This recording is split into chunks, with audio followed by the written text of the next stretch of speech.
In the commission, Comrade Sylvia Pankhurst pointed out several times that Britain needed lefts.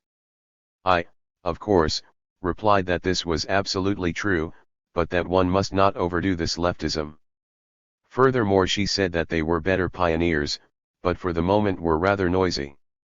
I do not take this in a bad sense, but rather in a good one, namely, that they are better able to carry on revolutionary agitation. We do and should value this. We express this in all our resolutions, for we always emphasize that we can consider a party to be a workers' party only when it is really linked up with the masses and fights against the old and thoroughly corrupt leaders, against both the right-wing chauvinists and those who, like the right independents in Germany, take up an intermediate position. We have asserted and reiterated this a dozen times and more in all our resolutions, which means that we demand a transformation of the old party, in the sense of bringing it closer to the masses. Sylvia Pankhurst also asked, is it possible for a communist party to join another political party which still belongs to the Second International? She replied that it was not. It should, however, be borne in mind that the British Labour Party is in a very special position. It is a highly original type of party, or rather, it is not at all a party in the ordinary sense of the word. It is made up of members of all trades unions, and has a membership of about 4 million, and allows sufficient freedom to all affiliated political parties. It thus includes a vast number of British workers who follow the lead of the worst bourgeois elements, the social traders, who are even worse than Shademen, Niski and similar people. At the same time, however, the Labour Party has let the British Socialist Party into its ranks, permitting it to have its own press organs, in which members of the self-same Labour Party can freely and openly declare that the party leaders are social traders. Comrade MacLean has cited quotations from such statements by the British Socialist Party. I, too, can certify that I have seen in the call, organ of the British Socialist Party, statements that the Labour Party leaders are social patriots and social traders. This shows that a party affiliated to the Labour Party is able, not only to severely criticize but openly and specifically to mention the old leaders by name, and call them social traders. This is a very original situation, a party which unites enormous masses of workers, so that it might seem a political party, is nevertheless obliged to grant its members complete latitude. Comrade MacLean has told us here that, at the Labour Party conference, the British Shademans were obliged to openly raise the question of affiliation to the Third International, and that in party branches and sections were obliged to discuss the matter. In such circumstances, it would be a mistake not to join this party. In a private talk, Comrade Pankhurst said to me, if we are real revolutionaries and join the Labour Party, these gentlemen will expel us. But that would not be bad at all.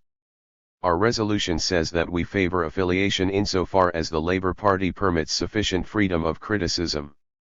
On that point we are absolutely consistent.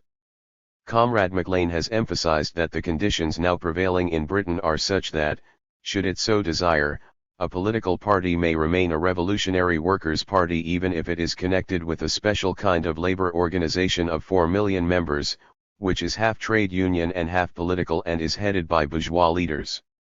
In such circumstances it would be highly erroneous for the best revolutionary elements not to do everything possible to remain in such a party. Let the Thomases and other social traders, whom you have called by that name, expel you. That will have an excellent effect upon the mass of the British workers. The comrades have emphasized that the labor aristocracy is stronger in Britain than in any other country. That is true. After all, the labor aristocracy has existed in Britain, not for decades but for centuries. The British bourgeoisie, which has had far more experience, democratic experience, than that of any other country, has been able to buy workers over and to create among them a sizable stratum, greater than in any other country, but one that is not so great compared with the masses of the workers. This stratum is thoroughly imbued with bourgeois prejudices and pursues a definitely bourgeois reformist policy. In Ireland, for instance, there are 200,000 British soldiers who are applying ferocious terror methods to suppress the Irish. The British Socialists are not conducting any revolutionary propaganda among these soldiers, though our resolutions clearly state that we can accept into the Communist International only those British parties that conduct genuinely revolutionary propaganda among the British workers and soldiers. I emphasize that we have heard no objections to this either here or in the commissions. Comrades Gallagher and Sylvia Pankhurst cannot deny that. They cannot refute the fact that, in the ranks of the Labour Party, the British Socialist Party enjoys sufficient freedom to write that certain leaders of the Labour Party are traitors, that these old leaders represent the interests of the bourgeoisie, that they are agents of the bourgeoisie in the working class movement. They cannot deny all this because it is the absolute truth. When communists enjoy such freedom, it is their duty to join the Labour Party if they take due account of the experience of revolutionaries in all countries, not only of the Russian Revolution, for here we are not at a Russian Congress but at one that is international. Comrade Gallagher has said ironically that in the present instance we are under the influence of the British Socialist Party. That is not true. It is the experience of all revolutions in all countries that has convinced us. We think that we must say that to the masses. The British Communist Party must retain the freedom necessary to expose and criticize the betrayers of the working class, who are much more powerful in Britain than in any other country. This is readily understandable. Comrade Gallagher is wrong in asserting that by advocating affiliation to the Labour Party we shall repel the best elements among the British workers. We must test this by experience. We are convinced that all the resolutions and decisions that will be adopted by our Congress will be published in all British revolutionary socialist newspapers and that all the branches and sections will be able to discuss them. The entire content of our resolutions shows with crystal clarity that we are representatives of working-class revolutionary tactics in all countries and that our aim is to fight against the old reformism and opportunism. The events reveal that our tactics are indeed defeating the old reformism. In that case the finest revolutionary elements in the working class, who are dissatisfied with the slow progress being made, and progress in Britain will perhaps be slower than in other countries, will all come over to us. Progress is slow because the British bourgeoisie are in a position to create better conditions for the labour aristocracy and thereby to retard the revolutionary movement in Britain. That is why the British comrades should strive, not only to revolutionize the masses, they are doing that splendidly, as Comrade Gallagher has shown, but must at the same time strive to create a real working-class political party. Comrade Gallagher and Comrade Sylvia Pankhurst, who have both spoken here, do not as yet belong to a revolutionary communist party. That excellent proletarian organization, the shop stewards movement, has not yet joined a political party. If you organize politically you will find that our tactics are based on a correct understanding of political developments in the past decades, and that a real revolutionary party can be created only when it absorbs the best elements of the revolutionary class and uses every opportunity to fight the reactionary leaders, wherever they show themselves. If the British Communist Party starts by acting in a revolutionary manner in the Labour Party, and if the Hendersons are obliged to expel this party, that will be a great victory for the communist and revolutionary working class movement in Britain. Zinoviev, a vote must now be taken on the question of the entry of the English parties into the Labour Party. All those in favour of the Commission's motion, that is to say for affiliation to the Labour Party, please raise your hands. The motion is adopted by 58 votes to 24 with 2 abstentions. We now wish to take the vote on the whole resolution but first to give the floor to some comrades to make statements. Serity, I declare that I shall vote against the theses because of the attitude on the English and American question and because of the criticisms that have been made of the leadership of the Italian party. I should not like to hold up the Congress with a long statement but I shall hand over a long statement to the Presidium for the minutes. Grazie a Dei. We propose that the 17th thesis should be formulated as follows. As far as the Italian Socialist Party is concerned, the Second Congress of the Communist International recognizes that the revision of the program that the Bologna Party Congress adopted in the last year marks an important stage in its transformation to communism, and that the proposals that were presented to the General Council of the party by the Turin section, and published on May 8, 1920 in the newspaper Ordine Nuovo, are in agreement with the fundamental principles of communism. The Congress asks the Socialist Party of to check the above proposals and all the decisions of the two Congresses of the Communist International, particularly those concerning parliamentary action, the trades unions and the non-communist elements in the party, at the next Congress, which has to take place on the basis of the statutes and the general conditions of affiliation to the Communist International. Signed, Graziadei, Bombassi, Polano. Zinoviev, on behalf of 3 members of the Russian delegation, Lenin, Bukharin, and myself, I declare that we accept this wording by Graziadei and hope that the majority of the Commission will also accept this wording.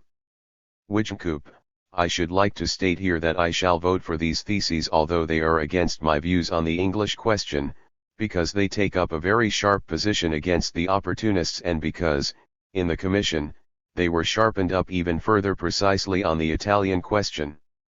Serity, despite the statement that has now been made by Graziadei and the members of the Commission, I still stand by my statement that in fact there is no difference between what has been said in the theses and what has been said now.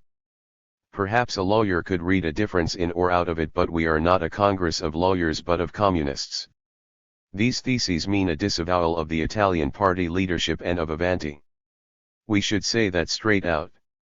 Zinoviev, I must state that Serity is right. In fact it is the same. But this is a proposal by the Italian comrades and we have gone halfway to meet it. We are always prepared to make concessions in form for comrades who want to fight against lawyers and say on this question the members of the Commission and the Congress are on the side of Comrade Serity.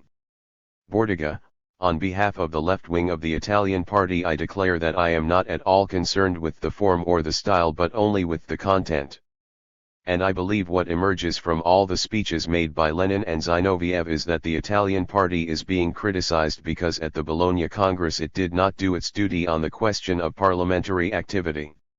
Should the Italian party have the opportunity to do justice to the obligations it has assumed here, it will do so. The Central Committee will be able to gain acceptance of the decisions that have been taken here. Zinoviev, we now come to the vote on the theses as a whole. The theses are adopted with 3 votes against and 1 abstention. The question is thus settled. 15th Session. August 7th. Kalinin, comrades, I declare open the joint session of the Second Congress of the Communist International, the All-Russian Central Executive Committee, the Moscow Soviet and the plenum of the trades unions and the works councils. Applause, the Internationale. Kalinin.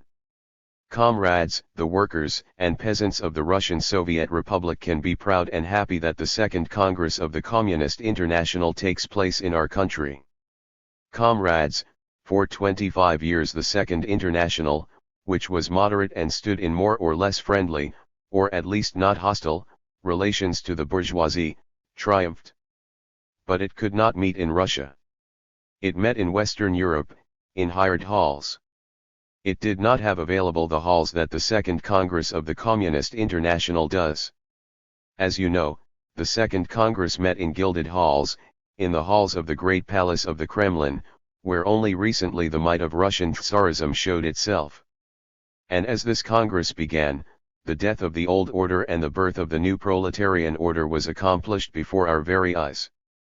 We greet the Second Congress of the Communist International quite particularly because, to a certain extent, it frees us from the political responsibility that the Russian working class and the Russian Communist Party have carried on their shoulders.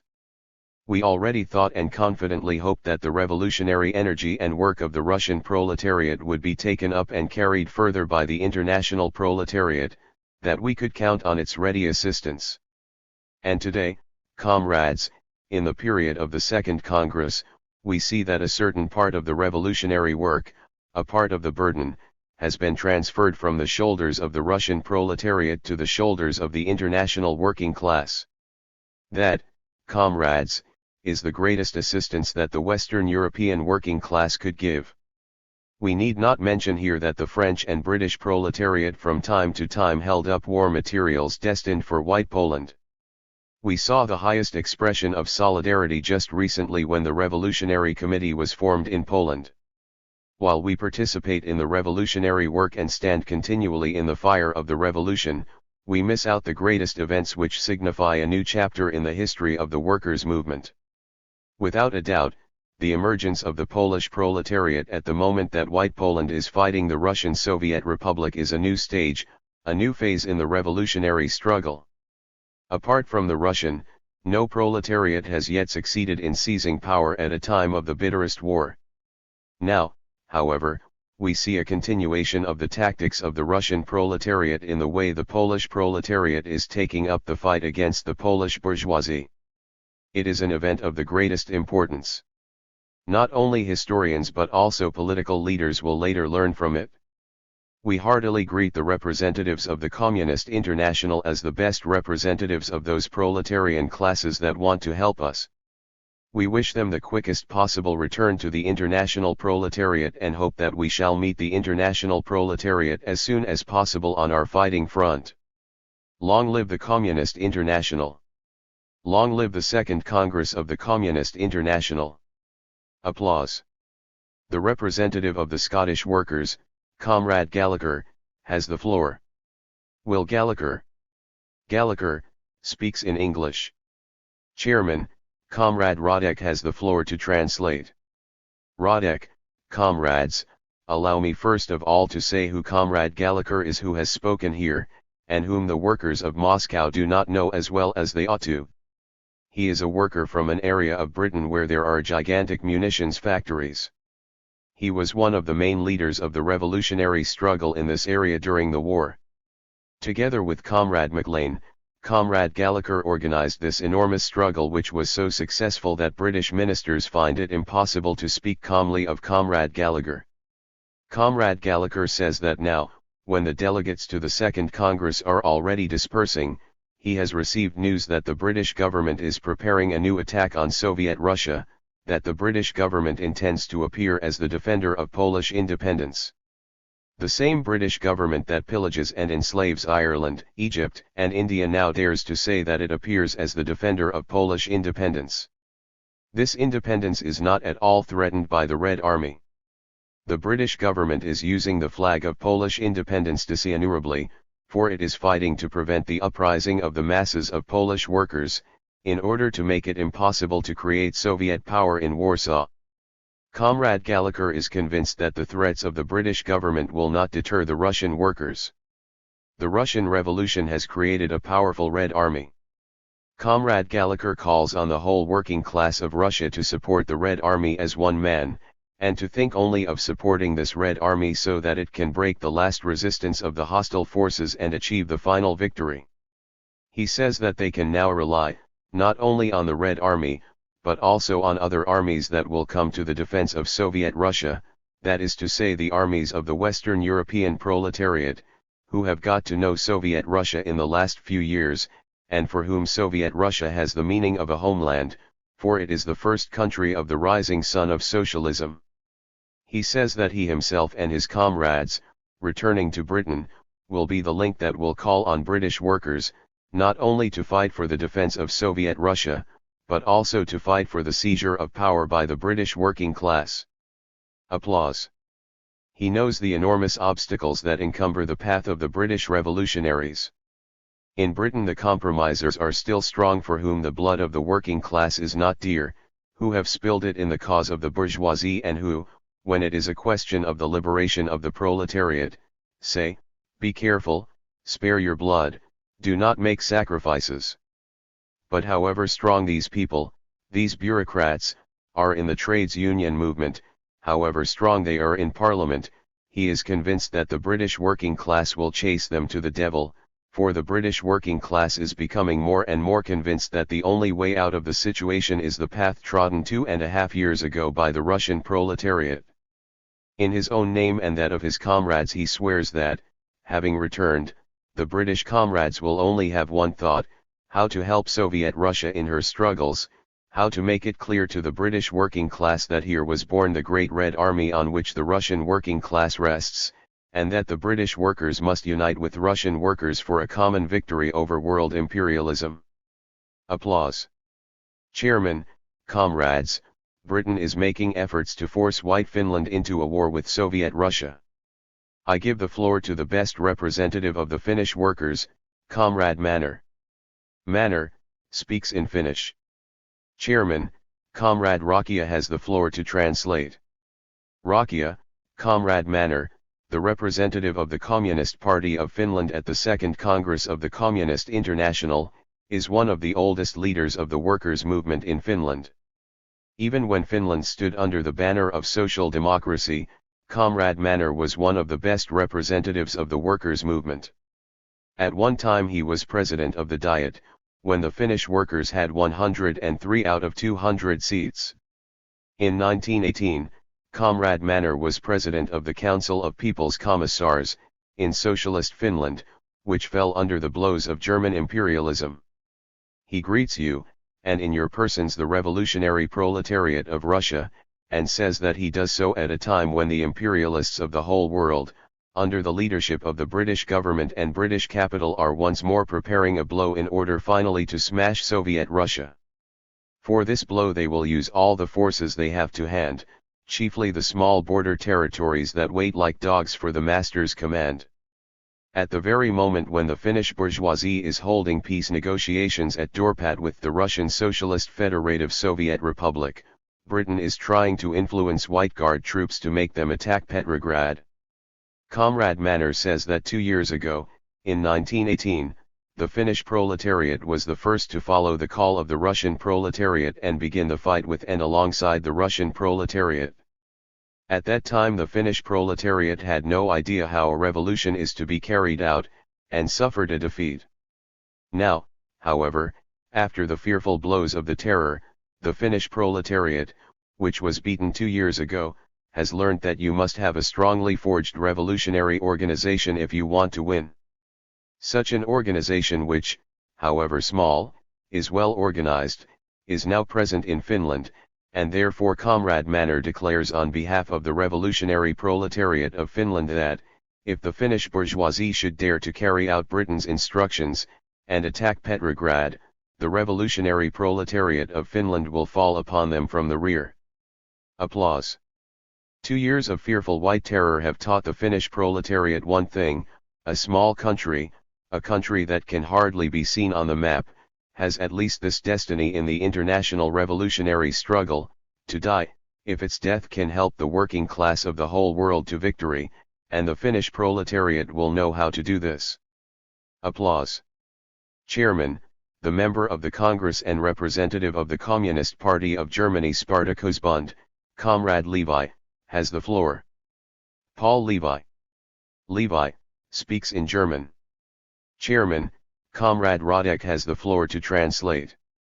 Radek, comrades, since the death of comrades Rosa Luxemburg and Karl Liebknecht, Comrade Levi has led the whole illegal work of the Communist Party of Germany.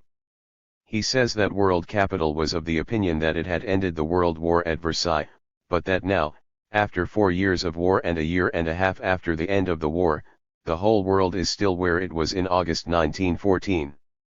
It is once more faced with a great war which will perhaps break out between Soviet Russia and the Allies, but which cannot leave Germany indifferent, which will draw Germany into the struggle and force the German proletariat and bourgeoisie to participate in the solution of the international question. The German bourgeoisie returned home defeated from the war. The German bourgeoisie expected a handsome sum from British capital in order to turn once more against the proletariat. Now, however, the German proletariat is no longer the same as it was in 1914, when it accepted the decision of the bourgeoisie without objection, sent its sons to the battlefield for the cause of the bourgeoisie, and at that time did not see its own path. The German proletariat lost millions of its sons on the battlefield. It knows now that capitalism means poverty and death. When, after 4.5 years of the war that the bourgeoisie forced it into, it returned home, it found the streets of Germany stained with the blood of the proletariat for whose liberation Rosa Luxemburg and Karl Liebknecht had died. It grasped that there was no other salvation than revolutionary war, for otherwise slavery would once more be imposed. This proletariat has already learned how to fight. It has not yet been able to take power into its hands, but it has already learned how to use the means that stand at its disposal.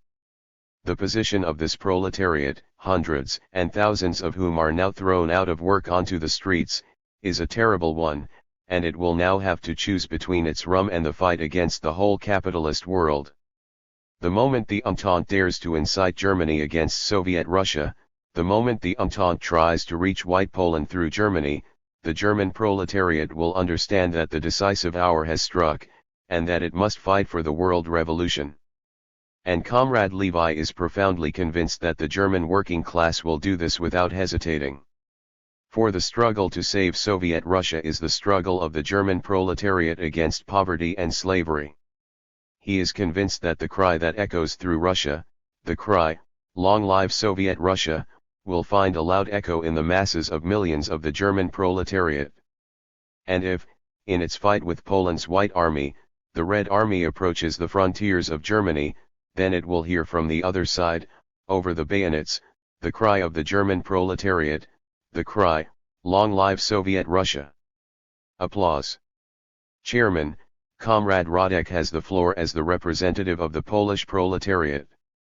Radek: Comrades, I am convinced that our Red Army will continue to be in a position to deal blows to the Polish landowners who are attacking Soviet Russia, and I am convinced that no efforts on the part of Polish capital and the Polish landowners will be able to stifle the Polish proletariat. In the last few days we have received the news that Pilsudski's government, the government of bankrupts, is trying to hold up the course of events by throwing hundreds more communists in jail. The majority of the leaders of the Polish communist movement known to us are now under lock and key, and the Polish government threatens them and their families that, if the Polish White Army has to abandon Warsaw, they will leave the corpses of the Polish communists behind them in the city, just as they already killed our old comrades Weselowski and Fabrikowicz. Precisely this cry of desperation from the Polish bourgeoisie proves not only that the Red Army threatens its domination, but that the Polish working class too knows very well that Russia does not threaten the independence of the Polish people, but that she wants to help the Polish workers to sunder the chains forged for them by Poland's capitalists and the Entente. Poland is now an absolutely dependent country. Even the Polish bourgeoisie is saying at the moment that its army is receiving munitions from the Entente, and that its army is fed with bread that the Entente gives so that Poland can fight. The campaign, however, that Soviet Russia is fighting against White Poland, is support for Poland and not its conquest. It is the assistance of the Russian working class which for 20 years has fought in alliance with the Polish working class against its enemies and now wants to unite itself once more with the Polish proletariat. Once the Polish insurgents, trying to unite with the Russian revolutionaries, put forward the slogan "For our freedom and yours." We have not buried the slogan. Now we stride forward to victory in order to go to work together to build the temple of socialism with our own hands, with our own strength, in the devastated countries. Comrades, I am firmly convinced that the Polish proletariat, which throughout has fought side by side with the Moscow and Petrograd proletariat in the front ranks of the Russian Revolution, will prove by deeds that it knows how to deal with the terrible, ferocious pressure of the world bourgeoisie. I am certain that our Red Army, which is coming to the assistance of the Polish proletariat with powerful blows, will find their iron divisions of old Polish workers steeled in struggle, who, I am firmly convinced of this, will march as your allies until the final victory. Applause. Trotsky stormy ovation. The Internationale is sung. Comrades, the Second Congress of the Communist International has met a year and a half after the First Congress. 1.5 years are only a few months, but they have more historic content than whole years did previously, and for us the Second Congress of the Communist International is not simply an international period, not simply a parade. Comrades, on the path that leads upwards over obstacles and abysses, we must cast a glance backwards to ascertain the path we have covered, without losing sight of the enemy. We must set up signposts on the path before us and stride forward without delay. And if now we look back over these 17 to 18 months that lie between the first and the second Congresses of the International, and check our consciousness, our revolutionary conscience, with the greatest care, we have the right to say that the path that we sketched for ourselves at the first Congress of the International of the World Commune was the correct path, and that, if we have achieved successes, then it was on this path. Trotsky. If the world proletariat has suffered defeats and has often had to go into retreat, then it was because it did not take the path shown by the Communist International. The 18 months that have passed since the first Congress have drawn a bloody line under this whole epoch of the development of humanity.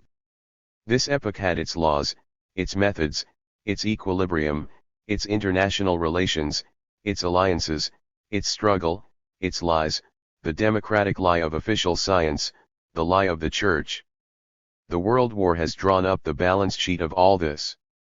And the bourgeois classes who hailed the peoples into this world's slaughter at the same time promised them a new testament, a new order, a new regime. But what do Europe and the whole world show us? What do they look like after the World War? In what condition have they emerged from the workshops of the Versailles Peace? There is not one single basis of support for the bourgeois order. Everything has been thrown into motion, all the supports are tottering, all the state programs of the bourgeoisie have been crossed out, all the international alliances have been torn up, and the bourgeoisie, trembling before the new day, seeks a way out of the situation created by centuries of robbery and rape, and finds no way out. Britain, France, and the United States promised to give the peoples an international association, the League of Nations, which would put an end to imperialist collisions, international wars. And now we have the League of Nations before us. Scarcely had it emerged from the chancelleries of the diplomats, when he who was its creator shrank back from it, the American President Wilson.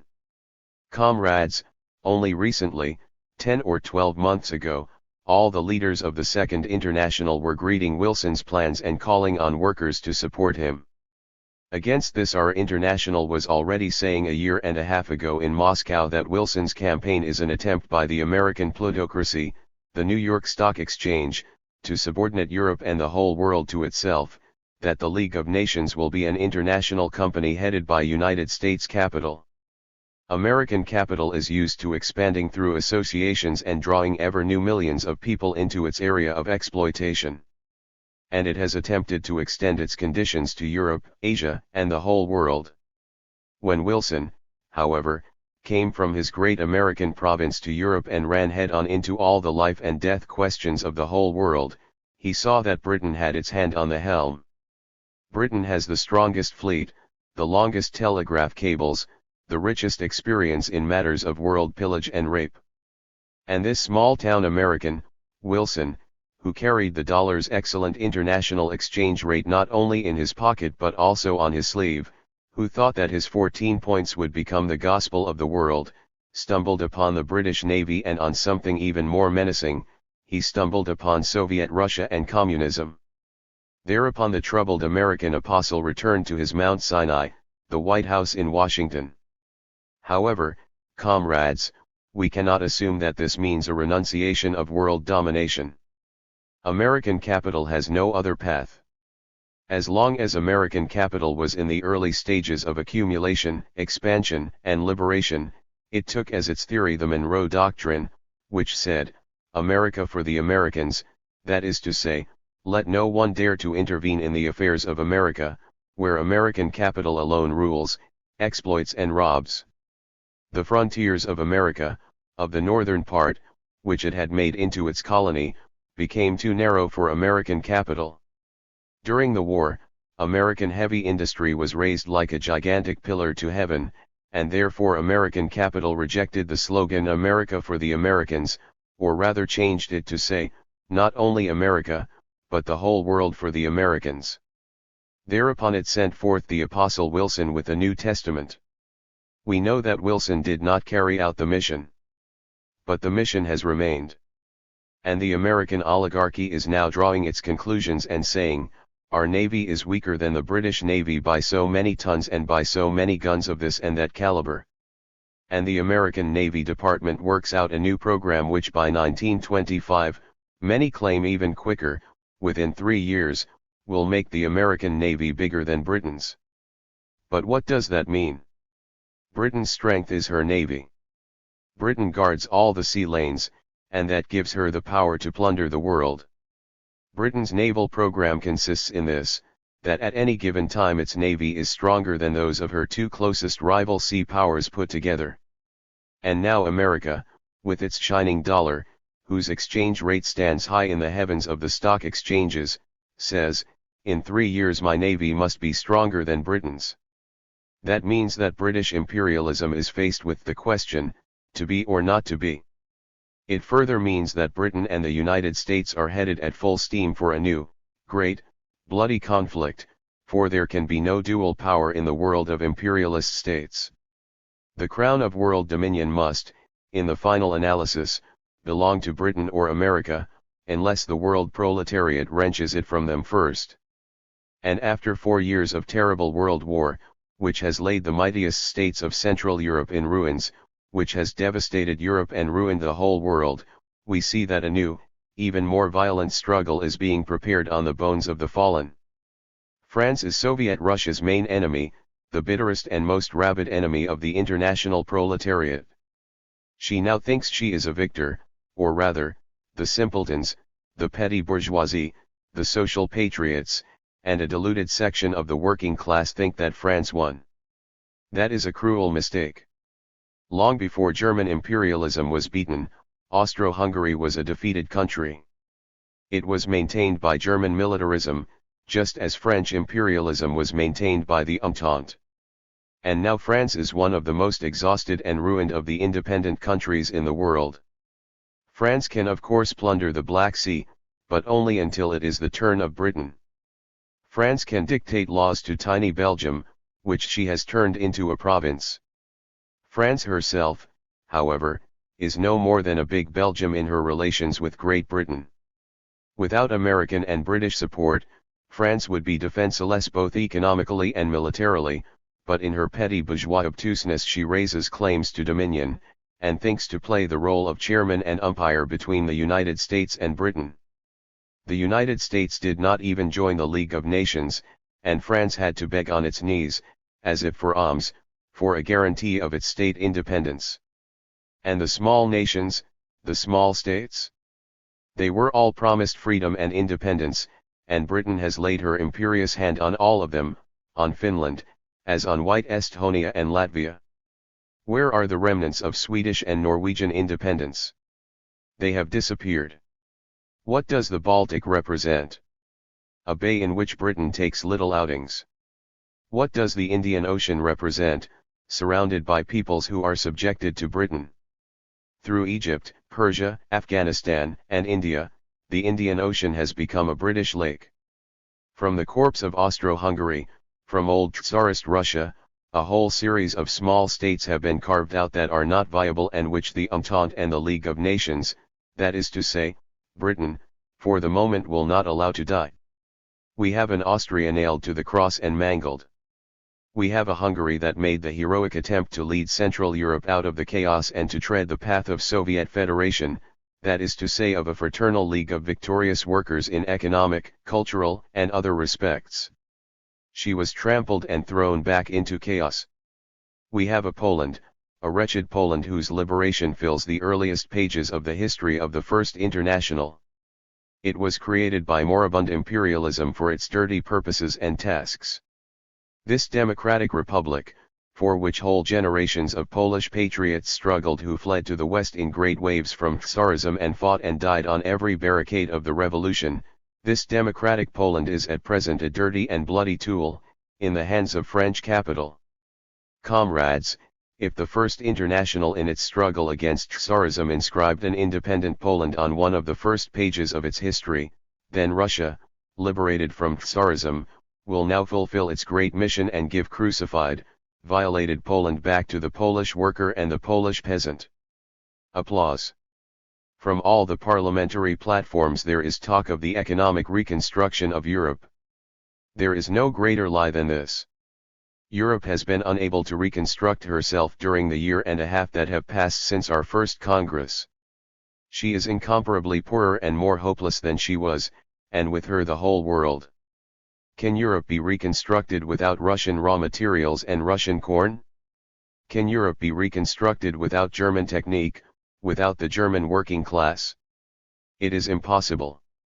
Returning home, the representatives of every country will say, workers of Europe and of the whole world, on the basis of the little that we have seen, we testify that, if imperialism leaves Soviet Russia in peace, if we come to the aid of Soviet Russia, even only slightly, with our technique, then in 2, 3, or at the most, 5 years Soviet Russia will give you 6 times more corn and raw materials than Tsarist, bourgeois Russia did, precisely because it is a Soviet republic based on the principles of communism. Hot on the tracks of victory, Anglo-French capital thinks that boundless areas for colonization lie before it. Tsarism was formerly Britain's competitor in Asia, and Germany was an even bigger competitor of Britain on the world market. Germany is defeated. Germany is nailed to the cross. Austria even more so.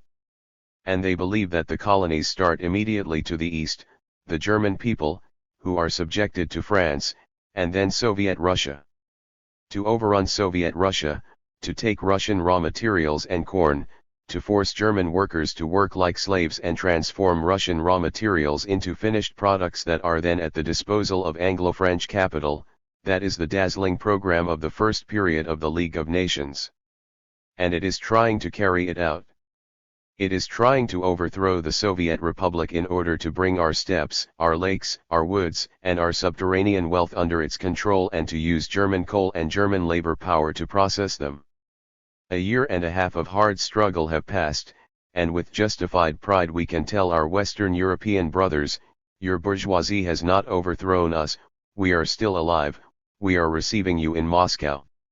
And if that is so, then it is only thanks to the powerful efforts of the Russian working class and the army it has created. We know our efforts and our sacrifices, and now the envoys of the working class of the world have become more closely acquainted with them. We must however say that the main reason that we have stood firm is that we felt and knew the growing assistance in Europe, America, and every part of the world. Every strike of the Scottish proletariat on the Clyde, every movement in the towns and villages of Ireland, where not only the green flag of Irish nationalism but also the red flag of proletarian struggle is flying, every strike, every protest, every uprising in whatever town in Europe, America, or Asia, the powerful movement of Britain's colonial slaves in India and the growth of the development of consciousness, the growth of one central slogan, the slogan Soviet World Federation, that is what gave us the certainty that we are on the right path. That is what, in the darkest hours, when we were surrounded on all sides and it seemed that they would strangle us, permitted us to stand up and say, we are not alone, the proletariat of Europe and Asia and the whole world is with us, we will not give way, we will stand firm. And we stood firm. Applause. Europe cannot be reconstructed without Russia and without Germany. To reconstruct Germany she must be allowed to live, to feed herself, to work. But if crucified and oppressed Germany is not allowed to live, to feed herself and to work, then she will rise up against French imperialism. And therefore French imperialism, which only knows one commandment, pay up. Germany must pay up. Russia must pay up. These French usurers are prepared to set fire to the world from all four corners if only they receive their interest payments properly. And they have one single prescription for realizing the terms of the Versailles Treaty. This prescription is the Senegalese, the African Negroes and Arabs they send over the Rhine to occupy German cities. And if too little coal comes to France from Germany, if the German gold does not arrive on time, the French bourgeoisie grinds its teeth and says, why don't they pay up on time? Has Marshal Foch no blacks left? Comrades, we greet at this Congress Comrade Roy, the representative of the toiling masses of India. Applause. I hope, comrades, that at the Third Congress of our International African Communists, Arabs, Senegalese, and other Negro peoples from the colonial possessions of France and Britain will be among us. Today 400 or 500 Senegalese brought our Russian soldiers, who were slaves in France for years, back to the harbors of Odessa. Despite the precautionary measures that were taken to keep the Senegalese away from the Russian soldiers, we know that no foreign regiment, no foreign company has ever entered a Russian harbor with impunity.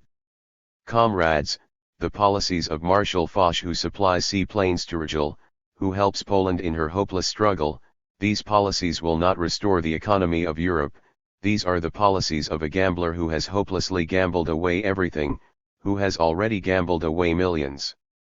Only recently the French Parliament discovered that, of the 4,000 million francs set aside for the reconstruction of the devastated northern departments of France, Clemenceau has only spent 11/2 million for this purpose, and that he has used 3,998 1/2 million, not for the reconstruction of the devastated departments of France, but for the devastation of the gubernias and districts of Russia.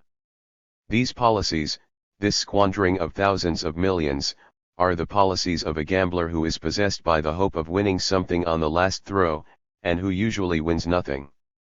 At the present moment we can say with quiet certainty that the hour is at hand when, in alliance with the French proletariat, we will break the bank of the French banker. Applause.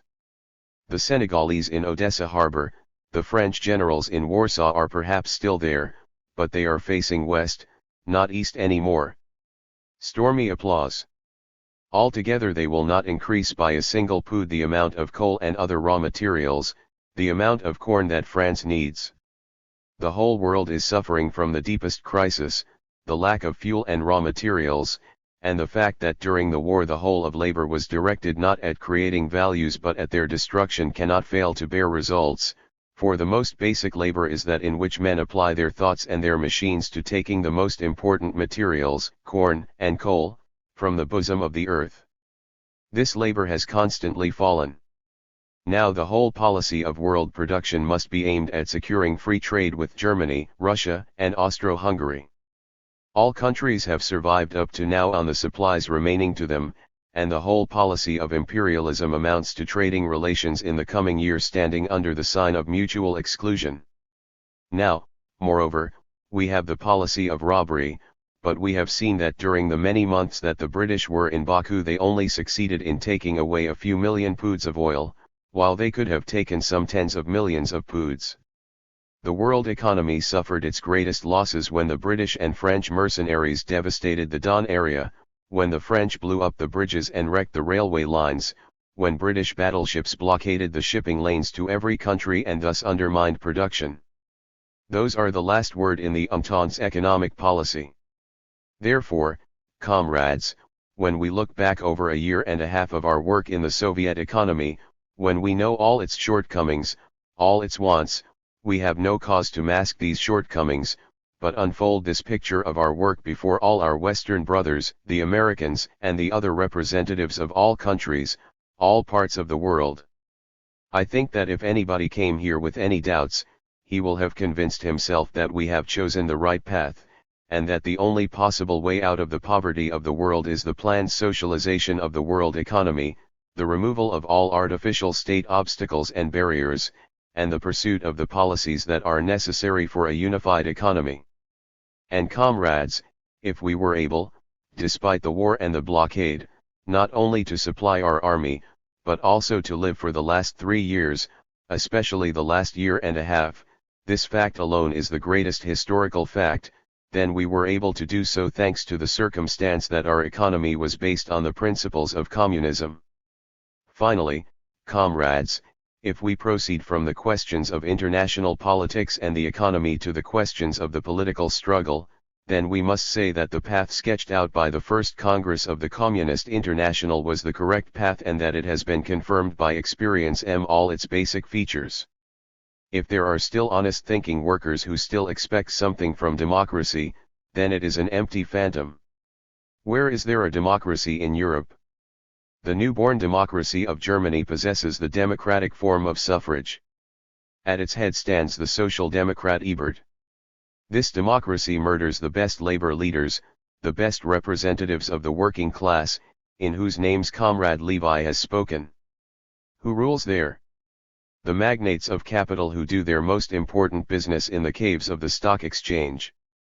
During the war the French bourgeoisie and the bourgeoisie of other countries still clung on to a few remnants of the old democratic ideology. The bourgeoisie had to deceive the workers, it spoke of defense of the fatherland, it said that this war would be the last one, it spoke of a League of Nations. Now, however, after the war and the Versailles Peace, when the hangman has shown himself in all his nakedness, when the toiling masses are robbed and brought to beggary, now the last remnants of this ideology are thrown aside, now the bourgeoisie itself almost renounces any reference to the Old Testament of democracy which earlier served it to deceive the working class, now it demands a firm, steel-hard will. We can take any parliamentary report of any country we have to hand, and we see that the most miserable bourgeois minister, any petty official, can harvest a storm of applause if he wants to by shaking a threatening fist in the direction of the revolutionary proletariat. From its protégés, servants, and ministers the bourgeoisie demands blood and iron, for it has grasped that we, the whole world have entered not the epoch of parliamentary arbitration between the classes, but the epoch of relentless and hard struggle. And what did the working class, that is to say, the part of it that returned home from the war, find at home? The working class found in its towns and villages a new bourgeoisie, even more brazen and bloody than the one it left behind. War contractors, internationally known black marketeers, have climbed up, parvenus with a dubious past, who have robbed millions and more millions and thousands of millions by speculation in blood. This rapacious and unbridled scum have polluted the air of the European and American towns with their poisoned breath. Their ostentation has taken on the form of a reckless fever, the recklessness of the drunkard, a nervous delirium. The workers have returned home from the trenches and see before them this bourgeoisie dorée that has taken possession of everything, that tramples on everything, that wants to enjoy everything, that is ready at any given moment to shoot the working class down with its cannons merely in order to secure the possibility of living, ruling, and enjoying. And the outrage of the working class is fanned in every country to ever brighter flames. The rise in prices produces strikes and demonstrations by the starving workers. And what a great factor in the labor movement, in the history of the whole of mankind, is the circumstance that women, the subjugated slaves, have awoken and that the proletarian youth are arising in ever greater masses, are coming to our aid and relieving us. With the women and the revolutionary youth a new powerful stream of revolutionary lava is poured into the revolutionary movement of the world proletariat, which will bring new, inexhaustible supplies of energy to the movement of the Communist International. Applause. Comrades, there is no doubt that the proletariat of every country would already be in power if there were not between it and the masses, between the revolutionary masses and the advanced groups of the revolutionary masses, still a big, strong, sophisticated machine, still the parties of the Second International and the trades unions of the world who, in the epoch of the decay, of the death of the bourgeoisie, have placed their apparatus in the service of that bourgeoisie. Precisely the Second International, which bound its fate to the fate of the bourgeoisie by mutual guarantees during the war, has assumed responsibility for the old world and has intercepted the first rush of rebellion and indignation on the part of the toiling masses. Its authority has sunk, it has fallen apart. Larger and larger parts, millions of the toiling masses, are splitting from it. But the first rush of the proletariat against bourgeois society, the first outbreak of rebellion, was met by the Second International like a buffer. And if the German working class has suffered and will suffer tens of thousands of victims, then German social democracy is guilty. At the most responsible moment in world history, it was transformed into a counter-revolutionary apparatus, just as all the leading parties of Second International have been transformed into a counter-revolutionary apparatus in the service of bourgeois society.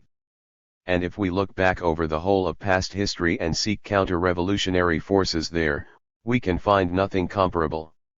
We know the world history of the Catholic Church which, like all other churches, was a mighty tool, a strong and mighty means, in the hands of the possessing classes for the defense of their privileges and dominion. But the services that the World Church and World Catholicism performed for the possessing classes are nothing compared with the role played by the parties of the Second International at the critical moment of world history. For decades they led the working class, enjoyed its confidence, organized it and sustained it with their authority. But at the moment the working class had to harness all its ability to act to its liberation from the yoke of capital, They used this apparatus to tie the working class hand and foot, to make them not only the material, physical slaves of world capital, but also its intellectual slaves. As we hold the Second Congress here in Moscow, there meets in Geneva the Congress of the Second International which, in its program and its spirit, opposes itself to our International of the Red Proletarian Commune. And from this day on, from this Congress on, from these two Congresses on, the split inside the world working class will be carried out with tenfold speed. Program against program, tactics against tactics, method against method. We, the Communist International, forced the German Independent Social Democratic Party, which hesitated and vacillated, and whose upper layers are still vacillating to this day, to send its representatives here through the pressure of the German working class. The party of French parliamentary socialism was also forced by the revolt of the proletarian masses to send envoys to us. But we will not agree to any concessions. The Communist International is not an international of compromises and agreements. We have a banner and a program. Whoever wants to can place himself under this banner. That is what we told the representatives of the German Independent Social Democratic Party and of the French Parliamentary Party. We asked them, do you hope to introduce reforms through your parliaments that will gradually lead to the realm of socialism? We asked that ironically, for the facts of life have already given us the bitter answer. And if the German Independent Party and even the party of French parliamentary socialism have not yet learned to lead the proletariat on the path of the civil war and the proletarian dictatorship, they have at least already learned to place no more faith in the path of parliamentary reformism. And the French and German workers have learned to place no more faith in their hesitant and vacillating leaders. This Congress that coincides with the Congress of the Second International, which, and that is important and significant for us and for the workers of the whole world, coincides with the threatening struggles that the Entente is waging against the Soviet Republic through the medium of White Poland. This Congress, that coincides with the glorious victories of the Red Army on the southern and southwestern fronts, will set up big signposts for the further development of the proletarian world. Revolution. In its decisions this Congress has drawn up a balance sheet of the whole experience of the working class of the world. This Congress turns to the working men and women of the whole world with a manifesto whose essential content I have set out here in my report, a manifesto that will be published in every language, which draws up a balance sheet of the work of imperialism in the field of international relations and in the economic field, which correctly assesses the last remnants of bourgeois democracy and bourgeois parliamentarism and shows the proletariat of the whole world and the subjugated toiling masses of the colonial countries the sure, clear, and distinct path of struggle. And what joy, what pride, do we workers of Moscow and of the whole of Russia feel that the best fighters of the working class of the world have been able to meet for a second time in our country, that we have been able, on the basis of our experience, to help them to forge their weapons. With your hands, comrades, we have fanned a blaze in our Moscow forge. In this blaze we have heated the proletarian steel to white heat, we have worked it with the hammer of our proletarian Soviet Revolution, we have tempered it with the experience of the Civil War and forged a splendid, and incomparable sword for the international proletariat. We will arm ourselves with this sword, we will arm the others with it. We say to the workers of the whole world, we have forged a strong sword in the Moscow fire. Take it in your hands and plunge it into the heart of world capital. Applause. Zinoviev, comrades, during the last 14 days meetings have taken place in Moscow of the representatives of the workers' organizations of the whole world, and during this whole time we have seen how the Fraternal League of Workers of the whole world has become firmer each day. When we first raised the question of the possibility of illegally convening the Congress in Moscow some time ago, many were doubtful of the success of this plan. They very thought of it seemed daring, for it goes without saying that the bourgeoisie of the whole world persecutes its worst enemy, the Communist International, with the greatest hatred, with all the scourges possible. But comrades, the striving of workers all over the world to reach us was so great, the cry to Moscow was so general, that despite the resistance of the world bourgeoisie, despite all the obstacles that were placed in our way, as you see, the Congress convened, and we can now say in front of the whole world that this Congress was completely successful and that it was a World Congress of the proletariat. Applause. Comrades, just as the earth, after a long drought, pants for rain, so the workers of the world pant for the end of the accursed war, for unification. This striving of the workers for unification is the greatest factor in world history. It is the driving force of the Communist International. The class consciousness of workers all over the world expresses itself in this: they recognize that they can only achieve what history has promised them in close unity. This consciousness is the most important world historical life force of the Communist International, and thanks to it we have succeeded in holding the Congress, although the blockade has only just been lifted, although it still exists in part, and although our comrades have to work illegally in a whole series of countries. The register of the delegations fills several pages. I shall only mention the countries that were represented. He reads out the list. From some of these countries we only had a few representatives, but nevertheless the delegations represent everything that exists throughout the world of vital revolutionary fighting spirit. Of great importance is the circumstance that among us there are not only representatives of the European and American proletariat but also representatives of the workers and the poorest peasants of the whole East, of Turkey, Persia, India, the British colonies and so forth.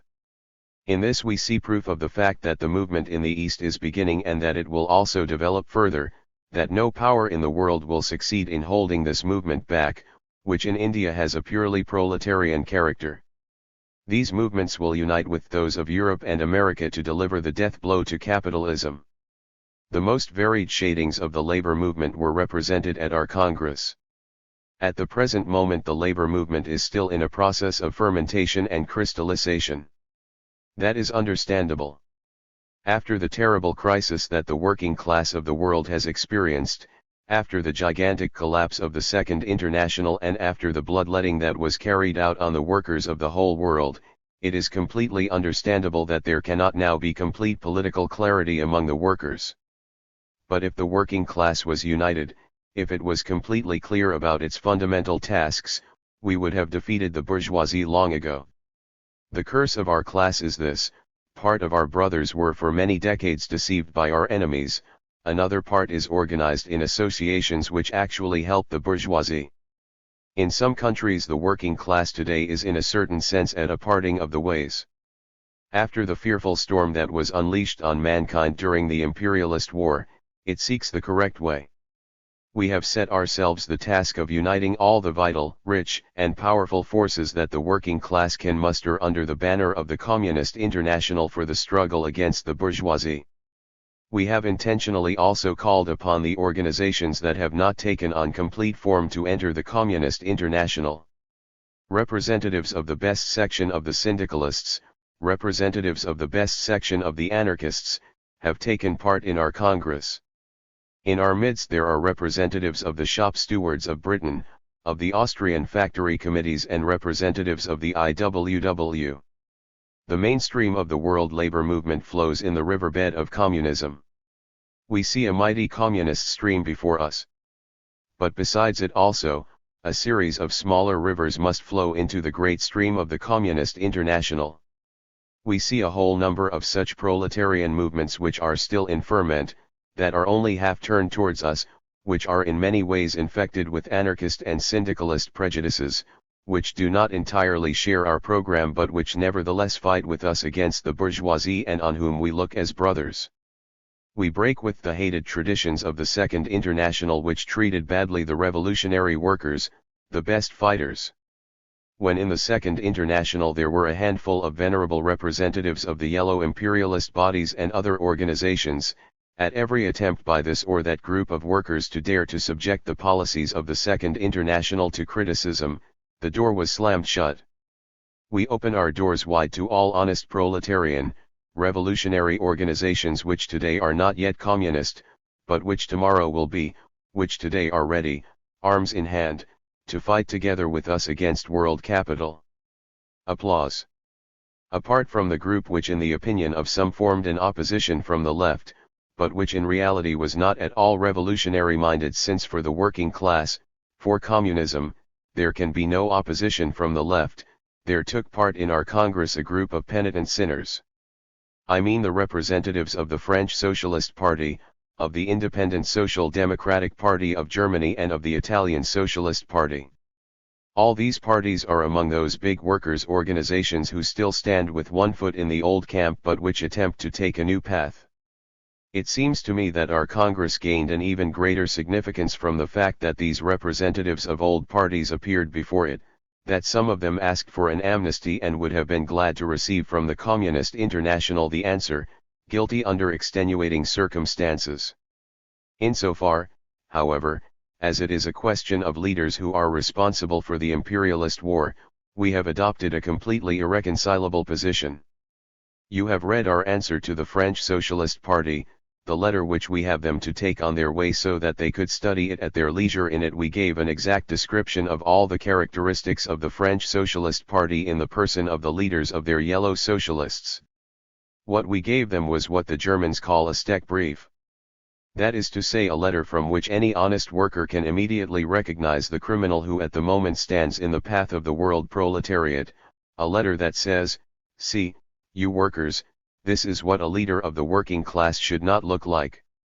Comrades, there is a significant number of workers in the ranks of the French party. 50,000 copies of its central press organ are printed. The Party of the Independents in Germany numbers around 1 million members.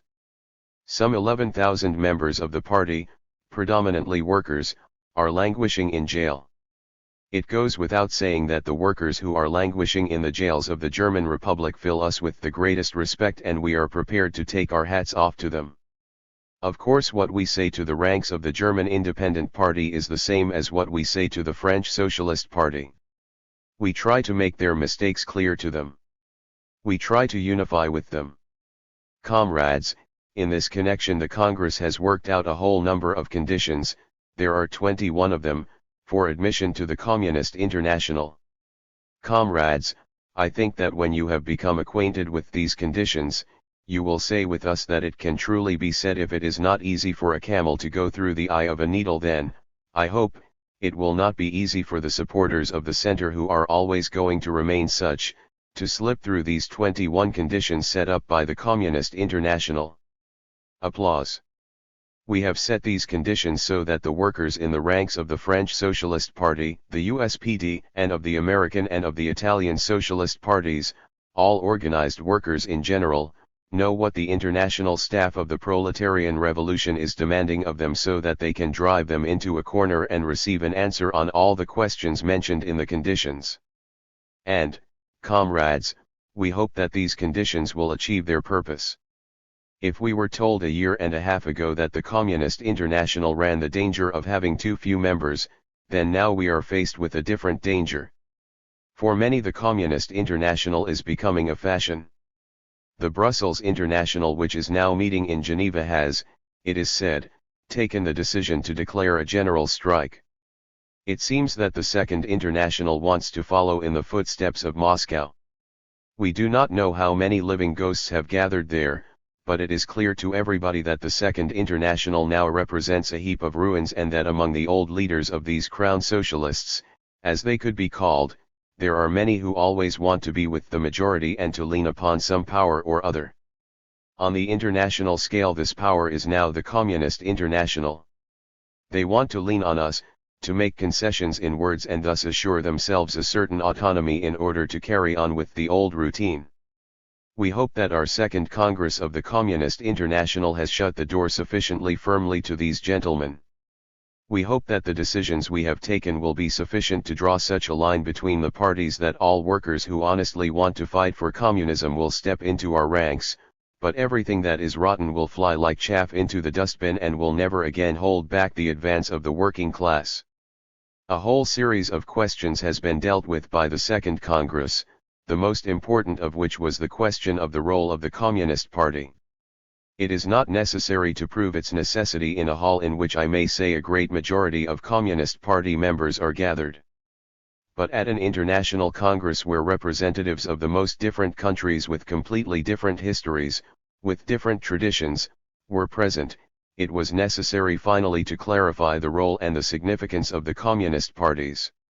The old parties have gone bankrupt, and it is understandable that they have dinned into a number of workers the thought that it is not the Second International that collapsed but the policy of the leaders in general. It was necessary to become clear on the role and the significance of the proletarian revolution, and I hope that you realize that it was a great victory when the best representatives of revolutionary syndicalism voted for our resolutions, as did also the best representatives of other workers' organizations. Now we must say to the syndicalist workers, the anarchists, and other elements who did not believe in the significance of the party, you did not believe that there could be other parties than the Shademans, that there is a real workers' party which leads the working class in the fight against capital. Look here and convince yourselves. Here is the Communist Party of Russia. That is the work of the Russian worker. Here is the Hungarian Communist Party. There is the German Party of the Spartacists. See what they have done for the enlightenment of the German working class. There are the communist parties of a whole series of countries. Look and learn. Here is an example of what we are striving for. We must build such parties. The national and colonial question was also discussed, and it seems to me that the resolution passed unanimously on this question similarly signifies a great moral victory for us. You know that the Second International approached the question of so-called national policies, that in general a policy of patience was suggested, and that in 1907 the majority spoke out in favor of socialists supporting the policy of so-called cultural nationalism. Towards the peoples of the black and yellow races, the Second International adopted an attitude calculated to arouse the deepest mistrust in these peoples. The Communist International had to return to the traditions of the First International. It was its duty to say, and it did say, that it did not only want to be an international of the toilers of the white race but also an international of the toilers of the black and yellow races, an international of the toilers of the whole world. Applause. I am convinced that the fraternal alliance that we have concluded in the Congress with the representatives of India, Korea, Turkey, and a whole number of other countries will strike to the heart of international capital. This is the greatest conquest of the working class. We have also discussed the question of the trades unions. You know that in Moscow we have created the first international cell of the Trade Union Federation. I contend that this also has a general historical significance for the whole world. The last support of capitalism is the Yellow Amsterdam Labor Organization. If we bring the best part of the workers of this organization to us, what we thus achieve is that the Second International will lose the masses, and that we will gather around us everything that is vital in the working class. At the Congress we had to carry out a sharp polemic with a number of our English and American comrades who have had to fight against the enormous betrayal of their leaders, who have no strong communist party and who have broken with parliamentarism. The Second Congress of the Communist International had told all these parties what the most important thing for them is. As the experiences of the Russian Revolution teach us, remember this in England and America. The most important thing of all is to stay in the midst of the masses of workers. You will often go wrong with them, but never leave the mass organizations of the working class, however reactionary they may be at any given moment. The bourgeois state we must destroy. But the workers' organizations, on the contrary, we must conquer, transform, and take into our ranks, otherwise the victory of communism is impossible. We have already broken many lances with some of our comrades on this question. But what the Communist International has said on this becomes a law for all, including the comrades who defended a different point of view. The aim of the Communist International is to found a communist party in every country so that all the currents of the present healthy, revolutionary, proletarian movements come together into one mighty river. And those who know what enormous authority the Communist International possesses in the eyes of the world working class will not doubt that this task will be easy to perform and that a successful unification will be achieved. Comrades, it would be of special interest to draw up a comparison between what happened at our Congress and what is being done in bourgeois circles. Comrade Trotsky has clearly depicted what is happening in the upper layers of the ruling bourgeoisie.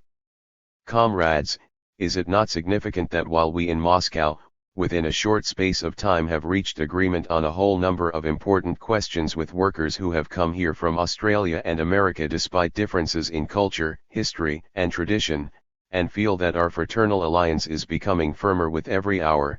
Is it not significant that in the same period among bourgeois ruling circles each group is trying to put a spoke in the other's wheel? The British bourgeoisie rages at us and attempts to outwit its French rivals. They persecute each other and are not in a position to create unity. In 1919, the Second International attempted to come back to life by binding its fate to the League of Nations according to the old principle, there is no animal stronger than the cat. By thus leaning on the League of Nations it believed it would obtain decades of world domination. A year and a few months have passed and we can already see the League of Nations collapsing before our eyes, turning into a fiction where all elbow each other and deceive each other. The Second International tied its fate to the League of Nations with which it will go under, whose bankruptcy it will share. At the same time, however, the true international fraternity of workers with the toiling peasantry is growing. I am profoundly convinced that the Second World Congress will be the precursor of another World Congress, the World Congress of Soviet Republics. Applause. Comrades, it is a significant fact that the only resolution that was adopted unanimously without the slightest debate by all representatives was the resolution on the Soviets. Because the Soviet idea, the idea of the creation of a Soviet state, of this form of the proletarian dictatorship, has penetrated into the broadest masses of workers and into the lowest layers and has won millions and tens of millions of workers. There not only needs to be no conflict about it at the World Congress, but there does not even need to be discussion. Much rather, this idea is our fundamental conquest. Comrades, the idea of Soviets is a simple thought but it forms the firm iron foundation on which our communist international stands. Our work is approaching its end. We have exchanged our experiences with the representatives of the most varied countries. We have considered a series of contested questions. We have mapped out the path that we shall have to follow in struggle in the course of long months. We do not know what blows of fate lie in wait for this or that of our sister parties. But one thing we do know, that we will build up an organization which at any given moment will give the workers of the whole world the greatest possible help. We have adopted the statutes of the Communist International. That is no mere formality. It is confirmation of the fact that we are creating a unified, international communist party with branches in all the various countries. Applause. In these statutes we remember the words of the statutes of the First International, founded by Karl Marx. The words, "If the working class is now in chains and not free, then that is because up to now there has been no unity in the working class and the workers of different countries have not proceeded in solidarity." That is a simple truth, a simple thought, and yet it took several decades for the working class of the whole world to assimilate this thought. And we have added in the statutes of the Communist International, remember the imperialist war and its countless victims. This is the first appeal of the Communist International to every toiler wherever he may live and whatever language he may speak. If you support capitalism you can have new wars. Our international fraternity was born after difficult experiences. If you want to take responsible decisions, think of the imperialist murders that destroyed workers' organizations and cost tens of millions of workers their lives and which can reignite any moment if we do not destroy capitalism. The adoption of the statutes means that we have finally closed our ranks, that we have an international fraternity of workers, that we possess an organization, centralized on an international scale, welded together with blood. And we will tell our comrades that so that they understand how we in Russia had to create in the Civil War a centralist organization of iron cast in one piece, with military discipline which was often very difficult for individual party members and demanded the greatest effort and sacrifice. In the same way we must create on an international scale an international organization that is cast in one piece with the same iron discipline and the same centralization, with unconditional mutual confidence and with the same unselfish preparedness for self-sacrifice for the common cause of the victory of the proletarian revolution. Applause. Comrades are traveling from here to a number of countries where states of emergency, prison, punishment, and betrayal on the part of the Western European social democracy and of capitalism's hirelings are waiting for them. We wish our comrades courage for this struggle, and we ask them in difficult moments to think of this, that the Soviet Republic is prepared to share everything that it possesses with them. The Communist Party of Russia thinks it an honorable duty to come to the aid of sister parties with everything that it has. To those of our brothers who are now setting off to carry out the highest historical mission and the highest historical tasks that have ever faced the proletariat, we wish courage, strength, and certainty. Long live the Communist International! Long live our comrades who are setting off to the bourgeois countries to carry out propaganda for world communism! Stormy applause. Cheers. Comrade Kalinin declares the session closed. Manifesto. International relations after Versailles. The bourgeoisie throughout the world sorrowfully recalls its yesteryears.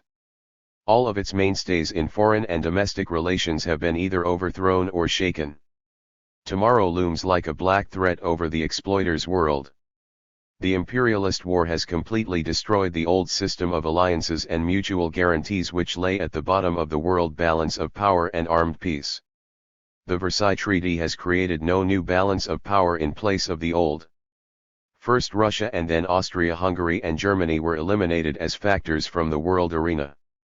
The mightiest countries which had occupied first places in the system of world seizures found themselves transformed into objects of plunder and dismemberment.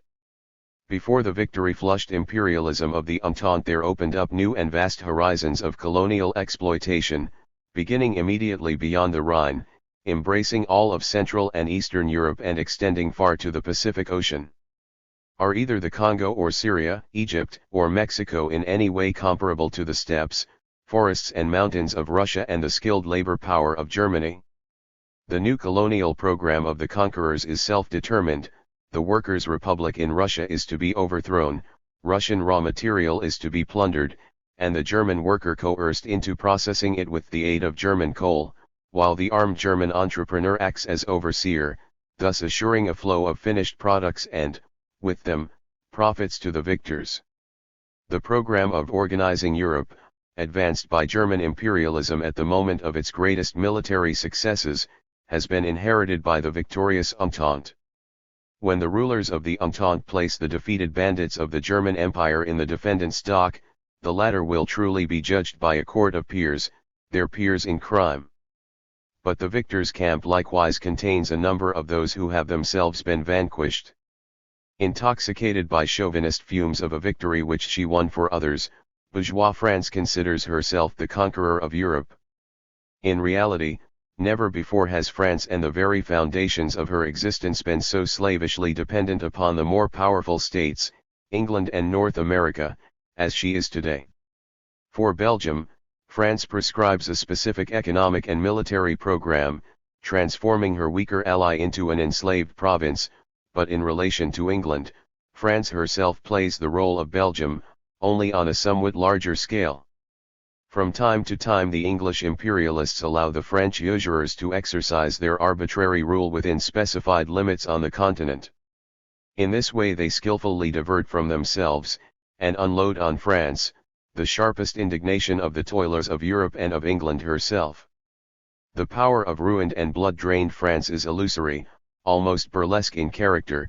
Sooner or later this will penetrate even into the brains of French social patriots. The specific weight of Italy in world affairs has dropped even lower. Without coal, without grain, without raw materials, with her internal equilibrium completely disrupted by the war, bourgeois Italy is incapable, though not from lack of ill will, of fully realizing in life her right to plunder and violate even those colonial nooks and corners allotted her by England.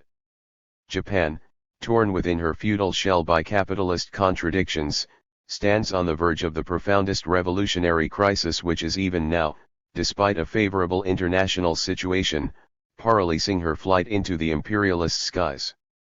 And so, there remain only two genuine world powers, Great Britain and the United States. English imperialism has rid itself of the Asiatic rivalry of Tsarism and of the terrible German competition.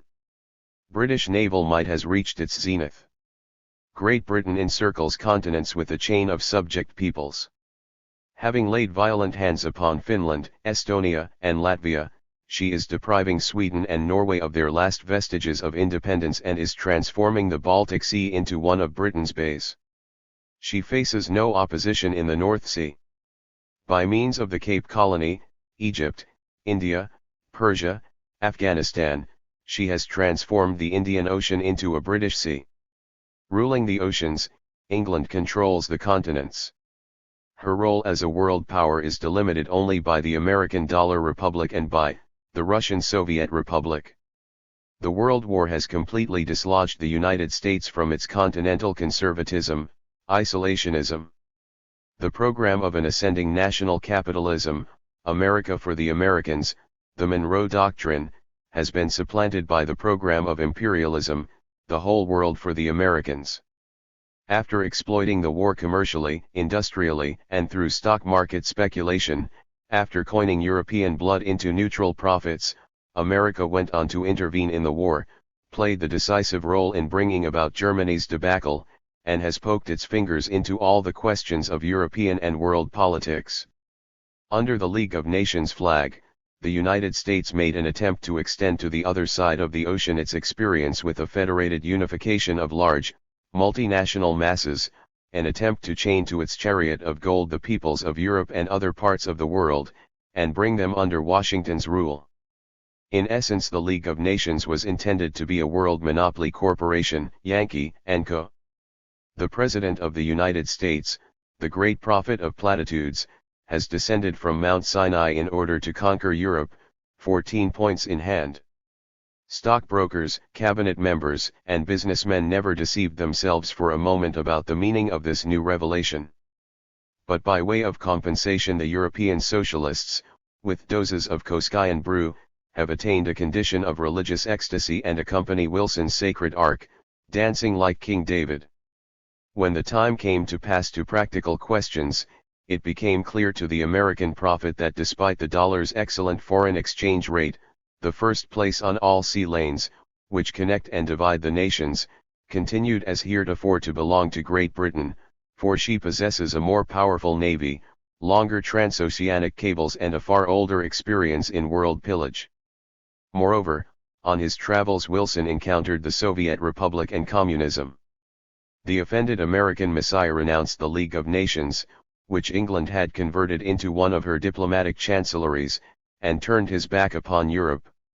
It would, however, be childish to assume that American imperialism, beaten back by England during its first offensive, will withdraw into the shell of the Monroe Doctrine. No, by continuing to subordinate the Western Hemisphere to itself more and more violently, by transforming the countries of Central and South America into its colonies, the United States, through its two ruling parties, the Democrats and the Republicans, is preparing to create, as a counterweight to the English League of Nations, a league of its own, i.e., a league with North America as the center of the world system. To begin the job properly, the United States intends during the next 3 to 5 years to make its navy more powerful than England's. Therewith imperialist England is confronted with the question, to be or not to be. The ferocious rivalry of these two giants in the field of naval construction is accompanied by a no less ferocious struggle over oil. France, who had reckoned on playing the role of arbiter between England and the United States, but found herself drawn instead into the British orbit as a second-class satellite, discerns in the League of Nations an intolerable yoke and is seeking a way out by inflaming the antagonisms between England and the United States. These are the most powerful forces working toward and preparing a new world conflict. The program of liberation of small nations, advanced during the war, has led to the complete ruination and enslavement of the Balkan peoples, victors and vanquished alike, and to the balkanization of a large part of Europe. Their imperialist interests have impelled the conquerors onto the road of carving out isolated, small national states from the territories of the defeated great powers. There is not even a semblance here of the so-called national principle. Imperialism consists of overcoming national frameworks, even those of the major states. The new and tiny bourgeois states are only byproducts of imperialism. In order to obtain temporary points of support, imperialism creates a chain of small states, some openly oppressed, others officially protected while really remaining vassal states: Austria, Hungary, Poland, Yugoslavia, Bohemia, Finland, Estonia, Latvia, Lithuania, Armenia, Georgia, and so on. Dominating over them with the aid of banks, railways, and coal monopolies, imperialism condemns them to intolerable economic and national hardships, to endless friction and bloody collisions. What a savage irony of history is there in the facts that the restoration of Poland, which was part of the program of revolutionary democracy and which led to the first manifestations of the international proletariat, has been achieved by imperialism with the object of counteracting the revolution, and that democratic Poland, whose warrior pioneers died on all of Europe's barricades, is today playing the role of a foul and bloody tool in the thievish hands of Anglo-French gangsters. Against the first workers' republic in the world. Alongside Poland stands democratic Czechoslovakia, selling herself to French capitalism, supplying White Guard detachments against Soviet Russia and Soviet Hungary. The heroic attempt of the Hungarian proletariat to break out of Central Europe's state and economic chaos onto the road of a Soviet Federation, the only road of salvation, was strangled by the combined forces of capitalist reaction at a time when the proletariat of the strongest states of Europe, deceived by its parties, proved incapable as yet of fulfilling its duty both toward socialist Hungary and toward itself. The Soviet government in Budapest was overthrown with the collaboration of the social traders who, in their turn, after maintaining themselves in power for 3.5 days, were cast aside by the unbridled counter-revolutionary scum whose bloody crimes surpassed those of Kolchak, Denikin, Rgel and other agents of the Entente. But even though temporarily crushed, Soviet Hungary is like a beacon light to all the toilers of Central Europe. The Turkish people refuse to submit to the ignominious peace terms concocted for them by London despots. In order to enforce these terms, England has armed and incited Greece against Turkey. Thus the Balkan Peninsula and Asia Minor, Turks and Greeks alike, are condemned to utter devastation and mutual destruction. In the struggle between the Entente and Turkey, Armenia has played the same programmatic role as Belgium did in the struggle against Germany, as Serbia in the struggle against Austria-Hungary. After the creation of Armenia, lacking any frontiers and without any possibility of remaining alive, Wilson spurned the Armenian mandate proffered him by the League of Nations. Armenia's soil abounds neither in oil nor platinum. Emancipated Armenia is more defenseless today than ever before. Virtually each one of the newly created national states has an erdenta of its own, i.e., its own internal national ulcer. At the same time, the national struggle within the dominions of the victor countries has reached the peak of intensity. The English bourgeoisie, which seeks to be guardian over the peoples in the four corners of the world, is incapable of solving the Irish question under its very nose. Even more grave is the national question in the colonies. Egypt, India, Persia are convulsed by insurrections. From the advanced proletarians of Europe and America, the colonial toilers are acquiring the slogan, Soviet Federation. Official, governmental, national, civilized, bourgeois Europe, as it has issued from the war and the Versailles Peace, resembles a lunatic asylum. Artificially split up little states, whose economy is choking to death within their borders, snarl at one another, and wage wars over harbors, provinces, and insignificant towns. They seek the protection of larger states, whose antagonisms are likewise increasing day by day. Italy stands hostilely opposed to France and is inclined to support Germany against France, the moment Germany is able to raise her head again. France is eaten by envy of England and in order to collect her dividends is ready to set Europe on fire again from all four corners. England, with the help of France, keeps Europe in a condition of chaotic impotence, thus untying her own hands for world operations aimed against the United States. The United States allows Japan to become mired in eastern Siberia in order meanwhile to secure by the year 1925 its naval preponderance over Great Britain, provided, that is, Britain doesn't decide to measure forces before then. In harmony with this picture of world relations, Marshal Foch, military oracle of the French bourgeoisie, has issued a warning that the next war will begin where the last one left off, namely, with airplanes and tanks, with automatic arms and machine guns instead of hand weapons, with grenades instead of bayonets. Workers and peasants of Europe, America, Asia, Africa, and Australia. You have suffered 10 million dead, 20 million wounded and crippled. Today you at least know what you have gained at this price. 2. The economic situation. Meanwhile, the impoverishment of mankind proceeds apace. Through its mechanisms, the war has destroyed those world economic ties whose development once constituted one of the most important conquests of capitalism. Since the year 1914, England, France, and Italy have been cut off from Central Europe and the Near East, since the year 1917, from Russia. A few war years destroyed what it took a whole number of generations to create. Human labor, expended even to this end, was reduced to a minimum. Throughout these years, wherever it was necessary to process existing supplies of raw material into the shape of finished goods, labor was employed primarily to produce the means and tools of destruction. In those basic branches of economy where mankind enters directly into a struggle against nature's niggardliness and inertia, in extracting fuel and raw materials from the bowels of the earth, production has steadily waned.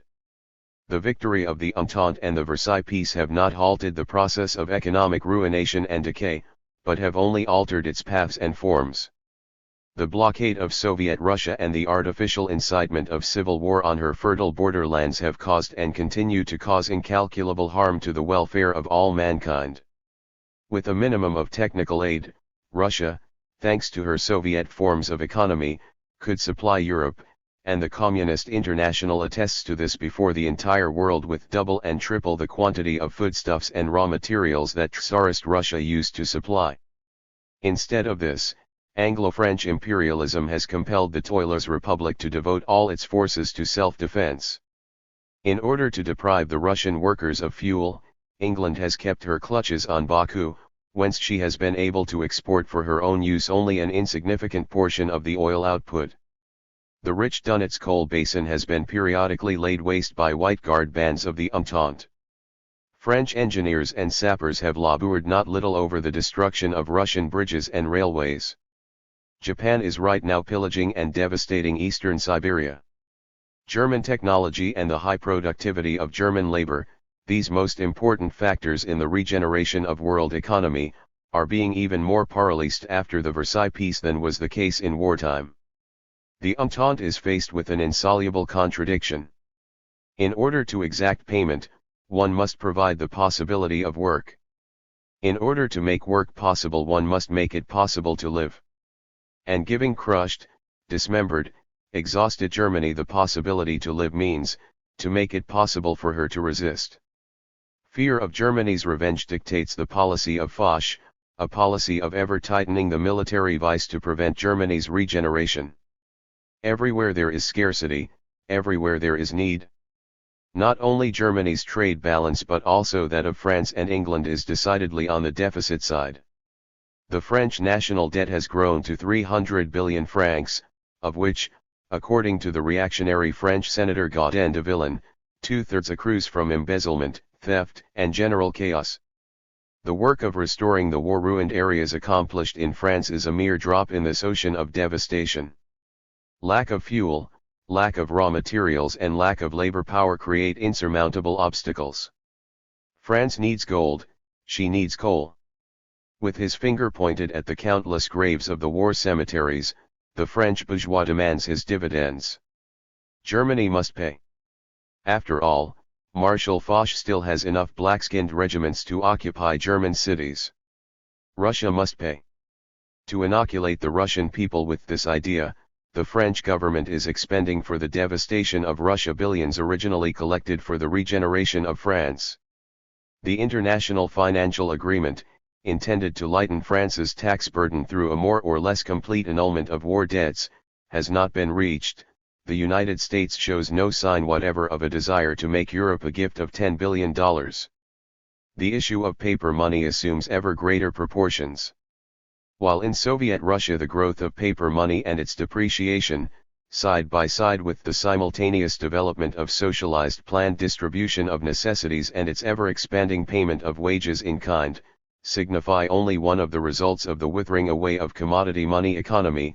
In capitalist countries the growing mass of paper money signifies the deepening of economic chaos and an inevitable crash. The conferences of the Entente travel from one locality to the next, they seek inspiration in all of Europe's vacation resorts. All hands are outstretched, demanding reimbursement in proportion to the number of men killed in the war. This traveling stock exchange of death, which every 2 weeks decides anew whether France is to receive 50 or 55% of German indemnities, which Germany cannot possibly pay, is the crowning achievement of the oft-proclaimed Organization of Europe. Capitalism has degenerated in the course of the war. The systematic extraction of surplus value from the process of production, the foundation of profit economy, seems far too boresome an occupation to Messrs. Bourgeois who have become accustomed to increase their capital twice and tenfold within a couple of days by means of speculation, and on the basis of international robbery. The bourgeois has shed certain prejudices which used to hamper him, and has acquired certain habits which he did not formerly possess. The war has inured him to subjecting a whole number of countries to a hunger blockade, to bombarding from the air and setting fire to cities and villages, expediently spreading the bacilli of cholera, carrying dynamite in diplomatic pouches, counterfeiting his opponent's currency. He has become accustomed to bribery, espionage, and smuggling on a hitherto unequaled scale. The usages of war have been taken over, after the conclusion of peace, as the usages of commerce. The chief commercial operations are fused nowadays with the functions of the state, which steps to the fore as a world robber gang equipped with all the implements of violence. The narrower the world's productive basis, all the more savage and more wasteful the methods of appropriation. Rob. Ibis is the last word of capitalist policy that has come to supplant the policies of free trade and protectionism. The raid of the Romanian gangsters upon Hungary, whence they carried off locomotives and finger rings, is a fitting symbol of the economic philosophy of Lloyd George and Milrand. In its domestic economic policy the bourgeoisie scurries to and fro between the program of more extensive nationalization, regulations, and controls on the one hand, and, on the other, protests against the state intervention which had grown so much during the war. The French Parliament is busy trying to square the circle, namely, creating a unified command for the Republic's railway network without doing damage to the private capitalist interests of the railway corporations. At the same time, the capitalist press of France is conducting a vicious campaign against étatism which tends to hamper private initiative. The American railways, disorganized by the state during the war, have fallen into an even worse condition with the removal of state control. Meanwhile, the Republican Party has adopted a plank in its platform, promising to keep economic life free from arbitrary government intervention. That old watchdog of capitalism, Samuel Gompers, head of the American Federation of Labor, is conducting a campaign against the nationalization of railroads which is being advocated in America, in France, and other countries as a panacea by the simpletons and charlatans of reformism. As a matter of fact, the sporadic violent intrusions of the state into the economy only serve to compete with the pernicious activity of speculators in increasing the chaos of capitalist economy during its epoch of decline. A transfer of the principal branches of industry and transport from the hands of individual trusts into the hands of the nation, i.e., the bourgeois state, that is, into the hands of the most powerful and predatory capitalist trust, signifies not the elimination of the evil but only its amplification. The fall of prices and the rise of the rate of exchange are merely superficial and temporary phenomena, occurring against the background of unchecked ruination. The fluctuation of prices does not alter the basic facts, viz., the shortage of raw materials and the decline in the productivity of labor. After undergoing the frightful hardships of war, the laboring masses are incapable of working with the same intensity under the same conditions. The destruction within a few hours of values it had taken years to create, the obscene dance of the billions engaged in by the financial clique which keeps rising higher and higher on heaps of bones and ruins, These object lessons of history are hardly helpful in maintaining within the working class the automatic discipline inherent in wage labor. Bourgeois economists and publicists speak of a wave of laziness, which, according to them, is sweeping over Europe and undermining its economic future. The administrators seek to mend matters by granting privileges to the topmost layers of the working class. In vain. In order to revive and further develop its productivity of labor, it is necessary to give the working class the assurance that every blow of its hammer will tend to improve its own welfare and raise its level of education, without again subjecting it to the danger of mutual extermination. It can receive this assurance only from the social revolution. The rising cost of living is the mightiest factor of revolutionary ferment in all countries. The bourgeoisie of France, Italy, Germany, and other states is endeavoring by means of relief payments to ameliorate the destitution caused by high prices, and to check the growth of the strike movement. To recompense the agricultural classes for a part of their expenditure of labor power, the state, already deeply in debt, engages in shady speculation. It steals from itself in order to defer the hour of settlement. Even if certain categories of workers now enjoy higher living standards than they did before the war, this fact does not in any way tally with the actual economic condition of capitalist countries. These ephemeral results are obtained by borrowing fraudulently from the future, which, when it finally arrives, will bring with it catastrophic destitution and calamities. But what about the United States? America is the hope of humanity. Through the lips of Milrand, the French bourgeois repeats this phrase of Turgot in the hope of having his own debts remitted, although he himself never remits anyone's debt. But the United States is incapable of leading Europe out of its economic blind alley. During the last 6 years, American reserves of raw material have been depleted. The adaptation of American capitalism to the exigencies of the World War has resulted in a narrowing of its industrial foundation. European immigration has stopped. A wave of emigration has deprived American industry of many hundreds of thousands of Germans, Italians, Poles, Serbs, Czechs, who were drawn either by war mobilization or by the mirages of a newly acquired fatherland. Shortages of raw material and labor power hang over the transatlantic republic and are engendering a profound economic crisis, and as a result, the American proletariat is entering upon a new revolutionary phase of struggle. America is becoming rapidly Europeanized. Nor have the neutral countries escaped the consequences of war and blockade. Like liquid in connected vessels, the economy of interconnected capitalist states, both large and small, both belligerents and neutrals, both victors and vanquished, is tending toward one and the same level, that of poverty, starvation, and extinction. Switzerland lives from hand to mouth, and every unexpected event threatens to disrupt her equilibrium. In Scandinavia, the abundant influx of gold does not solve the food problem. Coal must be obtained from England in dribbles, begging hat in hand. Despite the famine in Europe, the fishing industry is living through an unprecedented crisis in Norway. Spain, from where France has pumped men, horses, and foodstuffs, is unable to emerge from a grave food scarcity which brings in its train stormy strikes and street demonstrations of the starving masses.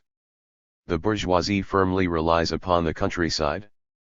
Bourgeois economists assert that the welfare of the peasantry has improved extraordinarily. This is an illusion. It is true that the peasants who bring their produce to the market have prospered more or less in all countries during the war. They sold their products at high prices and used cheap money to pay off debts contracted when money was dear. For them this is an obvious advantage. But their economy has become disorganized and depleted during the war. They are in need of manufactured goods, but prices for these have risen in proportion to the declining value of money. The demands of the state budget have become so monstrous that they threaten to devour the peasant with all his land and products. Thus, after a period of temporary improvement, the condition of the small peasantry is becoming more and more intolerable. Their dissatisfaction with the outcome of the war will continually increase, and in the guise of the regular army, the peasantry has not a few unpleasant surprises in store for the bourgeoisie. The economic restoration of Europe, about which its statesmen talk so much, is a lie. Europe is being ruined and the whole world along with it. On capitalist foundations there is no salvation. The policy of imperialism does not lead to the abolition of want but to its aggravation owing to the predatory waste of existing reserves. The question of fuel and raw material is an international question which can be solved only on the basis of a planned, collectivist, socialist production. It is necessary to cancel the state debts. It is necessary to emancipate labor and its products from the monstrous tribute extorted by the world plutocracy. It is necessary to overthrow this plutocracy. It is necessary to remove the state barriers which tend to atomize world economy. The Supreme Economic Council of the Entente imperialists must be replaced by the Supreme Economic Soviet of the world proletariat, to effect the centralist exploitation of all the economic resources of mankind. It is necessary to destroy imperialism in order to give mankind an opportunity to live. 3. The bourgeois regime after the war. The entire energy of the propertied classes is concentrated upon two questions: to maintain themselves in power in the international struggle and to prevent the proletariat from becoming the master of the country. The former political groupings of the bourgeoisie have exhausted their strength on these tasks. Not only in Russia, where the banner of the Cadet Party became at the decisive stage of struggle the banner of all the property owners against the workers' and peasants' revolution, but even in countries with an older and deeper-rooted political culture, the former programs which used to separate diverse layers of the bourgeoisie have disappeared, almost without a trace, prior to the open outbreak of the proletarian revolution. Lloyd George steps forward as the spokesman for the amalgamation of the Tories, Unionists, and Liberals for a joint struggle against the approaching rule of labor. This hoary demagogue singles out the Holy Church as the central power station whose current equally feeds all the parties of the propertied classes. In France the epoch of anti-clericalism, so noisy only a brief while ago, seems like a sepulchral ghost. The radicals, royalists, and Catholics are now constituted in a bloc of national law and order against the proletariat that is lifting its head. Ready to extend its hand to every reactionary force, the French government supports the Black Hundred gangster regime and re-establishes diplomatic relations with the Vatican. Giolitti, confirmed champion of neutrality and Germanophile, has taken the helm of the Italian government as the joint leader of interventionists, neutralists, clericals, and Mazziniists. He is ready to tack and veer on the subordinate questions of domestic and foreign policy in order all the more ruthlessly to repel the offensive of the revolutionary proletarians of city and country. Giolitti's government rightfully considers itself the last serious stake of the Italian bourgeoisie. The policy of all the German governments and government parties since Hohenzollern's downfall has been to find in concert with the Entente ruling classes a common ground of hatred of Bolshevism, that is, of the proletarian revolution. While the Anglo-French Shylock is tightening more and more savagely the noose around the neck of the German people, the German bourgeoisie, regardless of party affiliations, entreats its enemy to loosen the noose just enough to enable it to strangle the vanguard of the German proletariat with its own hands. This is the gist of the periodic conferences and agreements on disarmament and the delivery of war material. In America the line of demarcation between the Republicans and the Democrats has been completely erased. These two powerful political organizations of the exploiters, adapted to the hitherto narrow circle of American relations, revealed their total hollowness the instant the American bourgeoisie entered the arena of world plunder. Never before have the intrigues of individual leaders and cliques in the opposition and in the ministries alike, been marked by such open cynicism as now. But at the same time all of the leaders, cliques, and parties of the world bourgeoisie are building a united front against the revolutionary proletariat. Whilst the social democratic blockheads persist in counterposing the peaceable road of democracy to the violent road of dictatorship, the last vestiges of democracy are being trampled underfoot and destroyed in every state throughout the world. Since the war, during which the national electoral bodies played the part of impotent but noisy patriotic stooges for their respective ruling imperialist cliques, the parliaments have fallen into a state of complete prostration. All the important issues are now decided outside the parliaments. Nothing is changed in this respect by the window-dressing display of enlarged parliamentary prerogatives, so solemnly proclaimed by the imperialist mountebanks of Italy and other countries. The real masters of the situation and the rulers of state destiny are, Lord Rothschild and Lord Weir, Morgan and Rockefeller, Schneider and Lusher, Hugo Stinnes and Felix Deutsch, Rosello and Agnelli, these gold, coal, oil and metal kings, who operate behind the scenes and who send their second-rank lieutenants into parliaments to carry out their instructions. The French Parliament, more discredited than any other by its rhetoric of falsehood, cynicism, and prostitution, and whose chief amusement lies in the procedure of thrice reading the most insignificant legislative acts, this Parliament suddenly learns that the 4 billions appropriated by it for the restoration of the devastated regions of France had been expended by Clemenceau for entirely different purposes, in particular for the further devastation of Russian regions. The overwhelming majority of members of the supposedly all-powerful English Parliament are scarcely more informed concerning the actual intentions of Lloyd George and Lord Curzon with regard to Soviet Russia, or even France, than are the withered old women in the villages of Bengal. In the United States, Congress is a docile or disgruntled chorus for the President, who is himself a creature of the electoral machine, which is in its turn the political apparatus of the trusts, incomparably more so since the war than ever before. Germany's belated parliamentarianism, an abortion of the bourgeois revolution, which is itself an abortion of history, suffers in its infancy from every disease peculiar to cretins in their senility. The most democratic in the world Reichstag of Ebert's Republic is impotent, not only before the marshal's baton of Foch but even before the stock market manipulations of its own Stinacies, let alone the military plots of its officer clique. German parliamentary democracy is nothing but a void between two dictatorships. The very composition of the bourgeoisie has undergone profound modifications in the course of the war. Against the background of universal impoverishment throughout the world, the concentration of capital has made a sudden and colossal leap forward. Firms hitherto standing in the shadows have stepped to the forefront.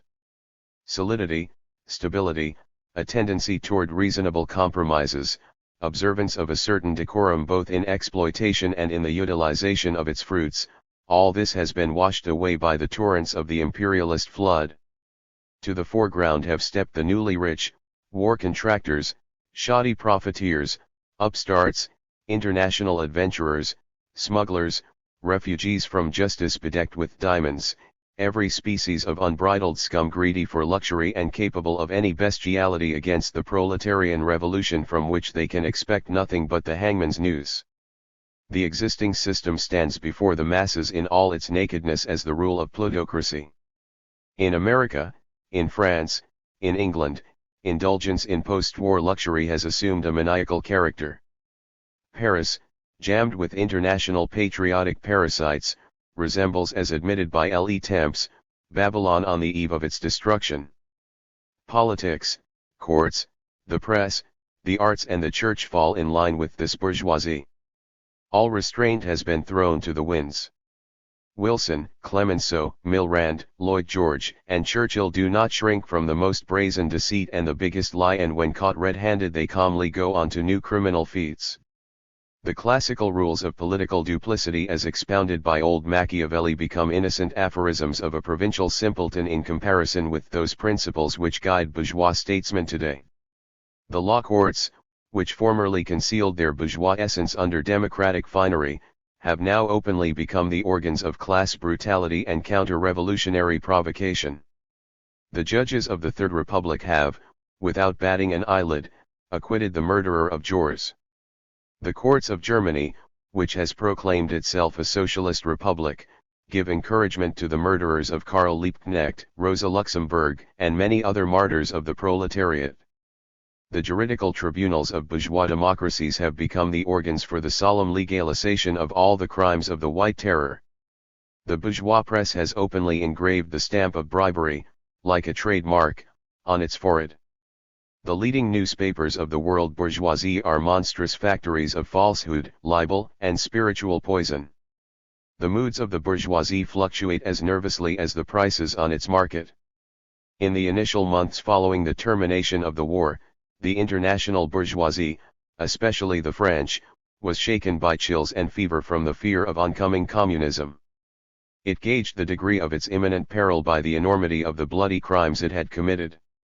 But it has been able to withstand the first onslaught. The socialist parties and the trade unions of the Second International, bound by chains of common guilt to the bourgeoisie, have rendered it their final service by absorbing the first wrathful blow of the toilers.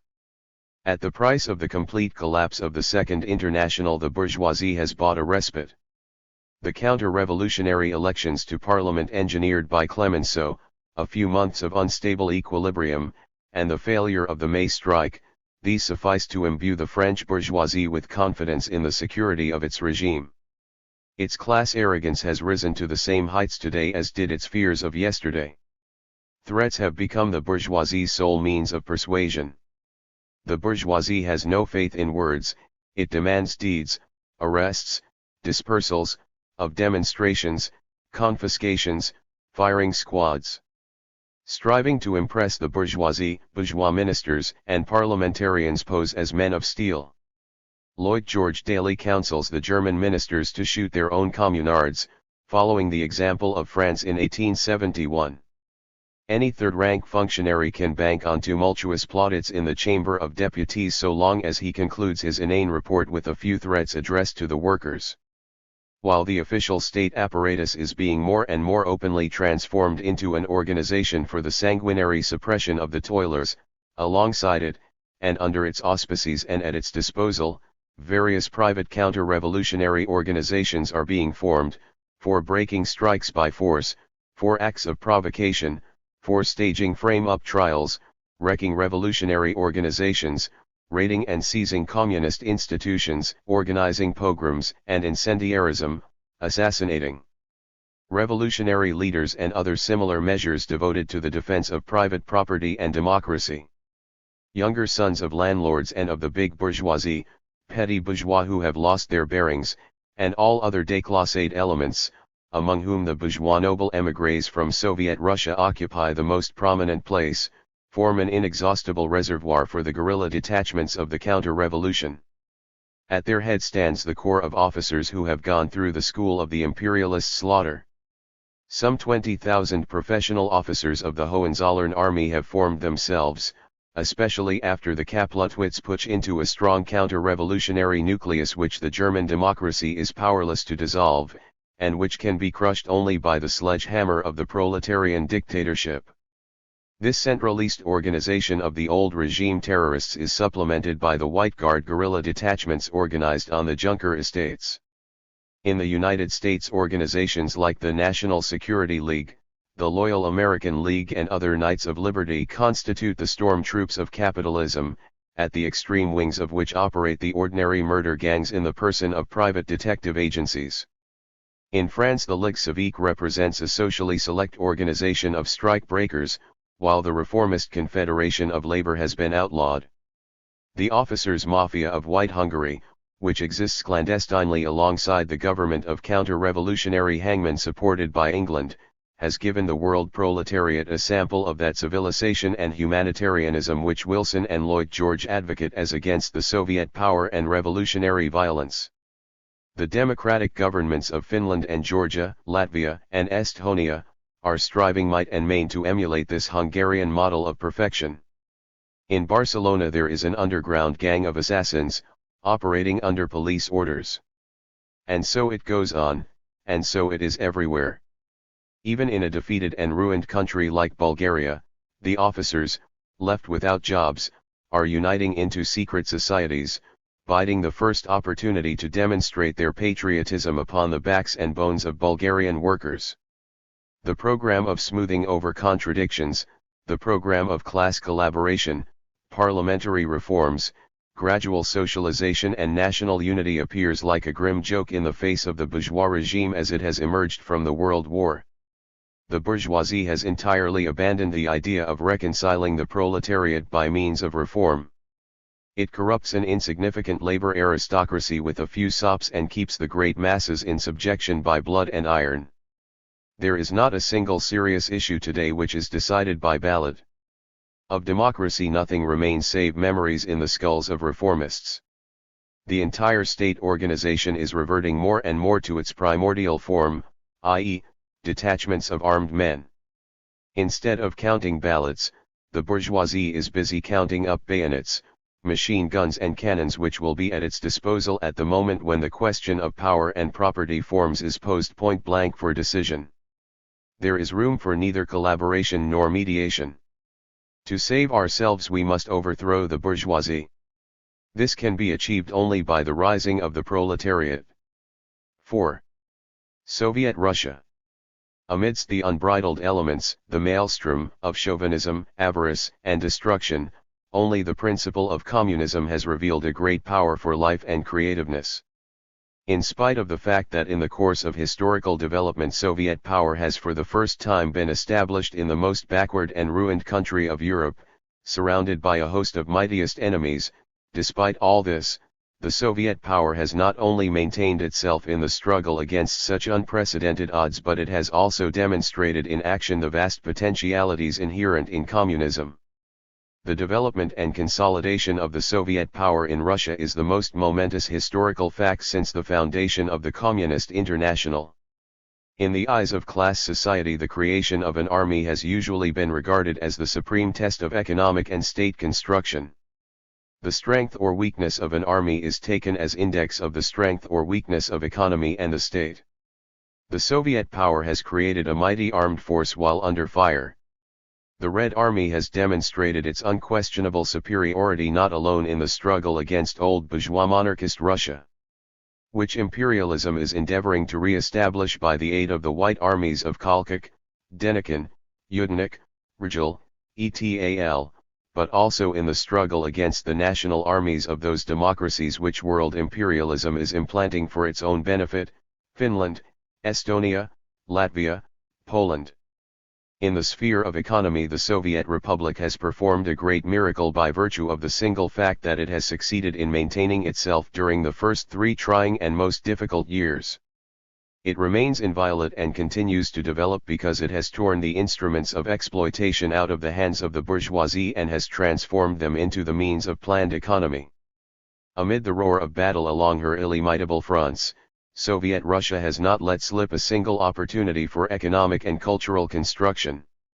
In the interval between the crushing defeat of Denikin and the murderous assault of Poland, the Soviet power undertook an extensive organization of labor conscription, inaugurated a more precise registration and application of the forces and means of production, attracted sections of the army to the accomplishment of industrial tasks, and above all, began to restore its system of transportation. Only the monopoly by the socialist state of the necessities of life, coincident with the ruthless struggle against speculation, has saved the Russian cities from starvation and made it possible to supply the Red Army with food. Only the unification by the state of scattered factories, plants, privately owned railroads, and ships has assured the possibility of production and transport. The concentration of industry and transport in the hands of the state leads, through standardization, to the socialization of technology itself. Only upon the principles of socialism is it possible to fix the minimum number of types of locomotives, freight cars, and steamships to be manufactured and repaired, and to carry on and periodically standardize mass production of machinery and machine parts, thus securing incalculable advantages from the crucial standpoint of raising the productivity of labor. Economic progress, the scientific organization of industry, the introduction of the Taylor system divested of its capitalist sweatshop features, no longer face any obstacles in Soviet Russia, save for those interposed from abroad by imperialist violence. At the time when national interests, clashing with imperialist encroachments, are a constant source of incessant conflicts, uprisings, and wars throughout the world, Socialist Russia has shown how painlessly the workers' state is able to reconcile national requirements with those of economic life, by purging the former of chauvinism and by emancipating the latter from imperialism. Socialism strives to bring about a union of all regions, all provinces, and all nationalities by means of a unified economic plan. Economic centralism, freed from the exploitation of one class by another, and of one nation by another and, hence, equally beneficial to all alike, can be instituted without in any way infringing upon the real freedom of national development. The example of Soviet Russia is enabling the peoples of Central Europe, of the southeastern Balkans, of the British dominions, all the oppressed nations and tribes, the Egyptians and the Turks, the Indians and the Persians, the Irish and the Bulgarians to convince themselves of this, that the fraternal collaboration of all the national units of mankind is realizable in life only through a federation of Soviet republics. The revolution has made Russia into the first proletarian state. For the 3 years of its existence its boundaries have undergone constant change. They have shrunk under the external military pressure of world imperialism. They expanded whenever this pressure relaxed. The struggle for Soviet Russia has become merged with the struggle against world capitalism. The question of Soviet Russia has become the touchstone by which all the organizations of the working class are tested. The German social democracy committed its second greatest treachery, greatest in point of infamy since the betrayal of August 4, 1914, when in obtaining control of the government it sought the protection of Western imperialism instead of seeking an alliance with the revolution in the East. A Soviet Germany united with Soviet Russia would have represented a force exceeding from the very start all the capitalist states put together. The Communist International has proclaimed the cause of Soviet Russia as its own. The world proletariat will not sheath its sword until Soviet Russia is incorporated as a link in the World Federation of Soviet Republics. V. The Proletarian Revolution and the Communist International. Civil war is on the order of the day throughout the world. Its banner is the Soviet power. Capitalism has proletarianized immense masses of mankind. Imperialism has thrown these masses out of balance and started them on the revolutionary road. The very concept of the term masses has undergone a change in recent years. Those elements which used to be regarded as the masses in the era of parliamentarianism and trade unionism have now become converted into a labor aristocracy. Millions and tens of millions of those who formerly lived beyond the pale of political life are being transformed today into the revolutionary masses. The war has roused everybody. It has awakened the political interest of the most backward layers, it aroused in them illusions and hopes and it has deceived them. The craft division of labor with its caste spirit, the relative stability of the living standards among the upper proletarian strata, the dumb and apathetic hopelessness among the thickest lower layers, in short, the social foundations of the old forms of the labor movement have receded beyond recall into the past. New millions have been drawn into the struggle. Women who have lost their husbands and fathers and have been compelled to take their places in labor's ranks are streaming into the movement. The working youth, which has grown up amid the thunder and lightning of the World War, hails the revolution as its native element. In different countries the struggle is passing through different stages. But it is the final struggle. Not infrequently the waves of the movement flow into obsolete organizational forms, lending them temporary vitality. Here and there on the surface of the flood old labels and half-obliterated slogans float. Human minds are still filled with much confusion, many shadows, prejudices and illusions. But the movement as a whole is of a profoundly revolutionary character. It is all-embracing and irresistible. It spreads, strengthens, and purifies itself, and it is eliminating all the old rubbish. It will not halt before it brings about the rule of the world proletariat. The basic form of this movement is the strike. Its simplest and most potent cause lies in the rising prices of primary necessities. Not infrequently the strike arises out of isolated local conflicts. It arises as an expression of the masses' impatience with the parliamentary socialist mishmash. It originates in the feeling of solidarity with the oppressed of all countries, including one's own. It combines economic and political slogans. In it are not infrequently combined fragments of reformism with slogans of the program of social revolution. It dies down, ceases, only in order again to resurrect itself, shaking the foundations of production, keeping the state apparatus under constant strain, and driving the bourgeoisie into all the greater frenzy because it utilizes every pretext to send its greetings to Soviet Russia.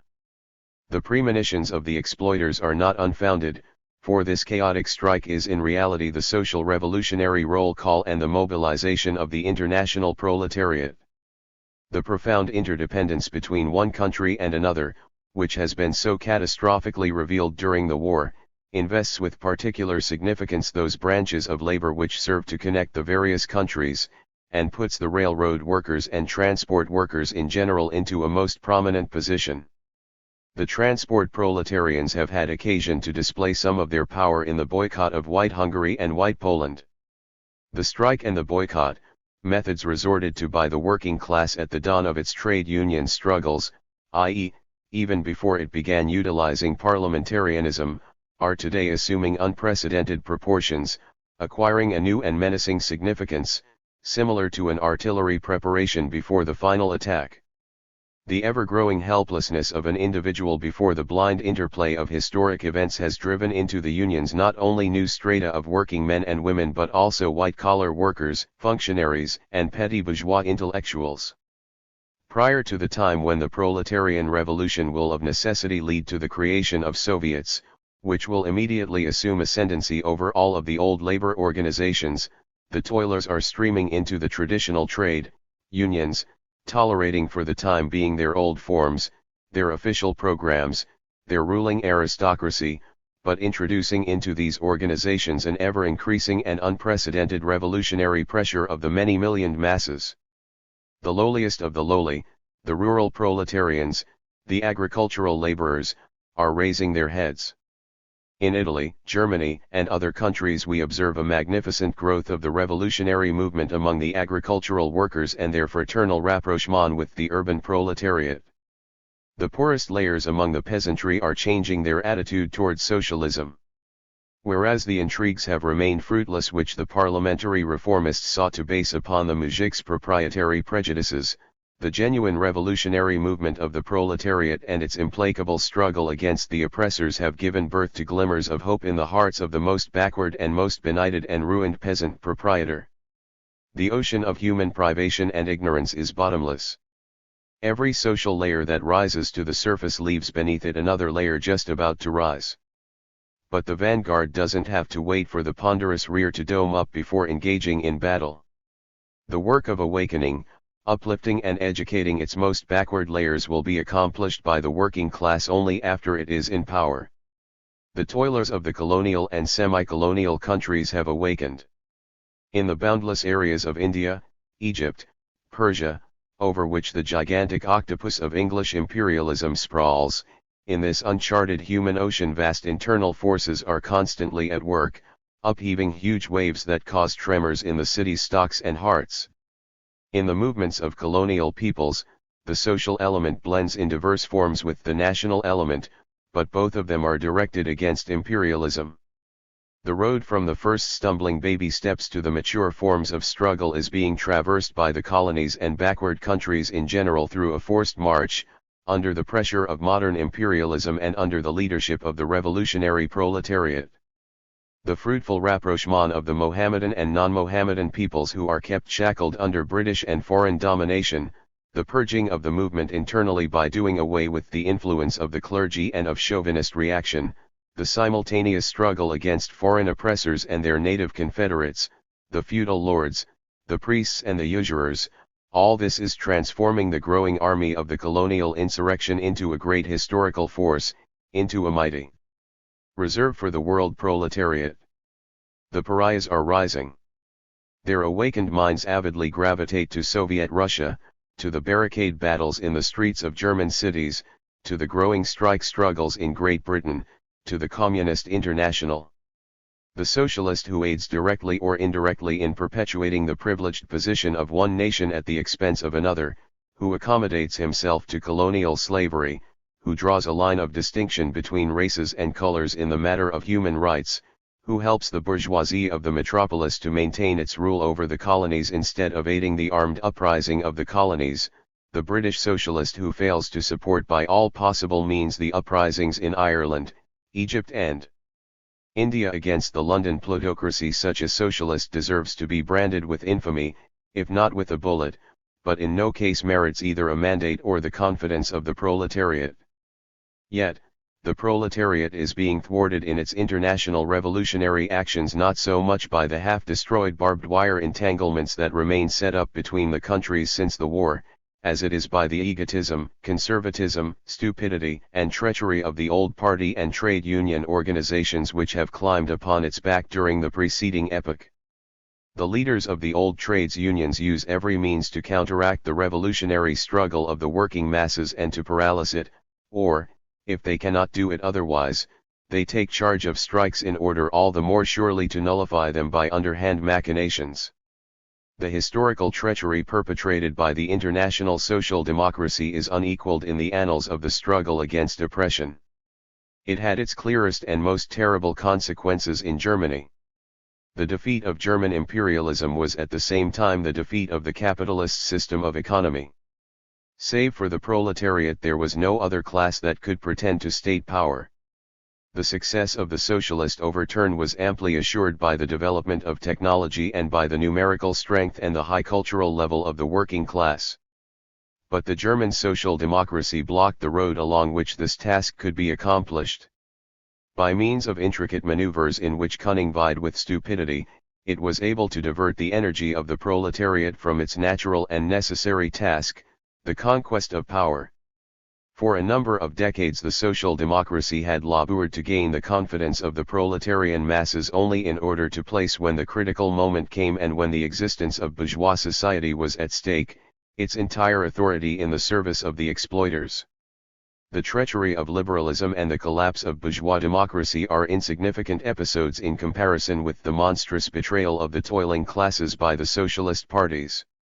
Even the part played by the Church, the central powerhouse of conservatism, as Lloyd George has defined it, is dimmed beside the anti-socialist role of the Second International.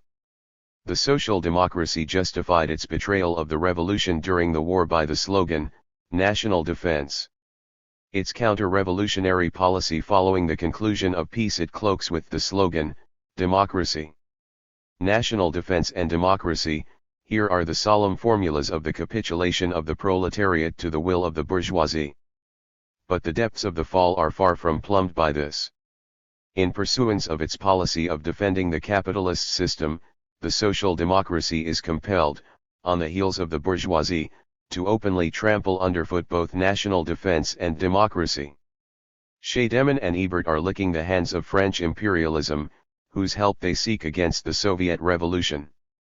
Niski has become the personification of the white terror of the bourgeois counter-revolution. Albert Thomas becomes a hired clerk of the League of Nations, that filthy agency of imperialism. Van der Velde, the eloquent incarnation of the superficiality of the Second International which he used to head, becomes the royal minister, the confederate of Delacroix, member of the clerical party, defender of the Belgian Catholic priests and advocate of capitalist atrocities against the Negroes in the Congo. Henderson, who apes the great men of the bourgeoisie, who appears on the scene now as His Majesty's minister and then again as a member of His Majesty's most loyal labor opposition. Tom Shaw, who demands of the Soviet government documentary proof that there are crooks, thieves, and perjurers in the London government. Who are all these gentlemen if not the sworn enemies of the working class? Renner and Seitz, Niemetz and Tuzar, Troelstra and Branting, Deszczynski and Schkeij, each of them translates the shameful collapse of the Second International into the language of his respective petty government chicanery. Finally, Karl Koski, ex-Marxist and ex-theoretician of the Second International, has become the snivelling privy councillor for the yellow press of the world. Under the pressure of the masses, the more pliant elements of the old socialism have changed their appearance and coloring, without changing in essence. They break away or are preparing to break away from the Second International, and meanwhile invariably shrink, as usual, from every genuine mass and revolutionary action and even from every serious preparation for action. In order to characterize and at the same time brand the actors in this masquerade, it suffices to point out that the Polish Socialist Party, led by Deszczynski and patronized by Pilsudski, this party of petty bourgeois cynicism and chauvinist fanaticism, has announced its break with the Second International. The leading parliamentary elite of the French Socialist Party, which is now casting its votes against the budget and against the Versailles Treaty, remains in essence one of the mainstays of the bourgeois republic. These gestures of opposition go only so far as is necessary to regain, from time to time, the semi-confidence of the most conservative layers of the proletariat. So far as the fundamental questions of the class struggle are concerned, French parliamentary socialism continues as heretofore to disintegrate the will of the proletariat by instilling into the workers the idea that the present moment is not propitious for the conquest of power, because France is too ruined, just as the situation was equally unpropitious yesterday because of the war, while on the eve of the war it was the industrial boom that interfered, and still earlier it was the industrial crisis. Alongside of parliamentary socialism, and not a whit above it, there is the garrulous and mendacious syndicalism of the firm of Jouherho and Brothers. The creation of a strong, firmly welded and disciplined communist party in France is a life and death question for the French proletariat. In the strikes and uprisings a new generation of workers is being educated and tempered in Germany. They are getting their experience at the price of victims whose number grows in proportion with the length of time during which the Independent Socialist Party continues to remain under the influence of conservative social democrats and routinists who keep sighing for the social democracy of Babel's days, who do not understand the character of the present revolutionary epoch, who flinch from civil war and revolutionary terror, who dawdle along at the tail end of events and who live in the expectation of a miracle which is to relieve them of their incapacity. In the heat of battle, the party of Rosa Luxemburg and Karl Liebknecht is teaching the German workers to find the correct road.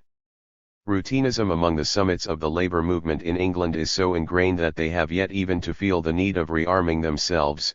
The leaders of the British Labour Party are stubbornly bent upon remaining within the framework of the Second International. At a time when the march of events during recent years has undermined the stability of economic life in conservative England and has made her toiling masses most receptive to a revolutionary program, at such a time, the official machinery of the bourgeois nation, the Royal House of Windsor, the House of Lords, the House of Commons, the Church, the trades unions, the Labour Party, George V, the Archbishop of Canterbury and Henderson, remains intact as a mighty automatic brake upon progress.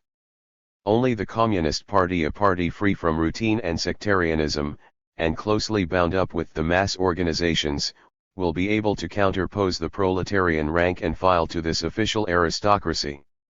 In Italy, where the bourgeoisie itself openly admits that the keys to the country's future destiny are in the hands of the Socialist Party, the policy pursued by the right wing headed by Turati is to divert the proletarian revolution, which is developing powerfully, into the channel of parliamentary reforms.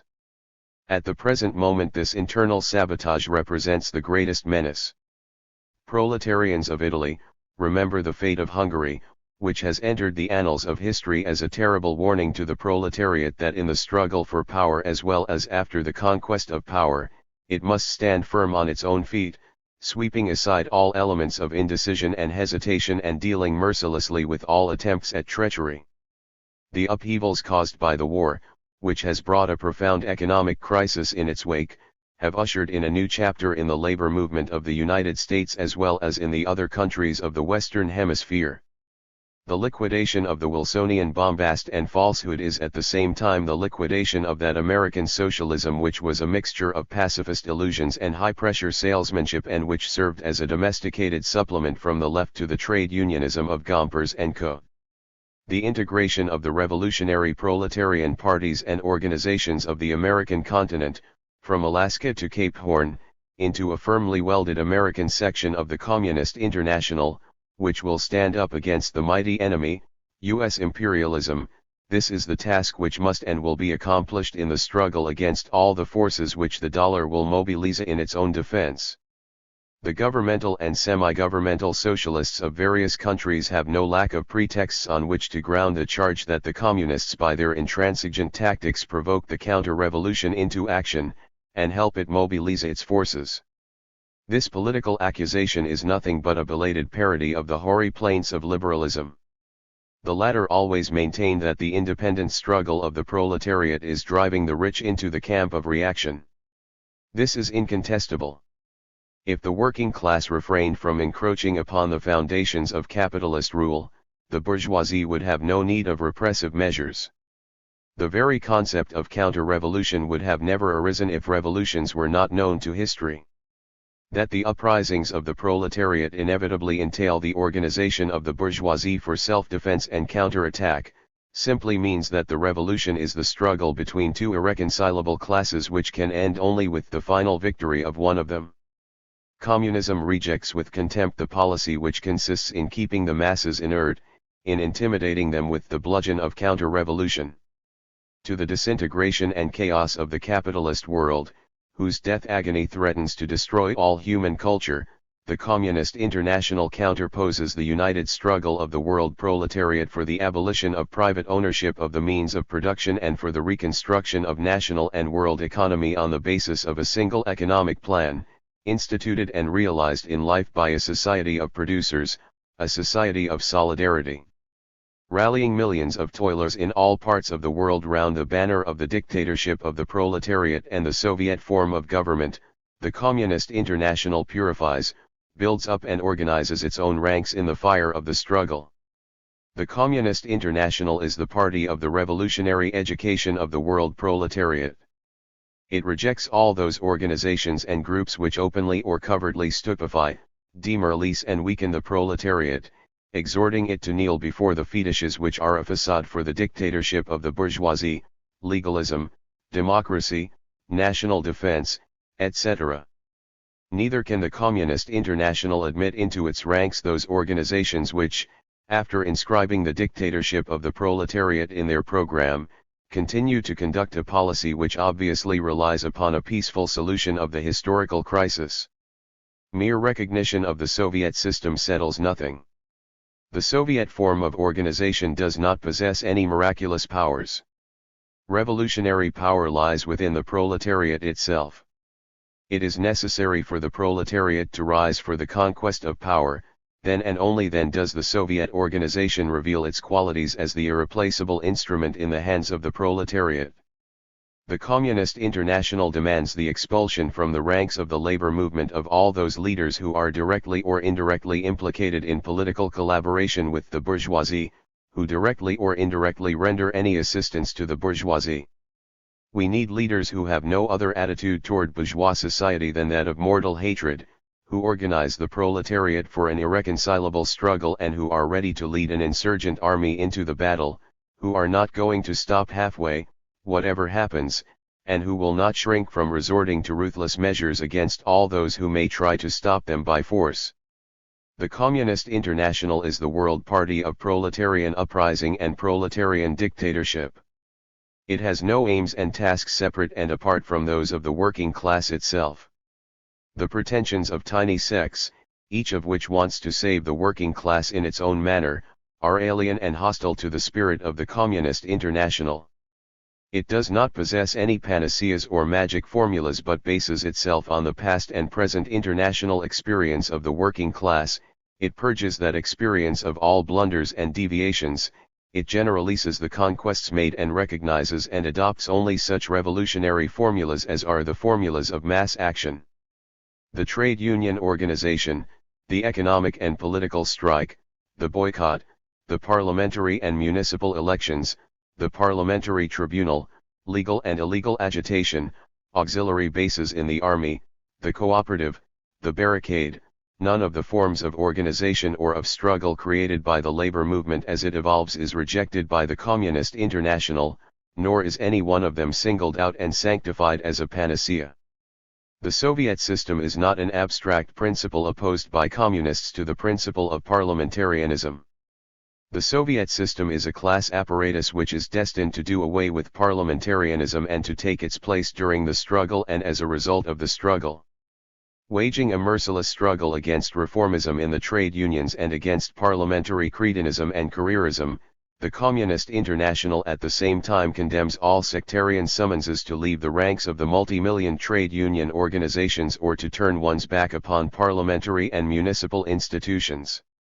The Communists do not separate themselves from the masses who are being deceived and betrayed by the reformists and the patriots, but engage the latter in an irreconcilable struggle within the mass organizations and institutions established by bourgeois society, in order to overthrow them the more surely and the more quickly. Under the aegis of the Second International, the methods of class organization and of class struggle, which were almost exclusively of a legal character, have turned out to be, in the last analysis, subject to the control and direction of the bourgeoisie, who use its reformist agency as a bridle on the revolutionary class. The Communist International, on the other hand, tears this bridle out of the hands of the bourgeoisie, conquers all the methods and organizations of the labor movement, unites all of them under its revolutionary leadership, and through them puts before the proletariat one single goal, namely, the conquest of power for the abolition of the bourgeois state and for the establishment of a communist society. In all his work, whether as leader of a revolutionary strike, or as organizer of underground groups, or as secretary of a trade union, or as agitator at mass meetings, whether as deputy, cooperative worker, or barricade fighter, the communist always remains true to himself as a disciplined member of the Communist Party, a zealous fighter, a mortal enemy of capitalist society, its economic foundation, its state forms, its democratic lies, its religion, and its morality. He is a self-sacrificing soldier of the proletarian revolution and an indefatigable herald of the new society. Working men and women. On this earth there is only one banner which is worth fighting and dying for. It is the banner of the Communist International. Moscow, August 1920. The Second World Congress of the Communist International. Minutes of the Second Congress of the Communist International, Theses. Theses on the fundamental tasks of the Communist International. 1. A characteristic feature of the present moment in the development of the international communist movement is the fact that in all capitalist countries the best representatives of the revolutionary proletariat have completely understood the fundamental principles of the Communist International, namely, the dictatorship of the proletariat and the power of the Soviet, and with a loyal enthusiasm have placed themselves on the side of the Communist International. A still more important and still greater step forward is the completely clear and unlimited sympathy with these principles manifested by the wider masses, not only of the proletariat of the towns, but also by the advanced portion of the agrarian workers. On the other hand, two mistakes or weaknesses have shown themselves in the communist movement, in spite of its extraordinary and rapid increase. 1. Very serious and a direct threat to the liberation of the proletariat, consists in the fact that a section of the old leaders and old parties of the Second International, partly unconsciously yielding to the wishes and pressure of the masses, partly consciously deceiving them, in order to preserve their former role of agents and supporters of the bourgeoisie inside the labor movement, are declaring a conditional or even unconditional affiliation to the Third International, while remaining, in reality, in the whole practice of their party and political work, on the level of the Second International. Such a state of things is absolutely inadmissible, because it demoralizes the masses, hinders the development of a strong communist party, and lowers their respect for the Third International by threatening repetition of such betrayals as that of the Hungarian Social Democrats, who so facilely assumed the disguise of communists.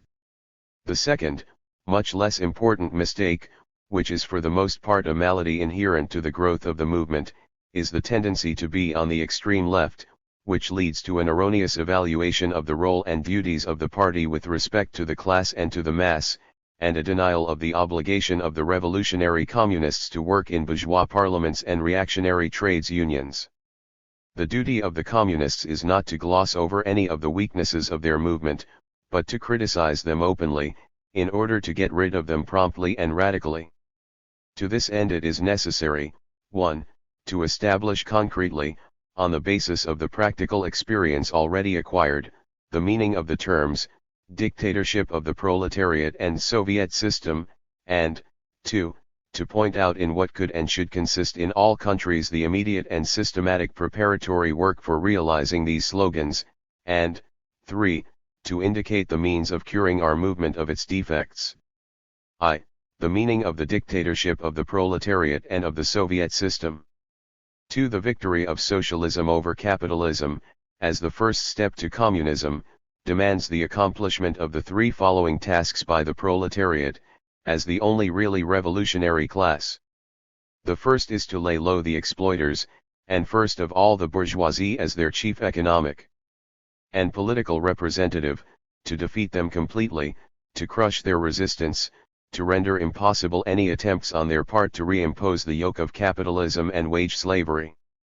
The second is to inspire, and lead in the footsteps of the revolutionary advance guard of the proletariat, the Communist Party, not only the whole proletariat or its large majority, but the entire mass of workers and those exploited by capital, to enlighten, organize, instruct, and discipline them during the course of the bold and merciless struggle against the exploiters, to wrench this enormous majority of the population in all the capitalist countries out of their state of dependence on the bourgeoisie, to instill in them, through practical experience, confidence in the leading role of the proletariat and its revolutionary advance guard.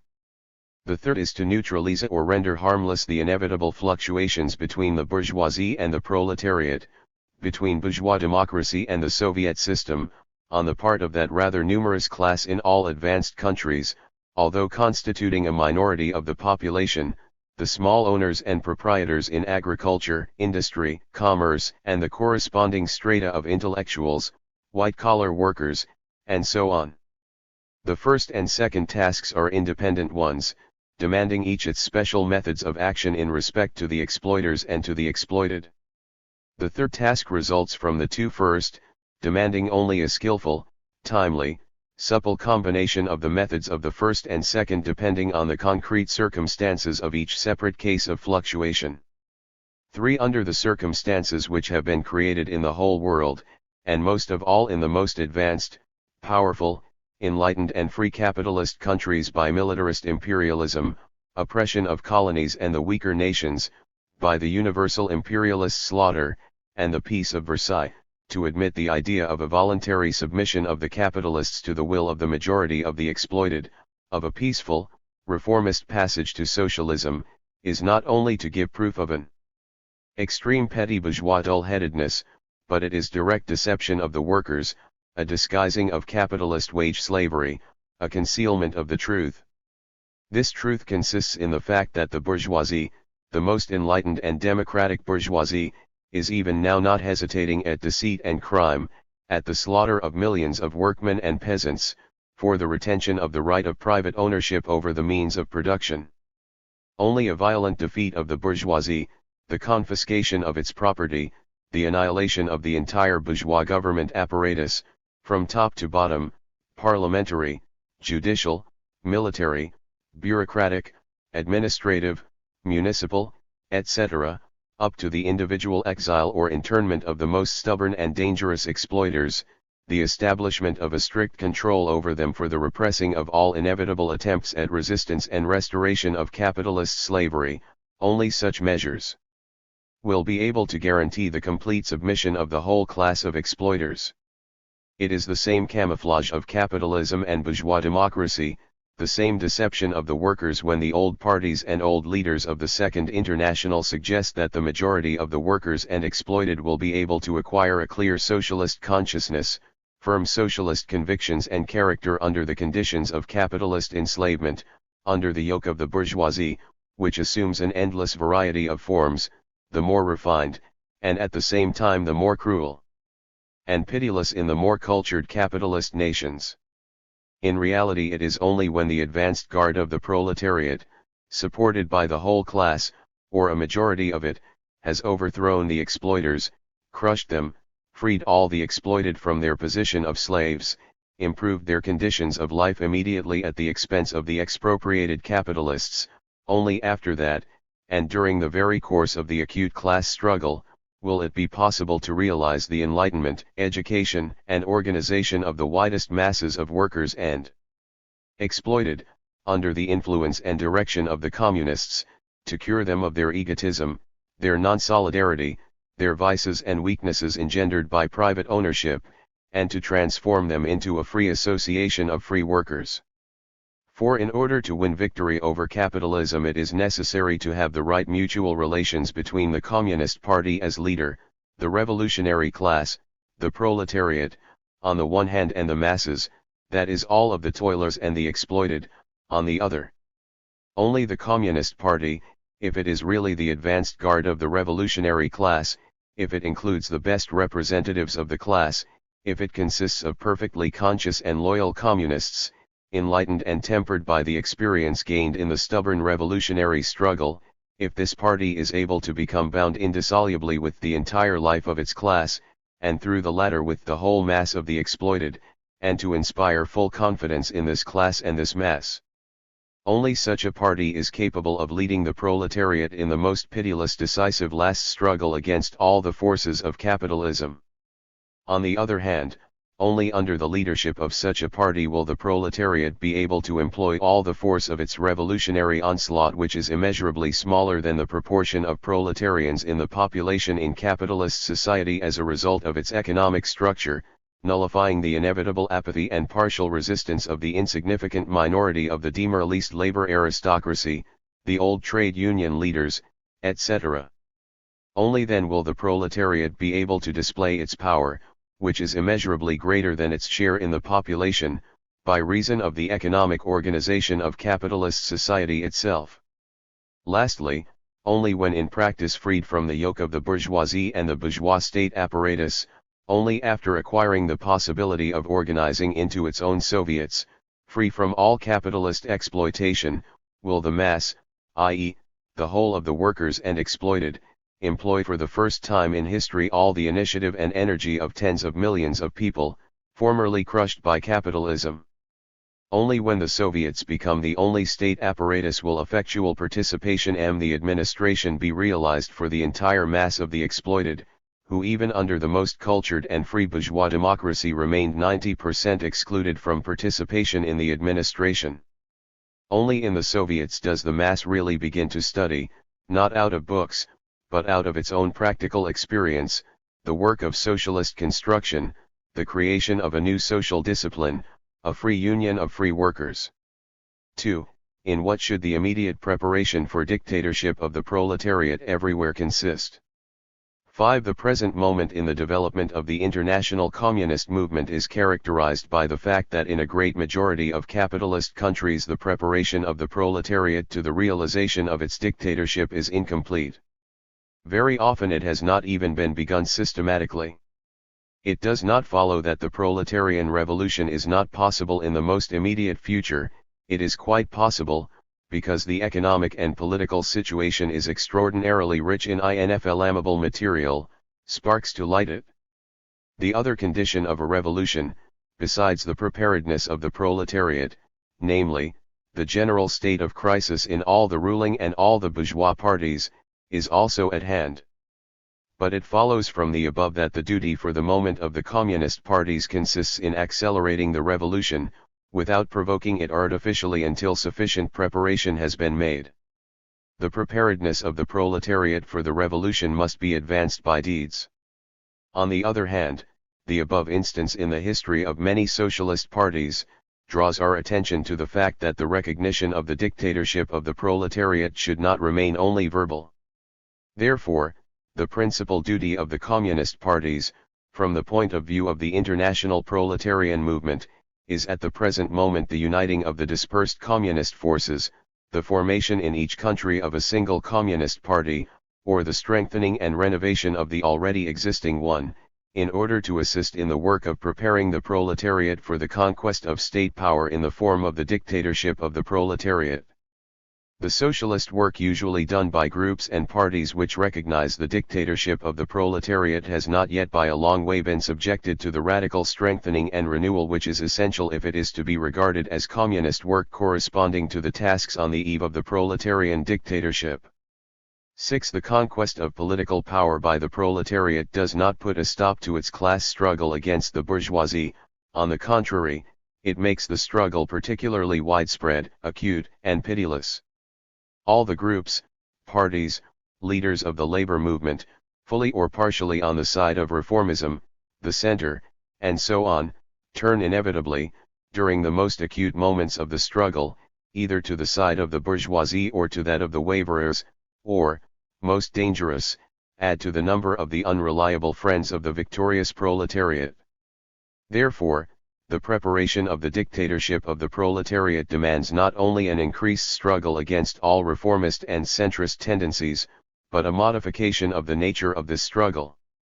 The struggle should not be limited by an explanation of the erroneousness of such tendencies, but it should stubbornly and mercilessly denounce any leader in the labor movement who may be manifesting such tendencies, otherwise the proletariat will not know whom it must trust in the most decisive struggle against the bourgeoisie. This struggle is such that at any moment it may replace, and has replaced, as experience has proved, the weapon of criticism by the criticism of the weapon. The least inconsistency or weakness in the denunciation of those who show themselves to be reformists or centrists, means a direct increase of the danger of the power of the proletariat being overthrown by the bourgeoisie, which will, tomorrow, utilize in favor of the counter-revolution everything which today appears to short-sighted people only as a theoretical difference of opinion. 7. In particular, one cannot stop at the usual abstract refutation of all collaboration between the proletariat and the bourgeoisie. The mere defense of liberty and equality, under the condition of preserving the right of private ownership of the means of production, becomes transformed under the conditions of the dictatorship of the proletariat, which will never be able to suppress completely all private ownership, into a collaboration with the bourgeoisie, which undermines directly the power of the working class. The dictatorship of the proletariat means the strengthening and defense, by means of the ruling power of the state, of the non-liberty of the exploiter to continue his work of oppression and exploitation, the inequality of the proprietor, i.e., of the person who has taken for himself personally the means of production created by social labor, with the propertyless. That which, before the victory of the proletariat, seems but a theoretical difference of opinion on the question of democracy, becomes inevitably on the morrow, after the victory, a question which can only be decided by force of arms. Consequently, without a radical modification of the whole nature of the struggle against the centrists and democrats, even a preliminary preparation of the mass for the realization of a dictatorship of the proletariat is impossible. 8. The dictatorship of the proletariat is the most decisive form of class struggle between the proletariat and the bourgeoisie. Such a struggle can be successful only when the most revolutionary advance guard of the proletariat leads the huge majority of it. The preparation of the dictatorship of the proletariat demands, therefore, not only the explanation of the bourgeois nature of all reformism and all defense of democracy, which preserves the private ownership of the means of production, not only the denunciation of such tendencies, which in practice mean the defense of the bourgeoisie inside the labor movement, but it demands also the replacing of the old leaders by communists in all kinds of proletarian organizations, not only political, but industrial, cooperative, educational, etc. The more lasting, complete, and solid the rule of the bourgeois democracy has been in any country, the more has it been possible for the bourgeoisie to appoint as labor leaders men who have been educated by it, imbued with its views and prejudices, and very frequently, directly or indirectly, bribed by it. It is necessary to remove all these representatives of the labor aristocracy, or of the bourgeoisified workers, from their posts and replace them by even inexperienced workers, so long as these are in unity with the exploited masses, and enjoy the latter's confidence in the struggle against the exploiters. The dictatorship of the proletariat will demand the appointment of such inexperienced workmen to the most responsible state functions, otherwise the workers' government will be powerless and it will not have the support of the masses. 9. The dictatorship of the proletariat is the most complete realization of a leadership of all workers and exploited, who have been oppressed, beaten down, crushed, intimidated, dispersed, deceived by the class of capitalists, by the only class prepared for such a leading role by the whole history of capitalism. Therefore, the preparation of the dictatorship of the proletariat must be begun immediately and in all places by means of the following methods, among others. In every organization, union, or association without exception, beginning with the proletarian ones at first, and afterwards in all those of the non-proletarian workers and exploited masses, political, professional, military, cooperative, educational, sporting, etc., must be formed groups or nuclei of communists, mostly open ones, but also secret ones which become necessary in each case when the arrest or exile of their members or the dispersal of the organization is threatened. These nuclei, in close contact with one another and with the central party, exchanging experiences, carrying on the work of propaganda, campaign, organization, adapting themselves to in the branches of social life, to all the various forms and subdivisions of the working masses, must systematically train themselves, the party, the class and the masses by such many-sided work. At the same time it is most important to work out practically the necessary methods on the one hand in respect to the leaders or responsible representatives, who are very frequently hopelessly infected with petty bourgeois and imperialist prejudices.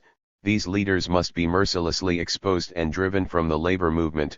On the other hand, with respect to the masses who, especially after the imperialist slaughter, are mostly inclined to listen to and accept the doctrine of the necessity of the rule of the proletariat as the only way out of capitalist enslavement.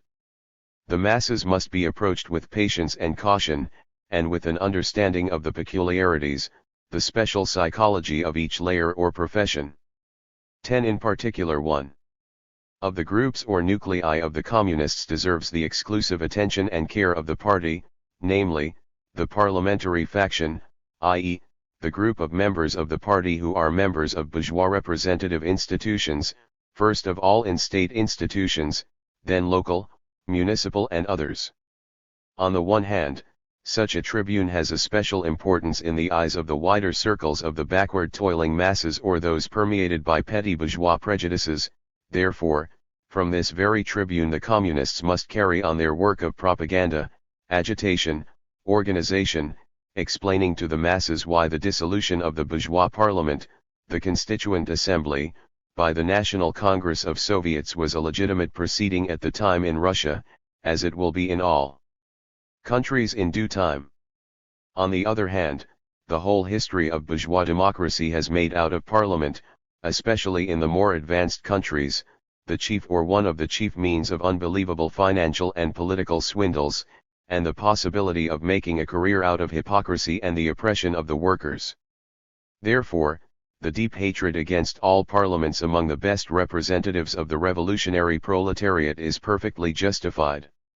Therefore, the communist parties, and all parties adhering to the Third International, especially in cases when such parties have become formed not by means of a division in the old parties and after a lasting stubborn struggle against them, but by means of the old parties passing over, often only nominally, to a new position, must be very strict in their attitude towards their parliamentary faction, demanding their complete subordination to the control and the directions of the Central Committee of the party, to include in them mostly revolutionary workers, to carry out at party meetings and in the party press a most attentive analysis of the parliamentary speeches, from the point of view of their communist integrity, to detail the M.P.S for propaganda among the masses, to exclude from such factions all those who show a tendency towards the Second International, and so forth.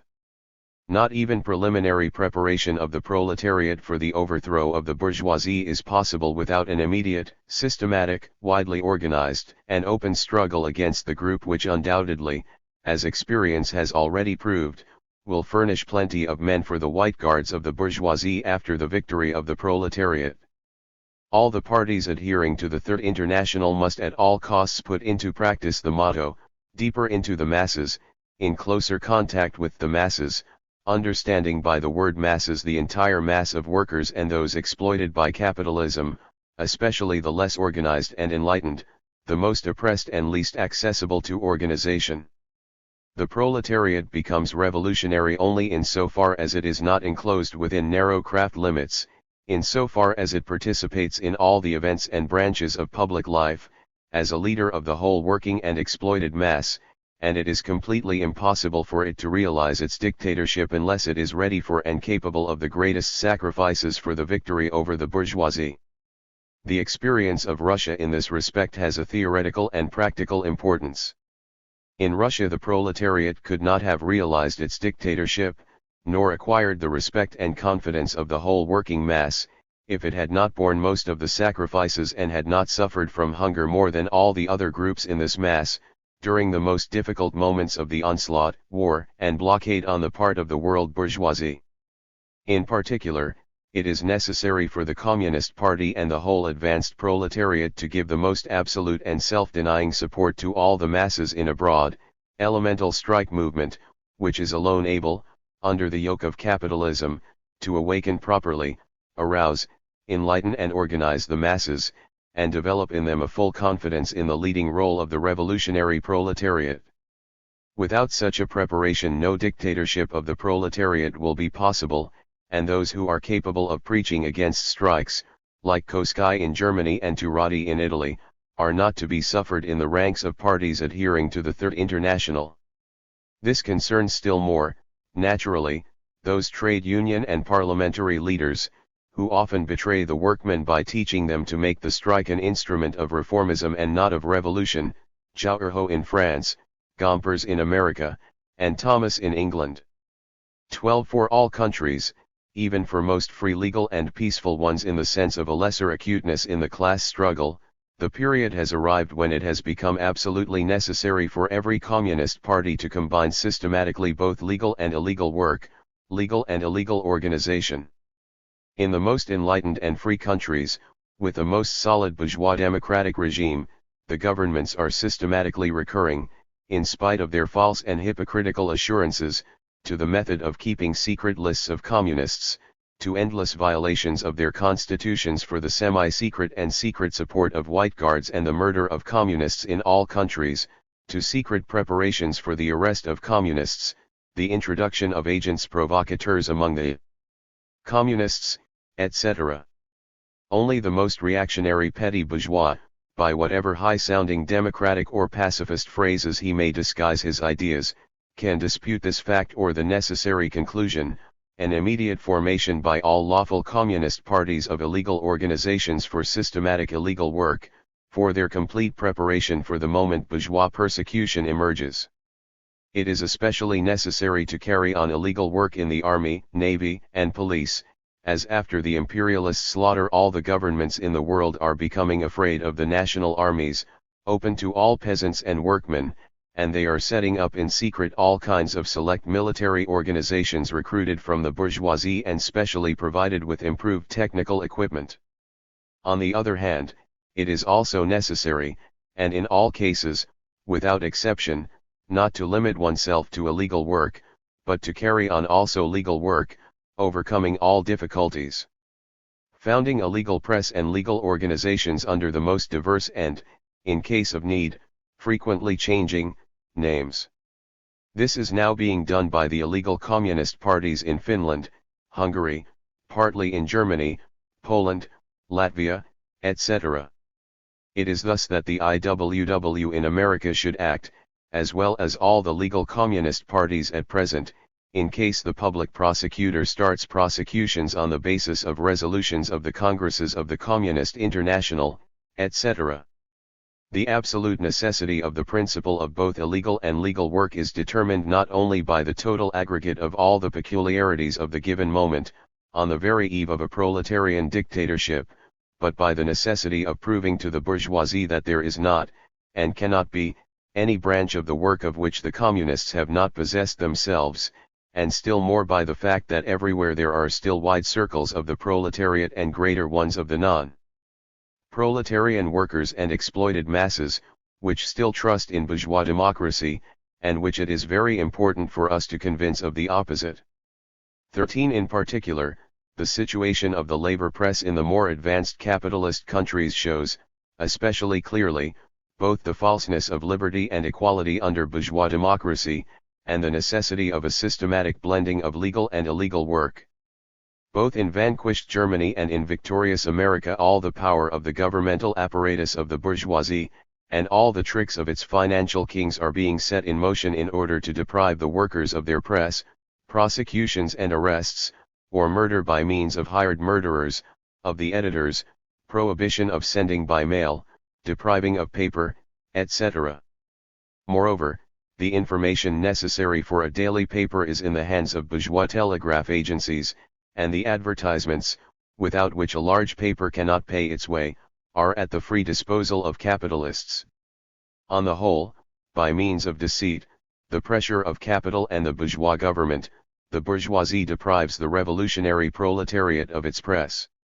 For the struggle against this state of things, the communist parties must create a new type of periodical press for extensive circulation among the workers. 1. Lawful publications, in which the communists, without calling themselves such, and without mentioning their connection with the party, utilize the slightest possibility allowed by the laws, as the Bolsheviks did in the time of the Tsar, after 1905. 2.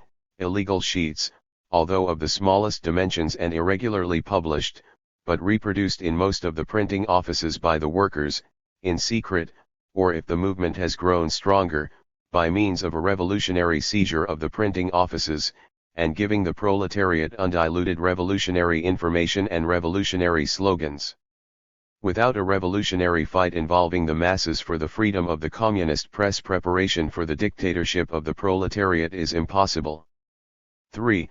Correction of the policy and partly also of the personnel of the parties adhering or willing to adhere to the Communist International. 14. The degree of preparedness of the proletariat to carry out its dictatorship, in the countries most important from the viewpoint of world economics and world politics, is manifested most objectively and clearly by the fact that the most influential parties of the Second International, the French Socialist Party, the Independent Social Democratic Party of Germany, the Independent Labour Party of England, the American Socialist Party, have gone out of this Yellow International and have decided conditionally to join the Third International. This proves that not only the advance guard but the majority of the proletariat has begun to pass over to our side, convinced by the whole course of events. The chief thing now is to know how to complete this passage and solidly, organizationally strengthen what has been achieved, so as to be able to advance along the whole line without the slightest hesitation. 15. The whole activity of the above-mentioned parties, to which must be added the Swiss Socialist Party if the telegraphic reports regarding its resolution to join the Third International are correct, proves, and any given periodical paper of these parties confirms it, that they are not communist as yet, and frequently even are in direct opposition to the fundamental principles of the Third International, namely, the recognition of the dictatorship of the proletariat, and of the Soviet system instead of bourgeois democracy. Therefore, the Second Congress of the Communist International should announce that it does not consider it possible to receive these parties immediately, that it confirms the answer of the Executive Committee of the Third International to the German independence, that it confirms its readiness to carry on negotiations with any party leaving the Second International and desiring to join the Third, that it reserves the right of a consultative vote to the delegates of such parties at all its congresses and conferences, and that it proposes the following conditions for a complete union of these, and similar, parties with the Communist International. 1. The publishing of all the resolutions passed by all the congresses of the Communist International and by the Executive Committee, in all the periodical publications of the party. 2. Their discussion at the special meetings of all sections and local organizations of the party. 3. The convocation, after such a discussion, of a special congress of the party to draw up a balance sheet. Such a congress is to be called together as soon as possible within a period of 4 months at the most, following the Second Congress. 4. Purging from the party of all elements who continue to act in the spirit of the Second International. 5. The transfer of all periodical papers of the party into the hands of communist editors. 6. Those parties which now wish to join the Third International, but which have not yet radically changed their old tactics, must above all take care that 2/3 of their Central Committee and of their chief central institutions consist of such comrades as have publicly spoken out in favor of affiliation to the Third International before the Second Congress. Exceptions can be made only with the sanction of the Executive Committee of the Communist International. The EC also reserves the right of making exceptions with regard to the representatives of the centrist tendency mentioned in paragraph 7. 7 members of the party who repudiate the conditions and theses adopted by the Communist International must be excluded from the party. The same applies to delegates of special congresses.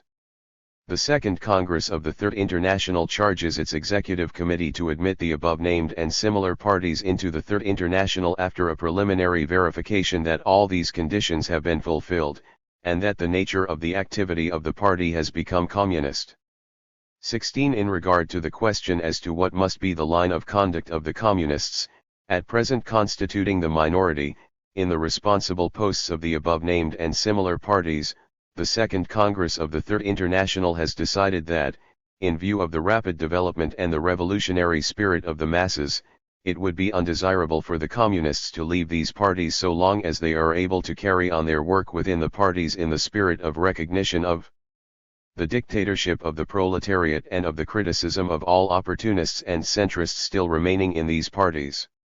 When the left wing of the Center Party becomes sufficiently strong, it can, provided it considers it beneficial for the development of communism, leave the party in a body and inaugurate a communist party. At the same time, the Second Congress of the Third International must declare itself in favor of the Communist Party, and the groups and organizations sympathizing with communism in England, joining the Labour Party, although this party is a member of the Second International. The reason for this is that so long as this party will allow all constituent organizations their present freedom of criticism and freedom of propaganda, and organizational activity in favor of the dictatorship of the proletariat and the power of Soviets, so long as this party preserves its character as an alliance of all the trade union organizations of the working class, the communists ought to take all measures, and even consent to certain compromises, in order to be able to exercise an influence over the wider circles of workers and the masses, to denounce their opportunist leaders from a higher platform visible to the masses, to accelerate the transfer of political power from the direct representatives of the bourgeoisie to the labor lieutenants of the capitalist class, so that the masses may be more rapidly cured of all illusions on this subject. 17. In regard to the Italian Socialist Party, the Second Congress of the Communist International recognizes that the revision of the program undertaken by this party at its Congress at Bologna last year represents a very important stage in the transformation to communism, and that the proposals made to the National Council of the party by the Turin section and published in the magazine Ordine Nuovo of May 8, 1920 all correspond with the fundamental principles of communism.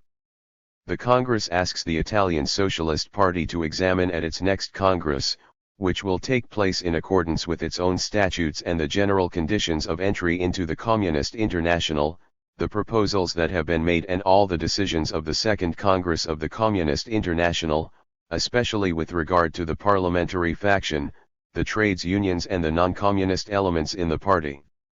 18. The Second Congress of the Third International considers as not correct the views regarding the relations of the party to the class and to the masses, and the non-participation of the communist parties in bourgeois parliaments and reactionary unions, which have been emphatically repudiated in the special resolutions of the present Congress, which are defended in full by the KAPD and also partially by the Communist Party of Switzerland, by the organ of the East European Secretariat of the Communist International Communismus in Vienna, and by several of our Dutch comrades, also by certain communist organizations in England, as for instance the Workers' Socialist Federation, and by the IWW in America, the Shop Stewards Committees in England, etc.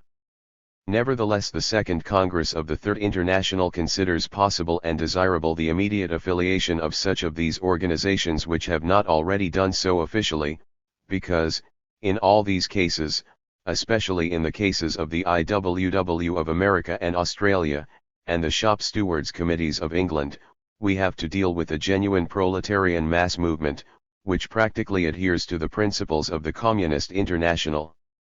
In such organizations, any mistaken views on the question of participation in the bourgeois parliaments are to be explained not so much by the presence of members of the bourgeoisie advocating their own petty bourgeois views, as the views of the anarchists frequently are, but by the political inexperience of proletarians who are, nevertheless, completely revolutionary and in contact with the masses.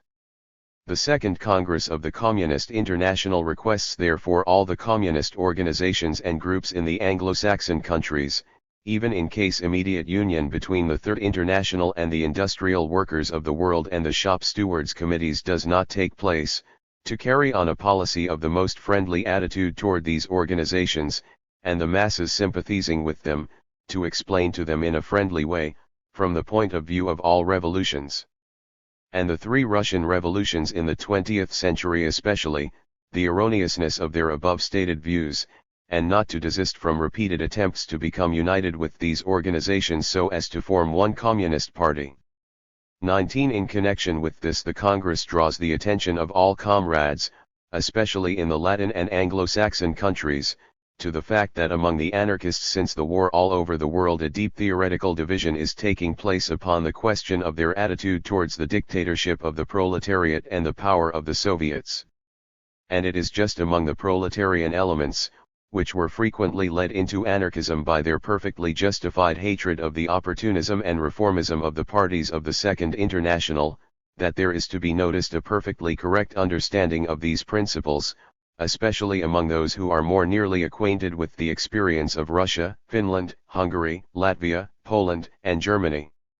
The Congress considers it the duty of all comrades to support with all their strength all the masses of proletarian elements passing from anarchism to the Third International. The Congress points out that the success of the work of truly communist parties ought to be measured, among other things, by how far they have been able to attract to their party all the mass proletarian elements from anarchism to their side. Minutes of the Second Congress of the Communist International, Theses. Theses on the conditions under which Workers' Soviets may be formed. 1. The Soviets of Workers' Deputies appeared for the first time in Russia in 1905, at a time when the revolutionary movement of Russian workers was at its height. Already in 1905, the Petrograd Soviet of Workers' Deputies was taking the first instinctive steps towards the seizure of power. And at that time the Petrograd Soviet was strong only in so far as it had a chance of acquiring political power. As soon as the imperial counter-revolution rallied its forces and the labor movement slackened, the Soviet, after a short period of stagnation, ceased to exist. 2. When in 1916, at the beginning of a new strong revolutionary wave, the idea began to awaken in Russia of the immediate organization of Soviets of Workers' Deputies, the Bolshevik Party warned the workers against the immediate formation of Soviets, and pointed out that such a formation would be well timed only at the moment when the revolution was already beginning, and when the time had come for a direct struggle for power.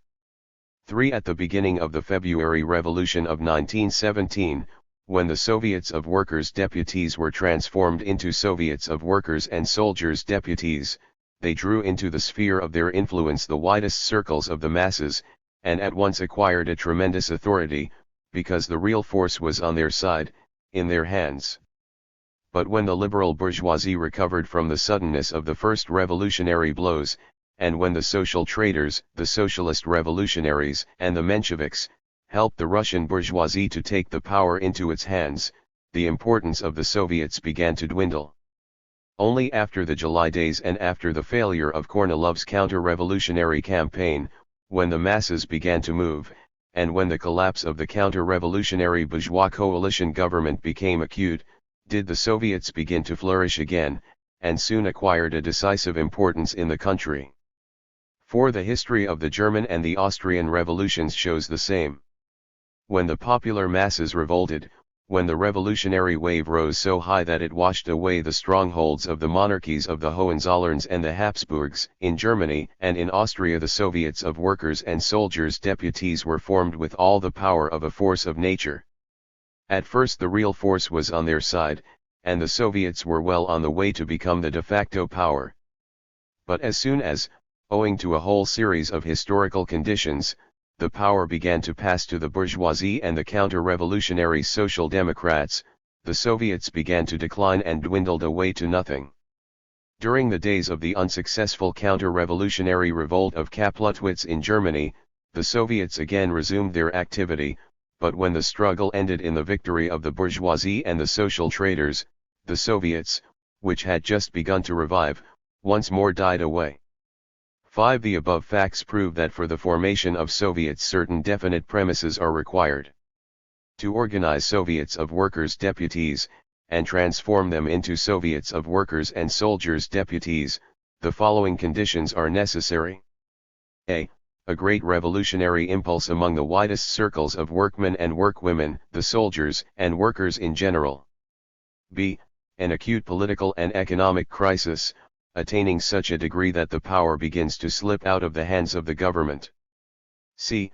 When, in the ranks of considerable masses of workers, and first of all in the ranks of the Communist Party, a serious decision to begin a systematic and regular struggle for the power has become ripe. 6. In the absence of these conditions, the Communists may and should systematically and insistently propagate the idea of Soviets, popularize it among the masses, demonstrate to the widest circles of the population that the Soviets are the only efficient form of government during the transition to complete communism. But to proceed to the direct organization of Soviets in the absence of the above three conditions is impossible. 7. The attempt of the social traders in Germany to introduce the Soviets into the general bourgeois democratic constitutional system, is treason to the workers' cause and deception of the workers. Real Soviets are possible only as a form of state organization, replacing bourgeois democracy, breaking it up and replacing it by the dictatorship of the proletariat. 8. The propaganda of the right leaders of the independents, Hilferding, Koski and others, intended to prove the compatibility of the Soviet system with the bourgeois constituent assembly, is either a complete misunderstanding of the laws of development of a proletarian revolution, or a conscious deception of the working class. The Soviets are the dictatorship of the proletariat. The constituent assembly is the dictatorship of the bourgeoisie. To unite and reconcile the dictatorship of the working class with that of the bourgeoisie is impossible. 9. The propaganda of some representatives of the left independents in Germany presenting the workers with a ready-made formal plan of a Soviet system, having no relation whatever to the concrete process of civil war, is a doctrinaire pastime which diverts the workers from their essential tasks in the real struggle for power. 10. The attempts of separate communist groups in France, Italy, America, and England to form Soviets not embracing the larger working masses, and unable, therefore, to enter into a direct struggle for power, are only prejudicial to the actual preparation of a Soviet revolution. Such artificial hothouse Soviets soon become transformed, at best, into small associations for propaganda of the Soviet idea, and in the worst case such miserable Soviets are capable only of compromising the Soviet idea in the eyes of the popular masses. 11. At the present time there exists a special situation in Austria, where the working class has succeeded in preserving its Soviets, which unite large masses of workers. Here the situation resembles the period between February and October, 1917, in Russia. The Soviets in Austria represent a considerable political force, and appear to be the embryo of a new power. It must be understood that in such a situation the Communists ought to participate in these Soviets, help them penetrate into all phases of the social, economic, and political life of the country. They should create communist factions within these Soviets, and by all means aid their development. 12. Soviets without a revolution are impossible. Soviets without a proletarian revolution inevitably become a parody of Soviets.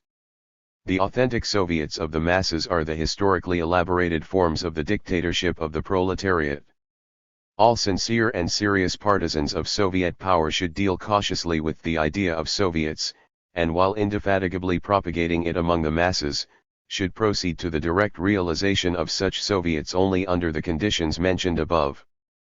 Theses on the Trade Union Movement, Factory Committees, and the Third International. 1. The trades unions, created by the working class during the period of the peaceful development of capitalism, were organizations of the workers to increase the price of labor in the labor market, and for the improvement of labor conditions. The revolutionary Marxists endeavored by their influence to unite them with the political party of the proletariat, the Social Democracy, for a joint struggle for socialism. For the same reasons that international social democracy, with a few exceptions, proved to be not an instrument of the revolutionary struggle of the proletariat for the overthrow of capitalism, but an organization which held back the proletariat from revolution, in the interests of the bourgeoisie, the trades unions proved to be in most cases, during the war, a part of the military apparatus of the bourgeoisie, helping the latter to exploit the working class as much as possible in a more Energetic struggle for profits. Containing chiefly the skilled workmen, better paid, limited by their craft narrow-mindedness, fettered by a bureaucratic apparatus disconnected from the masses, demoralized by their opportunist leaders, the unions betrayed not only the cause of the social revolution, but even also the struggle for the improvement of the conditions of life of the workmen organized by them. They started from the point of view of the trade union struggle against the employers, and replaced it by the program of an amicable arrangement with the capitalists at any cost. This policy was carried on not only by the liberal unions of England and America, not only by the would-be socialist trades unions in Germany and Austria, but by the syndicalist unions in France as well. To the economic consequences of the war, the complete disorganization of world economy, the insane prices, the unlimited use of the labor of women and children, the worsening of the housing conditions, all these are forcing the large masses of the proletariat into the struggle against capitalism. This struggle is revolutionary warfare, by its proportions and the character that it is assuming more and more every day, a warfare destroying in fact the bases of the capitalist order. The increase of wages, obtained one day by the economic struggle of one or another category of workers, is the next day nullified by the high prices.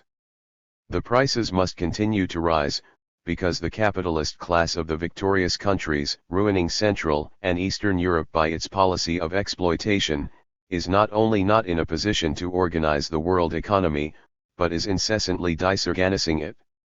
For the success of their economic struggle, the wider masses of workers, who until now have stood apart from the labor unions, are now flowing into their ranks in a powerful stream.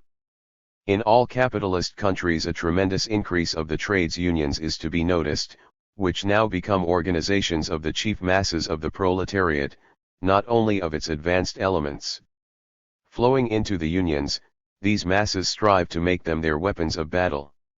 The sharpening of class antagonism compels the trades unions to lead strikes, which flow in a broad wave over the entire capitalist world, constantly interrupting the process of capitalist production and exchange.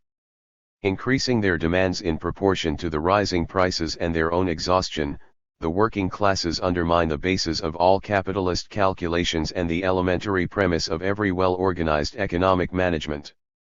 The unions, which during the war had been organs of compulsion over the working masses, become in this way organs for the annihilation of capitalism. 3. The old trade union bureaucracy and the old forms of organization of the trades unions are in every way opposing such a change in the nature of the trades unions. The old trade union bureaucracy is endeavoring in many places to maintain the trades unions as organizations of the workers' aristocracy. It preserves the rules which make it impossible for the badly paid working classes to enter into the trade union organizations. The old trade union aristocracy is even now intensifying its efforts to replace the strike methods, which are ever more and more acquiring the character of revolutionary warfare between the bourgeoisie and the proletariat, by the policy of arrangements with the capitalists, the policy of long-term contracts, which have lost all sense simply in view of the constant insane rise in prices. It tries to force upon the workers the policy of joint industrial councils, and to impede by law the leading of strikes, with the assistance of the capitalist state. At the most tense moments of the struggle this bureaucracy sows trouble and confusion among the struggling masses of the workers, impeding the fusion of the struggle of various categories of workmen into one general class struggle. In these attempts it is helped by the old organizations of the trades unions according to Crafts, which breaks up the workmen of one branch of production into separate professional groups, notwithstanding their being bound together by the process of capitalist exploitation.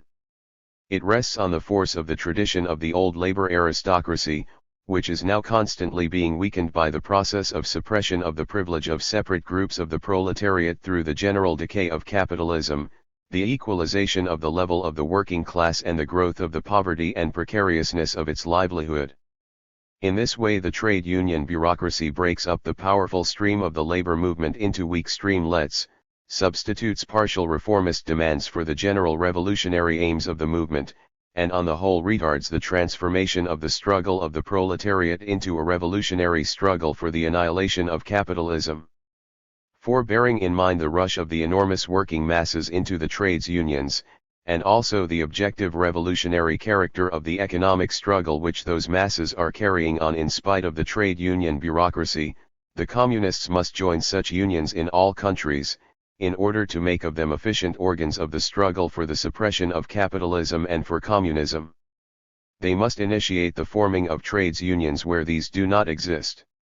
All voluntary withdrawals from the industrial movement, every artificial attempt to organize special unions, without being compelled thereto by exceptional acts of violence on the part of the trade union bureaucracy, such as the expulsion of separate revolutionary local branches of the unions by the opportunist officials, or by their narrow-minded aristocratic policy, which prohibits the unskilled workers from entering into the organization, represents a great danger to the communist movement.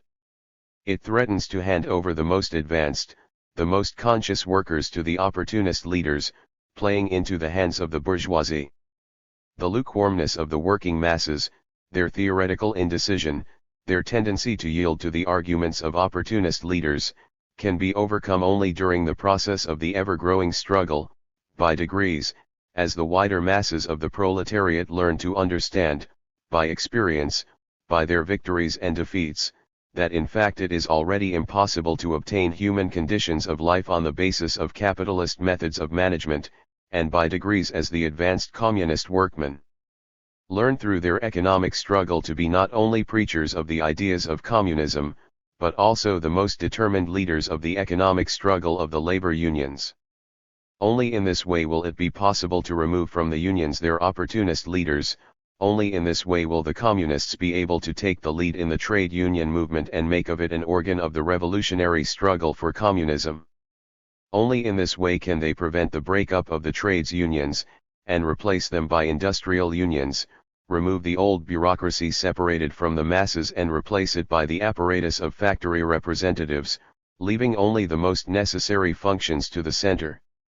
5. Placing the object and the essence of labor organizations before them, the communists ought not to hesitate before a split in such organizations, if a refusal to split would mean abandoning revolutionary work in the trades unions, and giving up the attempt to make of them an instrument of revolutionary struggle, the attempt to organize the most exploited section of the proletariat.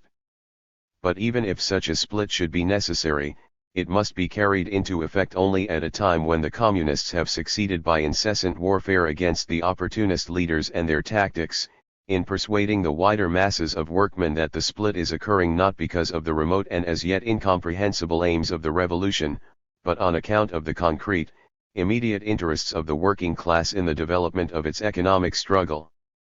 The communists, in case a necessity for a split arises, must continuously and attentively discuss the question as to whether such a split might not lead to their isolation from the working masses.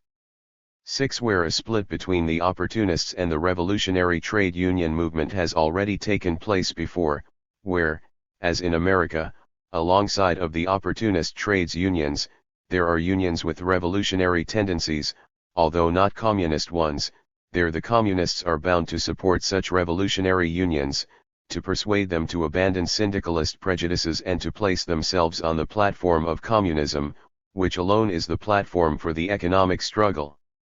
Where within the trades unions or outside of them organizations are formed in the factories, such as shop stewards, factory committees, etc., for the purpose of fighting against the counter-revolutionary tendencies of the trade union bureaucracy, to support the spontaneous direct action of the proletariat, there, of course, the communists must with all their energy give assistance to these organizations. But they must not fail to support the revolutionary trades unions, which are in a state of ferment and passing over to the class struggle. On the contrary, by approaching this evolution of the unions on their way to a revolutionary struggle, the communists will be able to play the part of an element uniting the politically and industrially organized workmen in their struggle for the suppression of capitalism. The economic struggle of the proletariat becomes a political struggle during an epoch of the decline of capitalism much quicker than during an epoch of its peaceful development. Every serious economic clash may immediately place the workers face to face with the question of revolution. Therefore it is the duty of the communists in all the phases of the economic struggle to point out to the workers that the success of the struggle is only possible if the working class conquers the capitalists in open fight, and by means of dictatorship proceeds to the organization of a socialist order. Consequently, the communist must strive to create as far as possible complete unity between the trades unions and the Communist Party, and to subordinate the unions to the practical leadership of the party, as the advanced guard of the workers' revolution. For this purpose the communists should have communist groups in all the trades unions and factory committees and acquire by their means an influence over the labor movement and direct it. 2. 1. The economic struggle of the proletariat for the increase of wages and the improvement of the conditions of life of the masses, is getting more and more into a blind alley. The economic crisis, embracing one country after another in ever-increasing proportions, is showing to even unenlightened workmen that it is not enough to demand an increase of wages and a shortening of the working hours, but that the capitalist class is less capable every day of establishing the normal conditions of public economy and of guaranteeing to the workers at least those conditions of life which it gave them before the World War. Out of this growing conviction of the working masses are born their efforts to create organizations which will be able to commence a struggle for the alleviation of the situation by means of workers' control over production, through the medium of the factory committees. This aspiration to create factory committees, which is more and more taking possession of the workmen of different countries, takes its origin from the most varied causes: struggle against the counter-revolutionary bureaucracy, discouragement after union defeats, striving to create an organization embracing all workers, but at the end it results in the fight for control over industry, the special historic task of the factory committees. Therefore, it is a mistake to form the shop committees only out of workmen who are already struggling for the dictatorship of the proletariat. On the contrary, the duty of the Communist Party is to organize all the workers on the ground of the economic crisis, and to lead them towards the struggle for the dictatorship of the proletariat by developing the struggle for workers' control over production, which they all understand. 2. The Communist Party will be able to accomplish this task if, taking part in the struggle in the factory committees, it will instill into the minds of the masses the consciousness that a systematic reconstruction of public economy on the basis of capitalism, which would mean its new enslavement by the government in favor of the industrial class, is now totally impossible. The organization of economic management in the interests of the working masses is possible only when the government is in the hands of the working class, when the strong hand of labor dictatorship will proceed to the suppression of capitalism and to the new socialist organization. 3. The struggle of the factory committees against capitalism has for its immediate object workers' control over production. The workers of every enterprise, every branch of industry, no matter what their trade, suffer from the sabotage of production on the part of capitalists, who frequently consider it more profitable to stop production in order that it may be easier to compel the workers to agree to unsatisfactory labor conditions, or not to invest new capital in industry at a moment of a general rise in prices. The need to protect themselves against such a sabotage of production by the capitalists unites the workmen independently of their political opinions, and therefore the factory committees elected by the workers of a given enterprise are the broadest mass organizations of the proletariat. But the disorganization of capitalist management is the result of not only the conscious will of the capitalists, but in a still greater degree an inevitable decline of capitalism. Therefore, in their struggle against the consequences of such a decline, the factory committees must go beyond the limits of control in separate factories. The factory committees of separate factories will soon be faced with the question of workers' control over whole branches of industry and their combinations. And as any attempt on the part of workmen to exercise a control over the supplying of the factories with raw material, or to control the financial operations of the factory owners, will be met by the most energetic measures against the working class on the part of the bourgeoisie and the capitalist government, the struggle for workers' control over production must lead to the struggle for a seizure of power by the working class. For the campaign in favor of factory committees must be conducted in such a way that into the minds of the popular masses, even those not directly belonging to the factory proletariat, there should he instilled the conviction that the bourgeoisie is responsible for the economic crisis, while the proletariat with the watchword of workers' control of industry, is struggling for the organization of production, for the suppression of speculation, disorganization and high prices.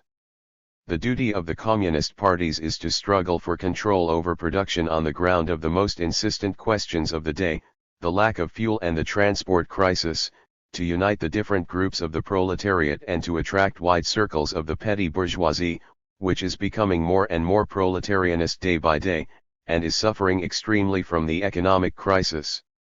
5. The factory committees cannot be substituted for the trades unions. During the process of struggle they may form unions outside the limits of single factories and trades, according to the branches of production, and create a general apparatus for the direction of the struggle. The trades unions are already now centralist fighting organs, although they do not embrace such wide masses of workers as the factory committees can, these latter being loose organizations which are accessible to all the workers of a given enterprise. The division of tasks between the shop committees and the industrial unions is the result of the historical development of the social revolution. The industrial unions organize the working masses for the struggle for the increase of wages and shortening of hours on a national scale. The factory committees are organized for workers' control over production, for the struggle against the crisis, and embrace all the workers of the enterprise, but their struggle can only gradually assume the character of a national 1. The communists must endeavor to render the factory committees the nuclei of the trades unions and to support them in proportion as the unions overcome the counter-revolutionary tendencies of their bureaucracy, as they consciously become organs of the revolution.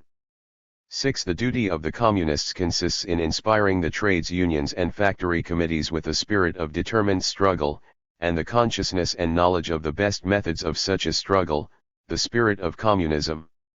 In carrying out this duty the communists must in practice subordinate the factory committees and the unions to the Communist Party, and thus create a proletarian mass organ, a basis for a powerful centralist party of the proletariat, embracing all the organizations of the workers' struggle, leading them all to one aim, to the victory of the working class, through the dictatorship of the proletariat to communism. The communists, by converting the trades unions and factory committees into powerful weapons of the revolution, prepare these mass organizations for the great task which they will have after the establishment of the dictatorship of the proletariat, the task of being the instrument of the reorganization of economic life on a socialist basis. The trades unions, developed as industrial unions and supported by the factory committees as their factory organizations, will then make the working masses acquainted with their tasks of production. They will educate the most experienced workers to become leaders of the factories, to control the technical specialists, and, together with the representatives of the workers' state, lay down the plan of the socialist economic policy, and carry it out. 3. The trades unions tried to form international unions even in peacetime, because during strikes the capitalists used to invite workers from other countries as strike breakers. But the Trade Union International had only a secondary importance before the war. It made one union support another when needful, it organized social statistics, but it did nothing for the organization of a joint struggle, because the trades unions, under the leadership of opportunists, strove to avoid all revolutionary collisions on an international scale. The opportunist leaders of the trades unions, who each in his own country during the war was a flunky of his bourgeoisie, are now striving to revive the Trade Union International, attempting to make it a weapon for the direct struggle of the international world capital against the proletariat. Under the direction of Legion, Jouerho, and Gompers they are creating a labor bureau of the League of Nations, that organization of international capitalist robbery. In all countries they are attempting to crush the strike movement by means of laws, and so compel the workers to submit to the arbitration of representatives of the capitalist state. They are endeavoring to obtain concessions for the skilled workers by means of agreements with the capitalists, in order to break in this way the growing unity of the working class. The Amsterdam Trade Union International is thus a substitute for the bankrupt Second International of Brussels. The communist workers who are members of the trades unions in all countries must on the contrary strive to create an international battlefront of trades unions.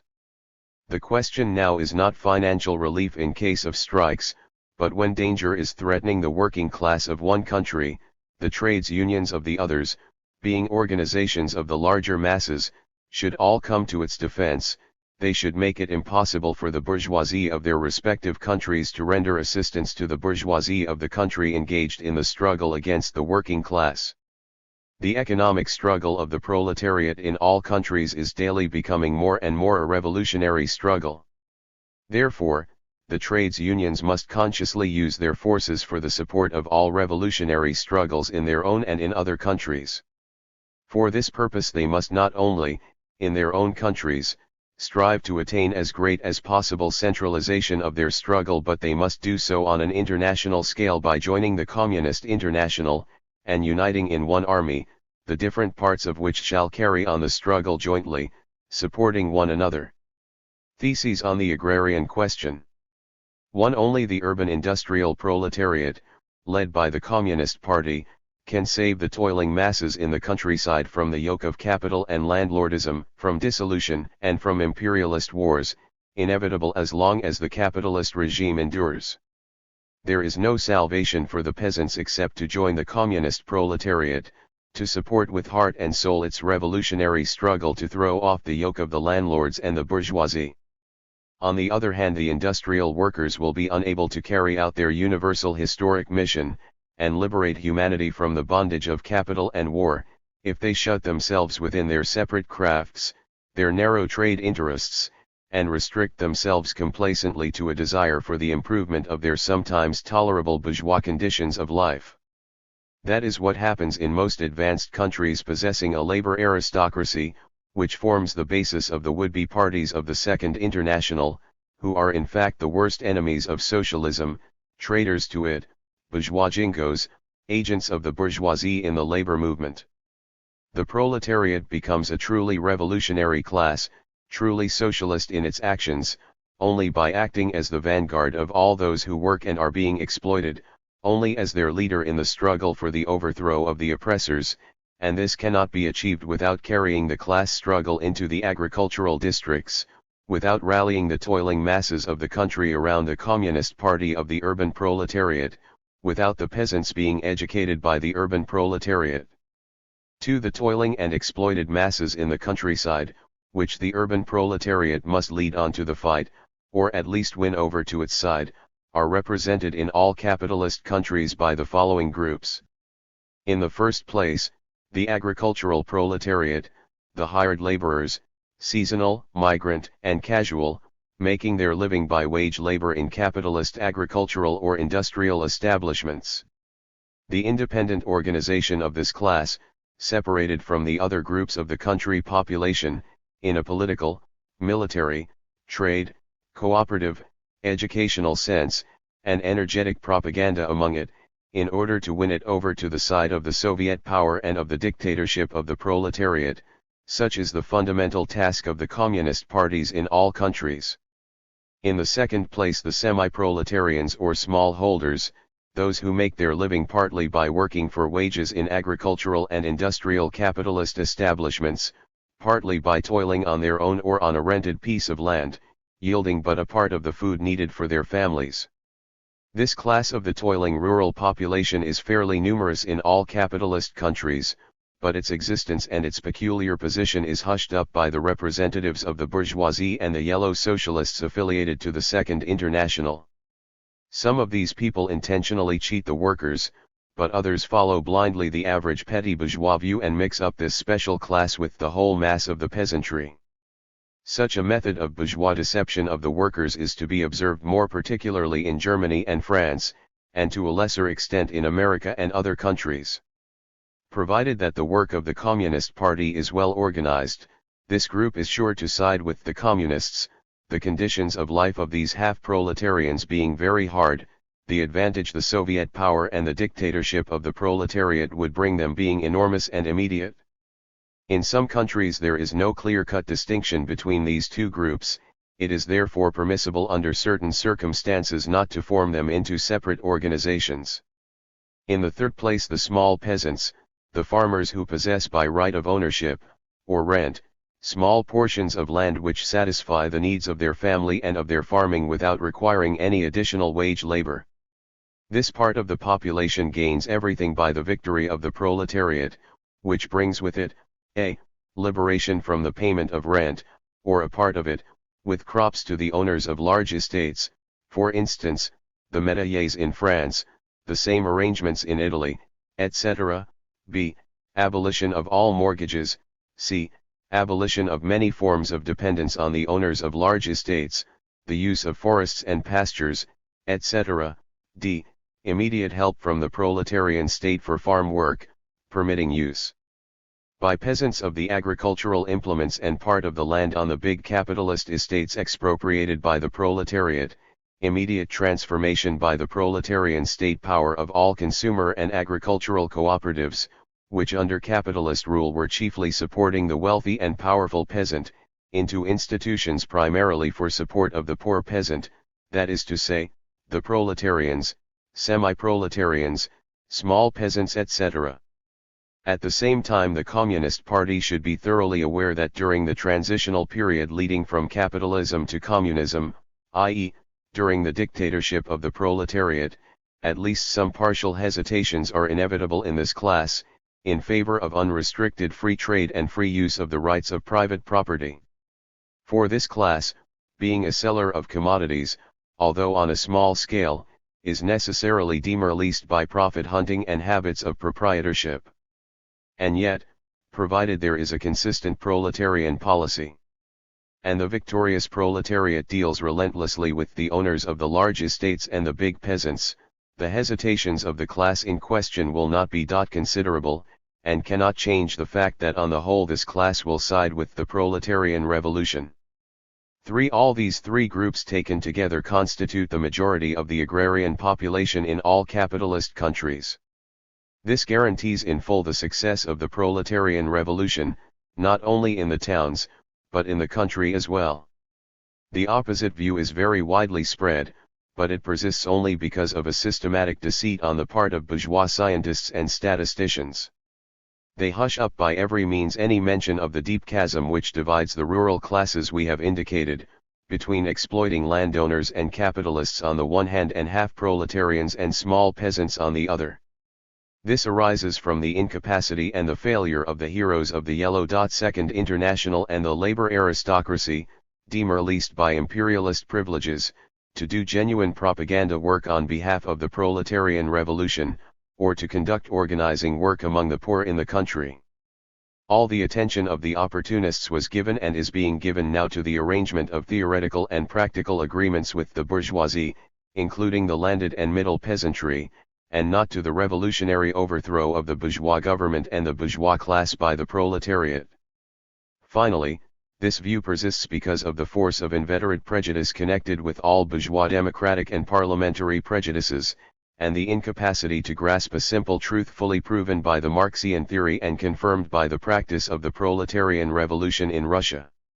This truth consists in the fact that the peasant population of the three classes we have mentioned above, being extremely oppressed, scattered, and doomed to live in half-civilist conditions in all countries, even in the most advanced, is economically, socially and morally interested in the victory of socialism, but that, with the exception of the agricultural workers, who already support the revolution, it will finally support the revolutionary proletariat only after the proletariat has taken the political power, after it has done away with the owners of the large estates and the capitalists, after the oppressed masses are able to see in practice that they have an organized leader and helper sufficiently powerful and firm to support, to guide, and to show the right way.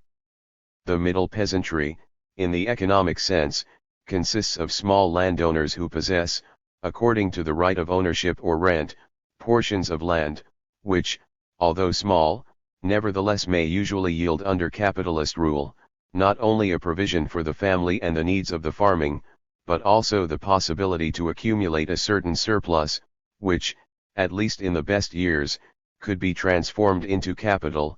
These farmers are often also in a position to hire outside labor. A group with farms of from 5 to 10 hectares of land in the German statistics of 1907 can serve as an example of the middle peasantry in an advanced capitalist country, where the number of agricultural wage laborers employed came to about a third of the number of farms in the group. In France, the country of a greater development of intensive culture, for instance of the vineyards, requiring special treatment and care, the corresponding group employs outside wage labor probably in a somewhat larger proportion. For the revolutionary proletariat cannot make it its aim, at least for the near future, and during the beginning of the period of proletarian dictatorship, to win this class over to its side. The proletariat will have to content itself with neutralizing this class, i.e., preventing it from giving active aid to the bourgeoisie in the struggle between it and the proletariat. The vacillation of this class is unavoidable, and in the beginning of the new epoch its predominating tendency in the advanced capitalist countries will be in favor of the bourgeoisie, for the ideas and sentiments of private property are characteristic of the owners. The victorious proletariat will immediately improve the lot of this class by abolishing the system of rent and mortgage, and by the introduction of machinery and electrical appliances into agriculture. The proletarian state power cannot at once abolish private property in most of the capitalist countries, but must do away with all duties and levies imposed on this class of people by the landlords. In any case, the proletarian regime will guarantee the small and middle peasants not only the retention of their land, but also its increase by all the land they hitherto rented, by the abolition of rent. The combination of such measures with the relentless struggle against the bourgeoisie guarantees the full success of the neutralization policy. The transition to collective agriculture must be managed with much circumspection and step by step, and the proletarian state power must proceed by the force of example, by the provision of machinery, the introduction of technical improvements and electrification, without any violence towards the middle peasantry. 5. The large peasants are capitalists in agriculture, managing their lands usually with several hired laborers. They are connected with the peasantry only by their standard of culture, their way of living, and their personal manual labor on the land. This is the most numerous element of the bourgeois class, and the decided enemy of the revolutionary proletariat. The chief attention of the Communist Party in the rural districts must be given to the struggle against this element, to the liberation of the laboring and exploited majority of the rural population from the moral and political influence of these exploiters. After the victory of the proletariat in the towns, this class will inevitably oppose it by all means, from sabotage to open armed counter-revolutionary resistance. The revolutionary proletariat must therefore immediately begin, theoretically and organizationally, to prepare the necessary force for the disarmament of this class, and together with the overthrow of the capitalists in industry, the proletariat must deal a relentless, crushing blow to this class. To that end it must arm the rural proletariat and organize Soviets in the country, with no room for exploiters and a preponderant place reserved to the proletarians and semi-proletarians. But the expropriation even of the large peasants can by no means be an immediate object of the victorious proletariat, considering the lack of material, particularly of technical material, and further, of the social conditions necessary for the socialization of such lands. In some, probably exceptional cases, parts of their estates will be confiscated if they are leased in small parcels, or if they are specifically needed by the small peasant population. A free use must be also secured to this population, on definite terms, of a part of the agricultural machinery of the large peasants, etc. As a general rule, however, the state power can leave the large peasants in possession of their land, confiscating it only in case of resistance to the government of the laboring and exploited peasants. The experience of the Russian proletarian revolution, whose struggle against the landed peasants became very complicated and prolonged owing to a number of particular circumstances, nevertheless shows that this class, if it is taught a lesson for even the slightest resistance, will be quite willing to serve loyally the aims of the proletarian state. It begins even to be permeated, although very slowly, by a respect for the government which protects every worker and deals relentlessly with the idle rich. The specific conditions which made the struggle of the Russian proletariat against the large peasantry peculiarly difficult after the overthrow of the bourgeoisie, consist mainly in the fact that after the coup d'état of October 25, November 7, 1917, the Russian Revolution traversed a stage of general democratic, in fact, bourgeois democratic, struggle of the peasantry as a whole against the landowners. The urban proletariat was culturally and numerically weak and, with the extremely bad communications, the long distances created great difficulties. The revolutionary proletariat in Europe and America must energetically prepare and carry out a much more rapid and complete victory over the resistance of the large peasantry, depriving them of all possibility of resistance. This is of the utmost importance, considering that until a complete, absolute victory is won, the proletarian state power cannot be regarded as secure and capable of resisting its enemies. 6. The revolutionary proletariat must proceed to an immediate and unconditional confiscation of the estates of the landowners and big landlords, that is of all those who systematically employ wage labor, directly or through their tenants, exploit all the small, and not infrequently also the middle, peasantry in their neighborhood, and do not do any actual manual work. To this element belong the majority of the descendants of the feudal lords, the nobility of Russia, Germany, and Hungary, the restored seigneurs of France, the lords in England, the former slave owners in America, or financial magnates who have become particularly rich, or a mixture of those classes of exploiters and idlers. No propaganda can be admitted in the ranks of the communist parties in favor of compensation to be paid to the owners of large estates for their expropriation. In the present conditions prevailing in Europe and America, this would mean treason to socialism and the imposition of a new tax on the laboring and exploited masses, who have already suffered from the war which increased the number of millionaires and multiplied their wealth. In the advanced capitalist countries, the Communist International considers that it is correct to preserve the large agricultural establishments and manage them on the lines of the Soviet farms in Russia. It is also advisable to encourage collective establishments, cooperative estates, communes. As a result of the economic backwardness of the country, it was necessary in Russia to proceed to distribute the land among the peasants for their use. Only in comparatively few cases was it possible to use the land for the establishment of a so-called Soviet farm, managed by the proletarian state on its own account. The previous wage laborers are then transformed into both employees of the state and members of the Soviets that administrate the state. The preservation of large land holdings serves best the interests of the revolutionary elements of the rural population, namely, the landless agricultural workers and semi-proletarian small landholders, who get their livelihood mainly by working on the large estates. Besides, the nationalization of large land holdings makes the urban population, at least in part, less dependent on the peasantry for their food. In those places, however, where relics of the feudal system still prevail, the landlord's privileges give rise to special forms of exploitation, such as serfdom and sharecropping. It may under certain conditions be necessary to hand over part of the land of the big estates to the peasants. In countries and areas where large land holdings are insignificant in number, while a great number of small tenants are in search of land, there the distribution of the large holdings can prove a sure means of winning the peasantry for the revolution, while the preservation of the large estates can be of no value for the provisioning of the towns. The first and most important tasks of the proletarian state is to secure a lasting victory. The proletariat must not flinch from a temporary decline of production so long as it makes for the success of the revolution. Only by persuading the middle peasantry to maintain a neutral attitude, and by gaining the support of a large part, if not the whole, of the small peasantry, can the lasting maintenance of the proletarian power be secured. At any rate, where the land of the large owners is being distributed, the interests of the agricultural proletariat must be a primary consideration.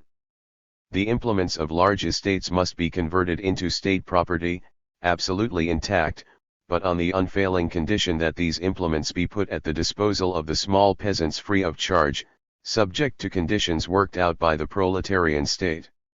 If, just after the proletarian coup d'état, the immediate confiscation of the big estates becomes absolutely necessary, and moreover also the banishment or internment of all landowners as leaders of the counter-revolution and relentless oppressors of the whole rural population, the proletarian state, in proportion to its consolidation not only in the towns, but in the country as well, must systematically strive to take advantage of men of the bourgeoisie who possess valuable experience, learning, organizing ability, and must use them under special supervision of reliable communist workers and the control of the estate Soviets, to organize large-scale agriculture on socialist principles.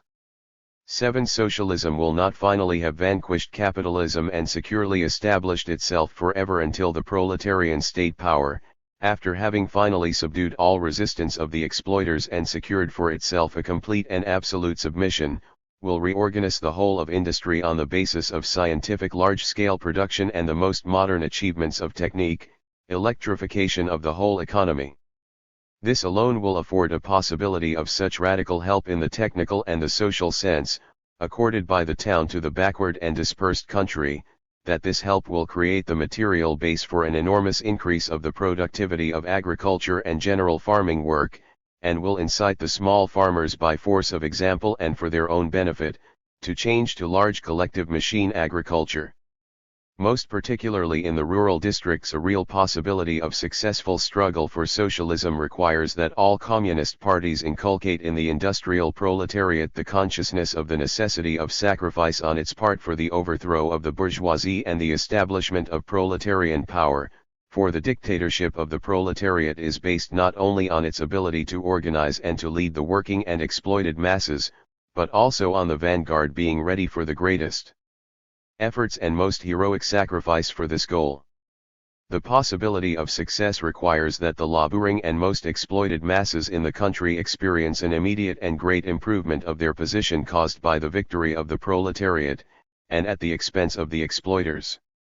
Unless this is done, the industrial proletariat cannot depend on the support of the rural districts, and cannot secure the provisionment of the towns with foodstuffs. 8. The enormous difficulty of the organization and education for the revolutionary struggle of the agrarian laboring masses placed by capitalism in conditions of particular oppression, dispersion, and often a medieval dependence, require from the communist parties a special care for the strike movement in the rural districts. It requires powerful support and wide development of mass strikes of the agrarian proletarians and half-proletarians. The experience of the Russian revolutions of 1905 and 1917, confirmed and enlarged now by the experience of Germany, Poland, Italy, Britain, and other advanced countries, shows that only the development of mass strike struggle, under certain conditions the small peasants are also to be drawn into these strikes, will be able to arouse the slumbering village and awaken the consciousness of the necessity of the class organization in the exploited masses in the country, and show the obvious practical use of a union with the town workers. From this standpoint, the promotion of the unionization of agricultural workers and the cooperation of communists in the land and forest workers' unions are of great importance. The communists must likewise support the cooperative organizations formed by the exploited agricultural population closely connected with the revolutionary labor movement. A vigorous agitation is likewise to be carried on among the small peasants. The Congress of the Communist International denounces as traitors those socialists. Unfortunately, there are such not only in the Yellow Second International but also among the three most important European parties which have left the Second International, who manage not only to be indifferent towards the strike struggle in the rural districts, but who oppose it, like the trades union bureaucracy, the Shademans and the Koskais, on the ground that it might cause a falling off of the production of foodstuffs. No programs and no solemn declarations have any value if the fact is not in evidence, testified by actual deeds, that the communists and the workers' leaders know how to put above all the development of the proletarian revolution and its victory, and are ready to make the utmost sacrifices for the sake of this victory. Unless this is a fact, there is no issue, no escape from starvation, dissolution, and new imperialist wars. The communist parties must make all efforts possible to start as soon as possible setting up Soviets in the country, and these Soviets must be chiefly composed of hired laborers and half-proletarians. The formation of Soviets of small peasants must also be propagated. Only in connection with the mass strike struggle of the most oppressed class will the Soviets be able to serve fully their ends, and become sufficiently firm to dominate the small peasants and later bring them into their ranks in alliance with the Soviets of agricultural workers. But if the strike struggle is not yet developed, and the ability to organize the agrarian proletariat is weak because of the strong oppression of the landowners and the landed peasants, and also because of the want of support from the industrial workers and their unions, the organization of the Soviets in the rural districts will require a long preparation by means of creating communist cells, however small, of intensive propaganda expounding in a most popular form the demands of the communists, and illustrating the reasons for these demands by specially convincing cases of exploitation, by systematic agitational excursions of industrial workers into the country, etc. Minutes of the Second Congress of the Communist International.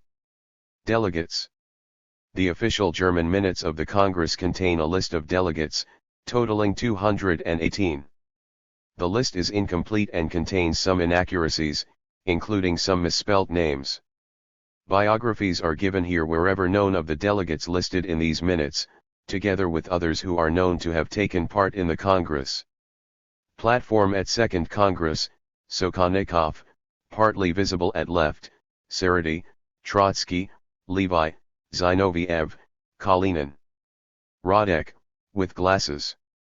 The following abbreviations have been used. CI Communist International. 2CCI Second World Congress. SPD Social Democratic Party. USPD Independent Social Democratic Party of Germany. RSDLP Russian Social Democratic Labor Party, or its predecessors. C. Consultative Delegate. Armenia. Avis Communist Party. Ansarutjan Communist Party. Australia. Sasenko, C. Communist League. Freeman, C. Communist League. Austria.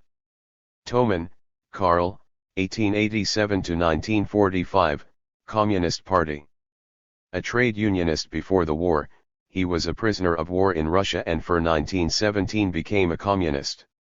He was chairman of the Committee of Communist Prisoners of War and in 1918 helped form the CP, heading its trade union section.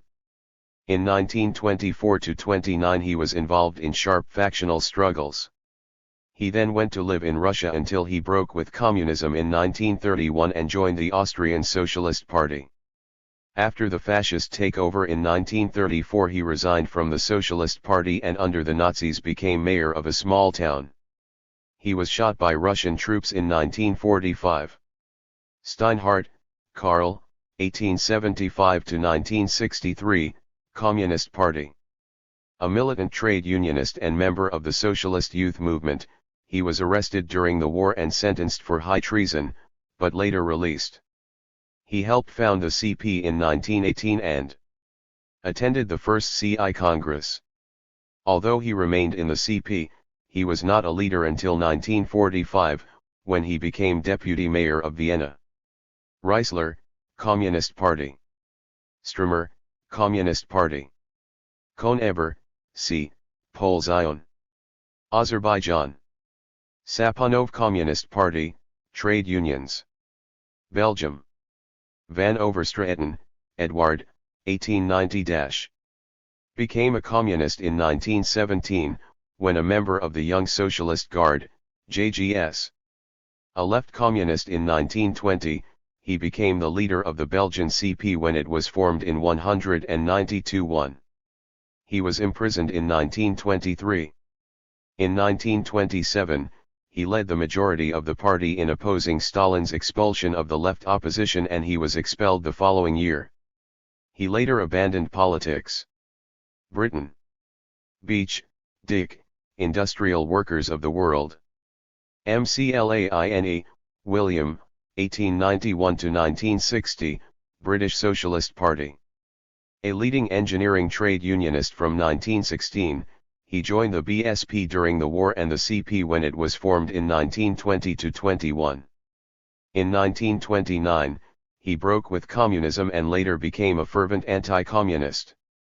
Quelch, Tom, 1886-1954, British Socialist Party. A member of the Social Democratic Federation, he joined the BSP when it broke away and fought for its affiliation to the CI in 1919. Gallagher, William, 1881–1965, shop stewards. President of the Clyde Workers' Committee during the Great Struggles of 1916, imprisoned twice during the war for strike activities, he was one of the left communists whose infantile disorder was analyzed in Lenin's pamphlet. On his return from the 2CCI, he helped form the CP. Before the general strike, he was one of the CP leaders held in prison.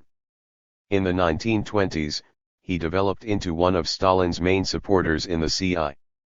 In 1935 he was elected MP for West Fife and retained the SCAT until 1950. He died a devout Stalinist. Murphy, John T. 1888, shop stewards joined the Syndicalist Socialist Labour Party in 1917. Led an important movement of engineering workers during the war. Supported the formation of the CP and became one of Stalin's supporters in it. In 1929 he fought for the imposition of the third-period ultra-left policy against the majority of the CP leadership. But in 1932 he was expelled from the CP, while remaining an admirer of Stalin. Ramsey, David, 1883–1948, shop stewards. Member of the Social Democratic Federation and of the British Socialist Party when it split away. After the 2CCI, he helped to form the CP. Tanner, Jack, 1889-. Shop stewards. Engineering worker and shop stewards leader during the war. He presided at the founding conference of the CP in January 192-1. From then on, moved steadily to the right, playing an important role in class collaboration during the Second World War. He was a member of the TUC General Council 1943–53 as a determined anti-communist. Newbold, J. T. Walton, 1888-. C. National League of Labor Youth. A journalist, he joined the Fabian Society and the Independent Labour Party in 1910. After the 2CCI, he took part in the formation of the CP and became a Labour MP while a CP member in 1922. In December 1923, he lost his seat and was then removed from the leadership and left the party. Pankhurst, Sylvia, 1882-. C. Younger daughter of Emmeline Pankhurst, the suffragist leader, she joined the ILP in 1898 and opposed the other suffragists, trying to turn the movement towards the working class. In 1914 she published her paper, Workers' Dreadnought, and opposed the war as an internationalist. She welcomed the October Revolution, but opposed all parliamentary work or affiliation to the Labour Party, and this leftism was a target of Lenin's attack in 1920.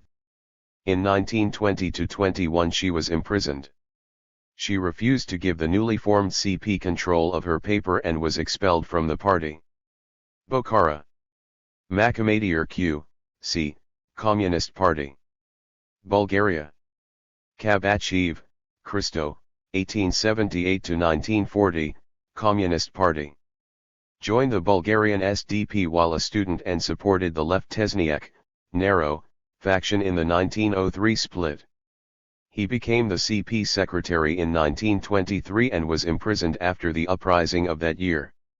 Released in 1926, he went to Moscow, where he taught at the Lenin School. Arrested in the Purge of 1937, he was let out the following year, but died as a result of his treatment. Shablin, N. Ivan Nedelkov, Communist Party. A member of the left narrow faction of the Bulgarian SDP, he was a Central Committee member of the CP on its formation in 1919. He was murdered by the Bulgarian police in 1925, perhaps by being burned alive. Maximuov, Communist Party. China. Lao Hsiu Chao, 1892-. C. Chinese Socialist Workers' Party. Born in China, he lived in Russia from 1897. A supporter of Bolshevism from 1917, he returned to China after 1949 and held a post in the Foreign Service. N. Hack, c. Czechoslovakia. Hula, Betislav, 1888–1937, National Confederation of Labor. Lived in Russia and in 1917 joined the Bolshevik Party. In 1918 he organized the Czech section of the party. In 1925 he was expelled from the Czech CP as a rightist. Olbracht, Ivan, 1882–1952, Czech CP. A journalist. After the 2CCI he edited the CP paper, Rude Provo. In 1929 he supported the right-wing faction against Gottwald and left the party. He was later readmitted. Van Eck, Milos, 1897–1967, left wing of the SDP. Joined the SDP left during the war. He supported the CI and joined the CP in 1921. From 1922 until 1926 he worked for the CP in Moscow. Then he left the CP and the CI and rejoined the SDP. In 1947 he opposed the merger of the SDP with the CP and fled to West Germany. From 1949 he was a specialist on Radio Free Europe in Munich. Zapotocki, Antonin, 1884–1957, left wing of the SDP. Joined the SDP in 1902 and supported the left wing after he left the army in 1919. Joined the CP in 1921 and became secretary in 1922. He led the party as a Stalinist until he was sent to Sachsenhausen concentration camp in 1940, from which he was released in 1945. In 1948 he was deputy prime minister and in 1953 prime minister. Sonnenstein, c. Communist Group. Malinau, c. Communist Group. Denmark. Nielsen, Marie-Sophie, 1875–1951, Communist Party. During the war, she was a leading member of the Danish SDP and helped to form the Socialist Workers' Party in 1918. A founder of the CP in 1919, she was expelled in 1928, for opposing the struggle against the opposition. Readmitted in 1932, she was expelled again in 1936. Jorgensen left Socialist Party. East Galicia. Beral Communist Party of Galicia and Bukovina. Levitsky Communist Party of Galicia and Bukovina. Mitra Communist Party of Galicia and Bukovina. Estonia. Pogelman, Hans, 1975–1938, Communist Party. Active in the socialist movement from its foundation, he founded the CP in 1918. He was a member of the Estonian Soviet government, living in Russia after its defeat. In 1937 he was charged with nationalism, arrested and shot. Walkman Communist Party. Jonas, c. Independent Socialist Party. Finland. Kyösinen, Otto, 1881–1964, Communist Party. He joined the Finnish SPI, in 1905 and was elected to parliament 3 years later. In the Soviet government in Finland in 1918, he was People's Commissar for Education. When the government fell, he fled to Russia and formed the Finnish CP in Moscow. In 192-1, he was one of the 3 secretaries of the CI. From 1923, he supported Stalin against Trotsky and Zinoviev. He survived the purges to sign the dissolution of the CI for his master in 1943. From 1940 until 1956 he was head of the Finnish Karelian Republic. He remained on the leadership of the CPSU until his death. Manner, Kullervo, 1880-. Communist Party. Joined the Finnish SPD after the 1905 revolution. From 1910 to 1918 he was a member of parliament, being the president of the House in 1916–18. In 1917 he called the meeting of parliament against the decision of the Kerensky government. In January 1918, he was prime minister of the Soviet government, taking refuge in Moscow and forming the CP there after the defeat of the Soviet. In the 20s, he was a leading Phi in the CP and CI. In 1935 he was expelled from the CP and he and his wife condemned to 10 years hard labor. They both disappeared in the camps. Raja, Jukka, 1887–1920, Communist Party. Born in Kronstadt, he joined the Bolsheviks in 1905. After the revolution, he fled to Finland and joined the SDP there in 1907. In 1913, he returned to Russia and after the October Revolution the party sent him back to Finland. He came back to Moscow after the collapse of the Soviet government in Finland and helped form the Finnish CP. After the 2CCI, he was killed in Petrograd by a rival group of Finnish communists. Rovio, Gustav, 1887–1938, C. Communist Party. An engineering worker, he became a Bolshevik in MS. It was in his flat that Lenin died during August and September 1917. Prominent in the Finnish Revolution, he fled to Russia after its defeat and helped form the Finnish CP in Moscow. In 1929 he became secretary of the Karelia CP but in 1935 was dismissed for nationalism.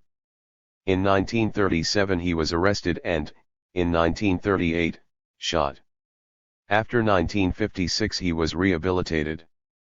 Gilling, Edward, 1881–1944, C. Communist Party. Left-wing member of the Finnish SDP from 1905. In 1918 he was finance minister in the Finnish Soviet government and fled to Russia after its collapse, taking part in forming the Finnish CP. In 1920 he was the first chairman of the Karelian Workers' Commune. In 1935 he was accused of nationalism and dismissed. In 1937 he was arrested and he died in exile. After 1956 he was rehabilitated. Letonmaki Communist Party. Lumfwako Communist Party. Tami Noksa, C. Communist Party. France. Minv. S. Vanini, 1893-. Committee for the Third International. Born in Bulgaria, he was a member of the narrow faction of the Bulgarian SDP. During the war, he studied in Switzerland and attended the Zimmerwald Conference, supporting Lenin's group. He worked for the CI from its foundation.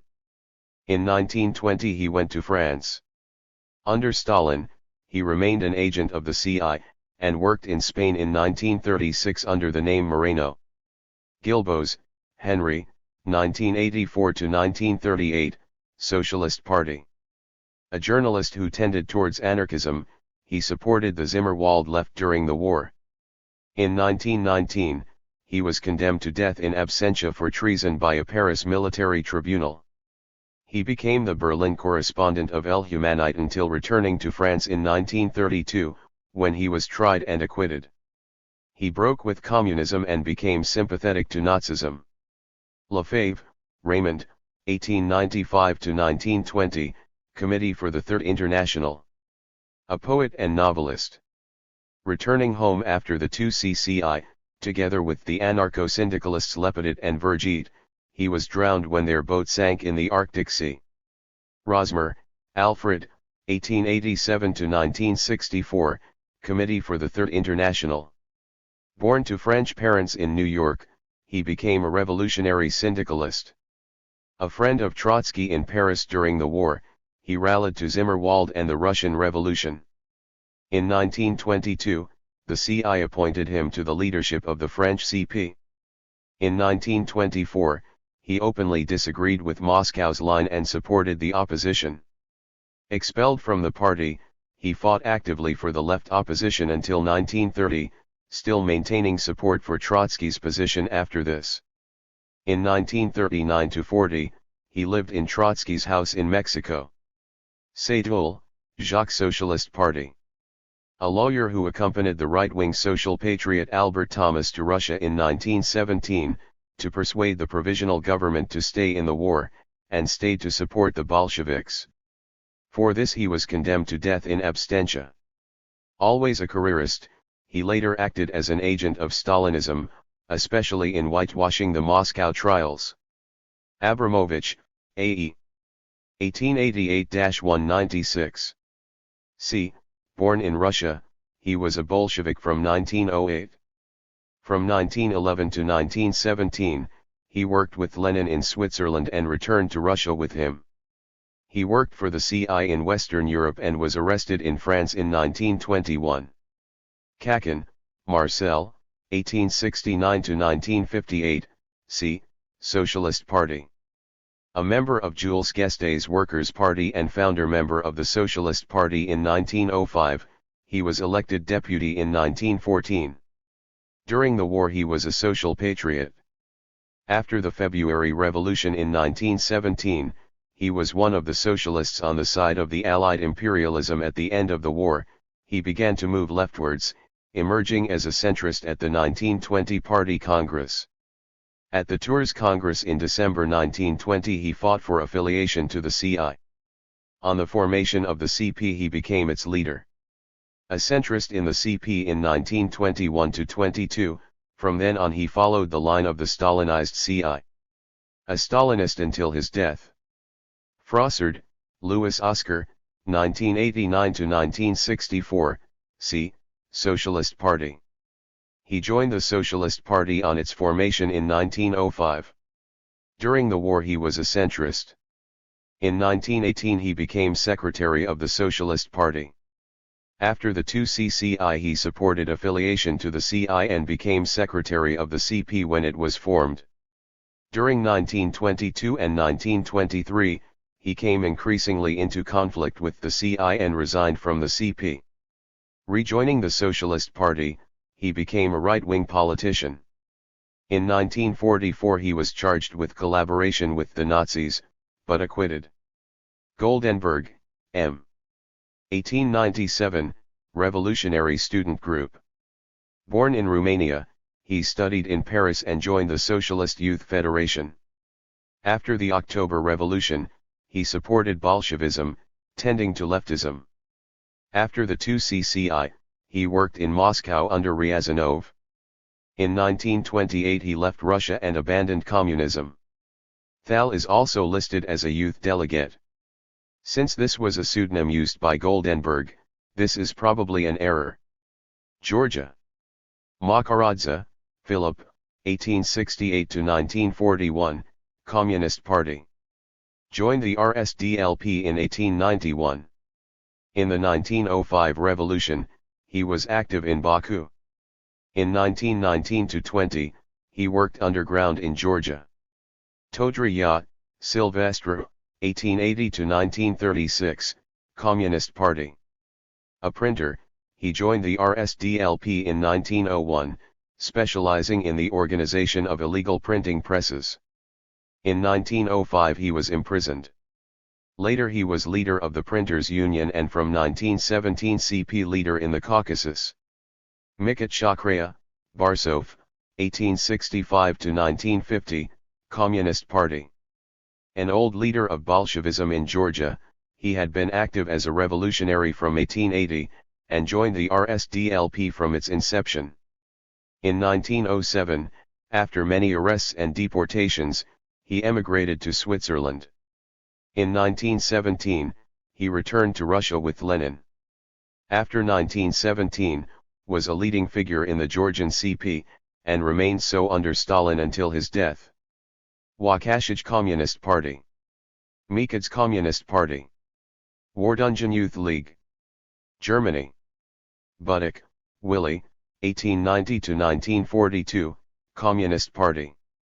A trade union organizer from the age of 20, he joined the Spartacus League during the war. Faced with arrest in Germany, he escaped to Russia where he worked for the International Red Aid. In 1932 he returned to Germany and was elected to the Reichstag. In 1933 he was arrested and tortured by the Gestapo, but again escaped and went to Russia. In 1937 he was arrested there and died in a Stalinist prison. Walcher, Jacob, 1887-. Communist Party. Joined the SPD as a trade unionist. Before the war he supported Luxembourg and during the war joined the Spartacus League and the CP on its formation. Later, he was a leader of the right-wing faction of Brandler, and was expelled in 1929. After 1933, he was a leader of the centrist SAP, Socialist Workers' Party. He returned to the Stalinist movement and went to live in East Germany in 1946. Expelled from the Stalinist set in 1952, he was readmitted in 1956. Wolfstein, Rossi, 1888-. Communist Party. She joined the SPD in 1908, while working as a shop assistant. A friend and supporter of Rosa Luxemburg, she was a founder of the USPD in 1917 and of the CP in 1919. In 1928 she and her husband, Paul Froelich, were expelled. From 1935 to 1937, she led the centrist SAP, Socialist Workers' Party. After 1945, she returned to West Germany. Levi, Paul, 1883 to 1930, Communist Party. A lawyer, he was a left-wing member of the SDP before the war and the Spartacus League in 1917. He had met Lenin in Switzerland in 1916, and supported his position. A founder of the CP, he led the party after the murder of Luxemburg, Liebknecht, and Jogi Ces. He headed the delegation at the Second Congress. Early in 192-1, he disagreed with the party and with the CI, and in February resigned from the leadership. After the March action, he publicly criticized the party, and was expelled with the approval of the CI. In 1922 he joined the USPD and returned with it to the SPD. He committed suicide in 1930. Meyer, Ernst, 1887 to 1930, Communist Party. Joined the SDP in 1908, and was political editor of its paper Vorwärts in 1913. Belonged to the Spartacus League during the war and was a leading member of the CP. In the late 1920s, he opposed some of the policies of the Stalinist leader Thalmann, from the right-wing standpoint of Brandler, but was still a party member when he died. Linehard Communist Youth. Crispian, Arthur, 1875 to 1946, c. Independent Social Democratic Party. Joined the SPD as a trade unionist in 1894. In 1917, he joined the USPD when it split from the SPD, and in 1919 was one of its two presidents. After the Second Congress, he opposed affiliation to the CI and remained with the USPD rump when its majority fused with the CP. In 192-1, he took part in the formation of the 2½ International and helped to reunify it with the Second International, after the USPD had returned to the SPD. In 1933, he went to Switzerland, where he died. Domig, Ernst, 1866 to 1922, c. Independent Social Democratic Party. A left-wing member of the SPD, he was a leader of the USPD from its formation in 1917. After the 2CCI, he fought for affiliation to the CI and was elected one of the two presidents of the unified CP in December 1920. In April 1921, he resigned in support of Paul Levi and left the party later that year. Dittmann, Wilhelm, 1874 to 1954, c. Independent Social Democratic Party. A carpenter by trade, he was a left-wing member of the SPD and a founder of the USPD. In January 1918, he was convicted of high treason. He represented the USPD in the provisional government after the November 1918 revolution, but resigned in December. After the 2CCI, he opposed affiliation to the CI. Holland. Wijnkoop, David, 1876 to 1941, Communist Party. Leading figure in the Dutch Social Democratic Workers' Party, he founded the SDP after a split in 1909. During the war he supported the Zimmerwald left, and in 1918 formed the CP. A left communist, he attempted to set up a center for leftism in the Amsterdam Bureau before the 2CCI. In 1926, he was expelled from the CP, unsuccessfully appealing to the CI in 1928. In 1930, however, he was reinstated, and thereafter followed the Stalinist line. Jansen, Jan Proust, 1890 Communist Party. Painter and engraver, and a supporter of Wijnkoop, he was expelled with him in 1926. Hungary. Rákóczi, Matthias, 1892–1971, Communist Party. Joined the SPD in 1910. While serving in the Hungarian army he was taken prisoner by the Russians in 1915. While a prisoner of war, he became a Bolshevik. Joined the CP on its foundation in 1918 and was a member of the Hungarian Soviet government in 1919. After its defeat, he fled to Vienna and then to Moscow. In 1925, he was arrested in Hungary and was imprisoned until 1940, when he was exchanged by the Soviet government. From 1945 he was the leader of the Hungarian CP and the most hated of the Stalinist leaders. In 1956 he was dismissed and fled to Russia during the revolution. In 1962 he was expelled from the CP. He died in Russia. Rudniansky, Endra, 1885-. A lawyer by profession, he became a Bolshevik while a prisoner of war in Russia. In 1919 he represented the Hungarian CP at the First CI Congress. In 1921 he disappeared together with a large amount of CI money. Varga, Eugen, 1879–1964, Communist Party. He joined the SDP while a student in 1906. Later a professor of economics, he joined the CP in 1919 and was Commissar for Finance in the Soviet government of 1919. After its defeat, he fled to Vienna and then settled in Moscow, joining the Bolshevik Party. From then on he worked for the CI, following the Stalinist line after 1923. In 1947, he was criticized for saying that capitalism had changed during the Second World War, and was removed from some positions. After self-criticism in 1949 he was restored to favor and in 1954 received the Stalin Prize. India. 2 delegates are listed, one as Acharya, the other as Abani Mukherjee, while the manifesto is signed by these, together with a third, M.N. Roy. In addition, Allen is listed as an Indian representative on the National and Colonial Commission. Further, the Mexican delegation contains an Allen Roy, and the Mexican signatory of the manifesto is R. Allen.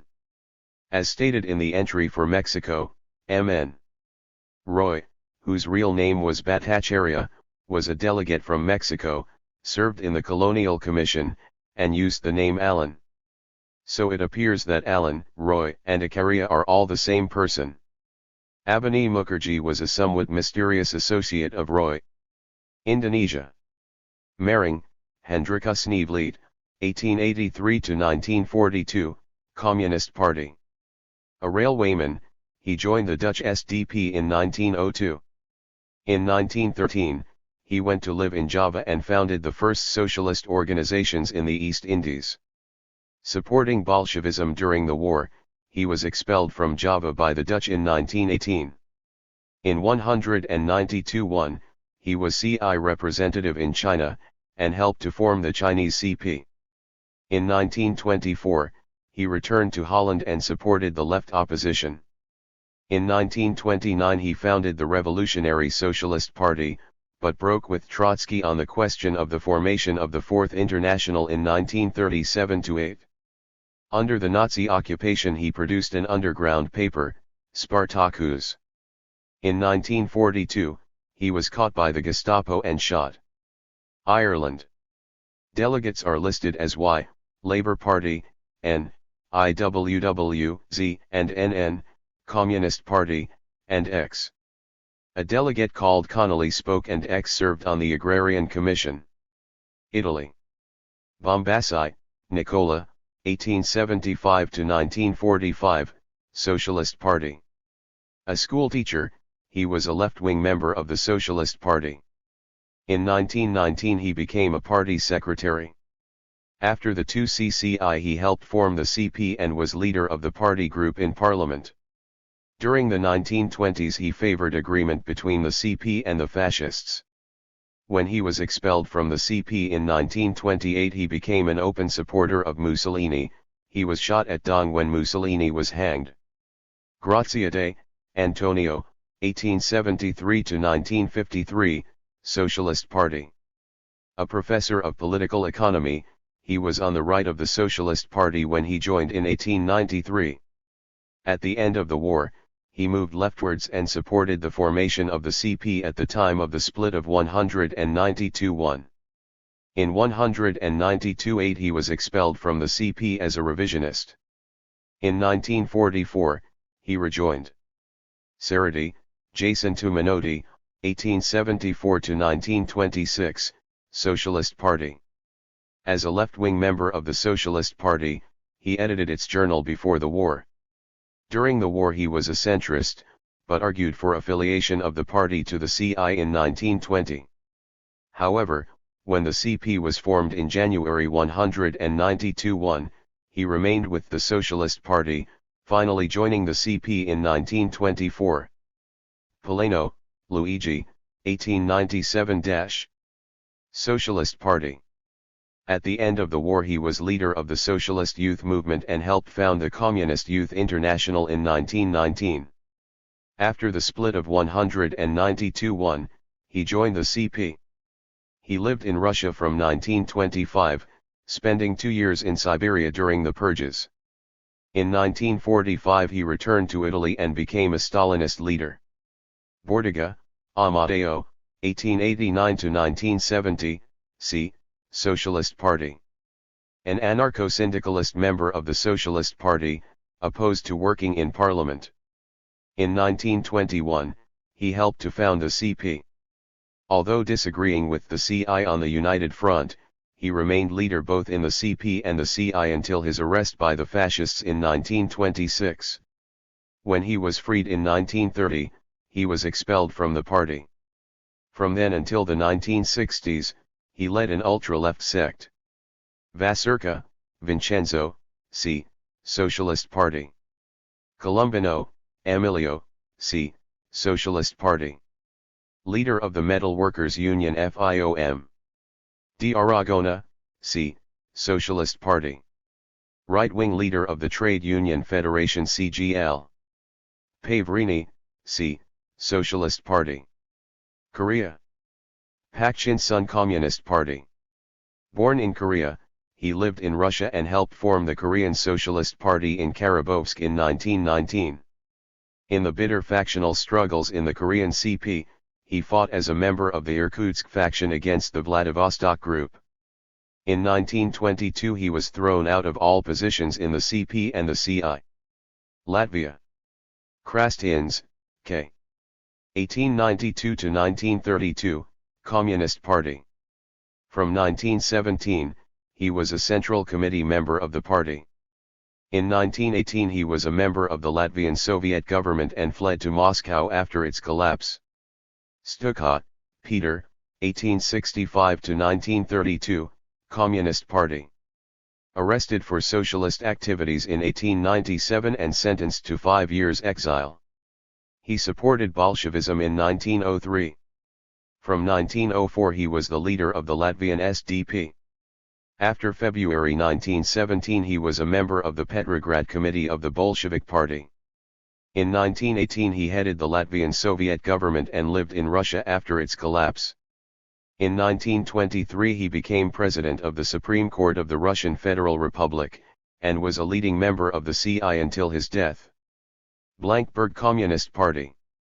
Bika, Davids, 1885 to 1937, Communist Party. Before returning to Latvia in 1917, he was leader of the Latvian Bolshevik group in Boston. He died in prison in Moscow. Burden, Jan, 1881 to 194 1, c. Communist Party. In 1902 he joined the Latvian SDP and organized the Bolshevik faction. He lived in exile until 1917, and became Soviet ambassador in Switzerland until being expelled in 1918. He was Commissar for Education in the Latvian Soviet government, and later was ambassador to Finland. Living in Moscow from 1929, he died in a Stalinist prison. Lithuania. Mickiewicz Kapuskas, Vykintai, 1880–1935, Communist Party. Joined the Lithuanian SDP in 1903 and the Bolshevik Party in 1915. In 1918 he helped form the Lithuanian CP and headed the Lithuanian Soviet government in 1918–19. Returning to Moscow after the defeat of the Soviet, he was a leading member of the CI until his death. Razakas, Communist Party. Mexico. Roy, Munbendranath, Bhattacharya, 1954, Communist Party. Born in Bengal, he was active in a nationalist terrorist group. In 1915 he went to Germany to get help in fighting British imperialism. In 1917 he settled in Mexico and there met the CI agent Borodin in 1919. Converted to communism, he helped found the Mexican CP.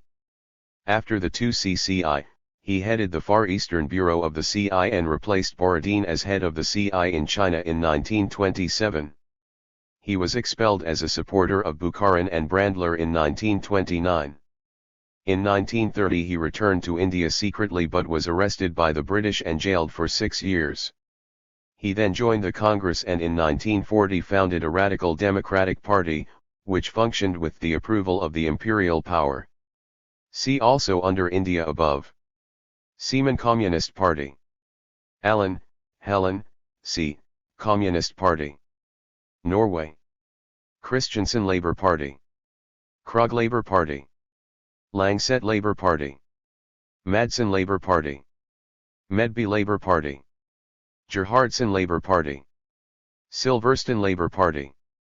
Olsen, Jeanette, 1873–1959, she joined the Labour Party in 1900 and was secretary of the Fishermen's Trade Union.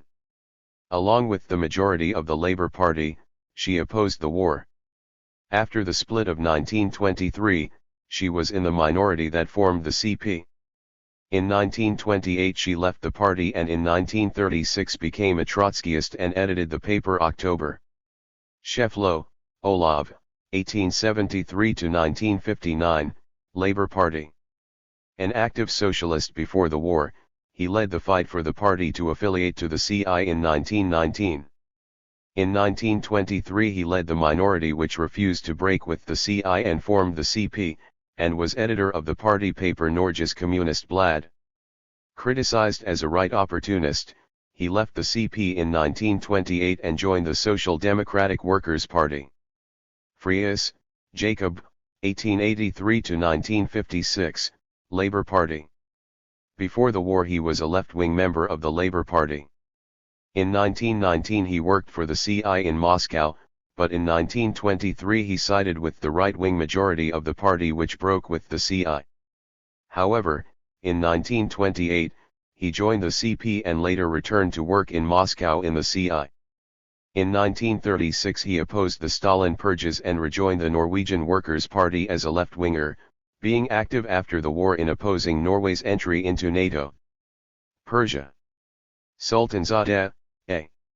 1889–1938, Communist Party. He settled in Russia and joined the RSDLP in 1907 and the Bolshevik Party in 1912. In 1920 he organized the founding conference of the Persian CP. From 1923 until 1927 he worked for the Soviet government. In 1928, he was criticized as a leftist and in 1932 was removed from the leadership of the Persian CP. Returning to work for the Soviet government, he was arrested during the Stalin purges and died in prison. Oratchev, C. Communist Party. Hasanov, C. Communist Party. Poland. Marchluski, Julian, Karski, 1866–1925, Communist Party. He joined a Marxist group in 1885. In 1891 he was arrested for forming the first Polish Workers' Union and lived in exile until the 1905 revolution, when he was again arrested in Poland. In 1905 he went to Germany, where he worked with the left wing of the SDP and helped to found the Spartacus group during the war. Imprisoned in 1916–18, he went to Moscow after the Soviet government had secured his release. In 1919 he went back to Germany. He only attended the first session of the 2CCI, since he was engaged in the fighting on the Polish front. Russia. Aliyev. Andreev. Andrei, 1895–1970, an old Bolshevik, he was chairman of the Railway Workers' Union from 1920 until 1928. In 1930, as a loyal Stalinist, he was made chairman of the Central Control Commission and in 1932 a member of the Politburo. Armand, Inessa, 1874–1920, born in Paris, she married a Russian in Moscow in 1891. In 1904, she left her family and joined the Bolsheviks. During the 1905 revolution she was arrested and escaped. In 1910 she met Lenin and in 1912 she was sent as a Bolshevik delegate to Petrograd, where she was arrested. Buying her way out, she fled abroad. Returning to Russia in 1917 in the sealed train, she headed the women's section of the Bolshevik Party. She died of cholera. Artem, F. E. Sergeyev, 1883–1921, he joined the RSDLP in 1901 and was a Bolshevik from 1903. He was imprisoned and escaped many times, on the last occasion, in 1910, making his way via Korea and Japan to Australia. In February 1917 he returned to Russia and led the struggle for the party in Kharkov. He played an important part in the Civil War. He died in an accident. Akhundov. Baitzernov. Burton. Blaketny, Vasily, 1894–1925, a poet and journalist, he was a member of the Ukrainian Left Social Revolutionaries in 1917. In May 1920, he joined the Bolshevik Party and became a Central Committee member of the Ukrainian CP. He was imprisoned by the Whites and released by the Red Army. Bukharin, Nikolai, 1888–1838, he joined the Bolshevik faction of the RSDLP when a schoolboy in 1906. In 1910 he was arrested and deported, but escaped and fled abroad. In 1912 he met Lenin. He was imprisoned in Austria in 1914 and in Sweden in 1915. In 1917 he returned to Russia, was elected to the Central Committee and led the party in Moscow. After the revolution, he was editor of Pravda. In 1918, he led the left faction against the signing of the Brest Treaty. In 1919, he became a member of the Politburo and was a leading figure of the CI from its foundation. From 1923 until 1928, he backed Stalin against the opposition, replacing Zinoviev as CI president in 1926. At the end of 1928, Stalin attacked him, and then removed him from all offices. In 1933, he was made editor of Izvestia. In 1937, he was arrested, and in 1938, was the main defendant appearing at the third of the show trials and shot. Trzynski, Felix, 1877–1926, born in Lithuania, he joined the socialist movement while at school in 1894 and was first arrested in 1897. He fought for the Lithuanian SDP to join with the RSDLP. Many times, he was imprisoned and escaped. In 1917, he was freed from prison by the February Revolution. He helped organize the October insurrection as a member of the Central Committee of the Bolshevik Party. After October, he was given the task of organizing the Chayka, Extraordinary Commission for the Struggle Against Sabotage and Counter-Revolution. In 1918, he supported the left faction against Lenin on the signing of the Brest Treaty. In 1922, he supported Stalin on the Georgian question, and was attacked by Lenin for it. Chernov. Dunauyevsky. Goner, Serafima, 1880–1966, born in the Ukraine, she joined the RSDLP in 1901 and was a Bolshevik from 1903. A leading member of the party in the Ukraine, she was a Stalinist from the 1920s. Furzov. Ibrahimov, Galimjan, 1887 to 1938, he was a leading Tatar writer, who in 1917 was a IF social revolutionary. In 1920, he joined the CP. He died in a Stalinist prison, and was rehabilitated after 1957. Ignatov, Y.N. 1890 to 1918, joined the Bolshevik Party in 1912. In 1917, he was a member of the Moscow Military Revolutionary Committee. Later, he was a trade union leader, and in 1920-21 sympathized with the workers' opposition. He died in a Stalinist prison. Joff, Adolf, 1883-1927, joined the RSDLP in 1900. After 1903, he supported Trotsky against both Bolshevik and Menshevik factions. In 1912, he was arrested and sent to Siberia. He joined the Bolsheviks with Trotsky in August 1917. After 1917, he was engaged in diplomatic work, being ambassador in Germany in 1918, and in China from 1922 to 1923. He supported the opposition from the beginning. In 1927, when he was very ill, Stalin prevented him from going abroad for medical treatment, and in protest he committed suicide. His funeral was the last demonstration of the opposition.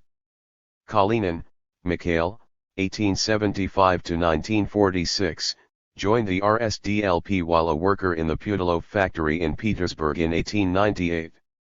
He was a Bolshevik from 1906. From 1919, until his death, he was president of the Soviet Republic.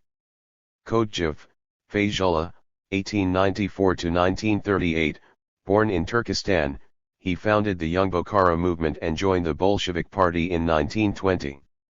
President of the Bokhara government 1922-24, and from 192-5 President of the Uzbekistan Republic. Shot in 1938. Kohn, Feliz, 1864-1941, born in Warsaw, he was active in the socialist movement from 1882, having been sentenced to hard labor in 1884. In 1909, he was leader of the left of the Polish Socialist Party. In 1917, he went to Petrograd and joined the Bolshevik Party. Played a leading role in the party during the 1920s. Kollontai, Alexandra, 1872-1952, daughter of a Tsarist general, she joined the RSDLP in 1900. Although she was a Bolshevik in 1903, she broke with them in 1906 and worked with the Mensheviks until 1915. In that time, she worked in the socialist movement in many countries. She was arrested in Germany in 1916. After her return to Russia in 1917, now once more a Bolshevik, she was arrested by the Kerensky government. She was elected to the Bolshevik Central Committee and was Commissar for Social Security in the Soviet government. In 1919-22, she was a leader of the ultra-left workers' opposition. Then, in 1923, she made her peace with Stalin, and from then on worked as a Soviet diplomat. In 1930, she was the ambassador to Sweden who delivered Stalin's note threatening to break off trade between Russia and Sweden, if Trotsky was given a visa. She was the only member of Lenin's 1917 Central Committee to remain alive in 1952, apart from Stalin. Krasnoskokov, A.M.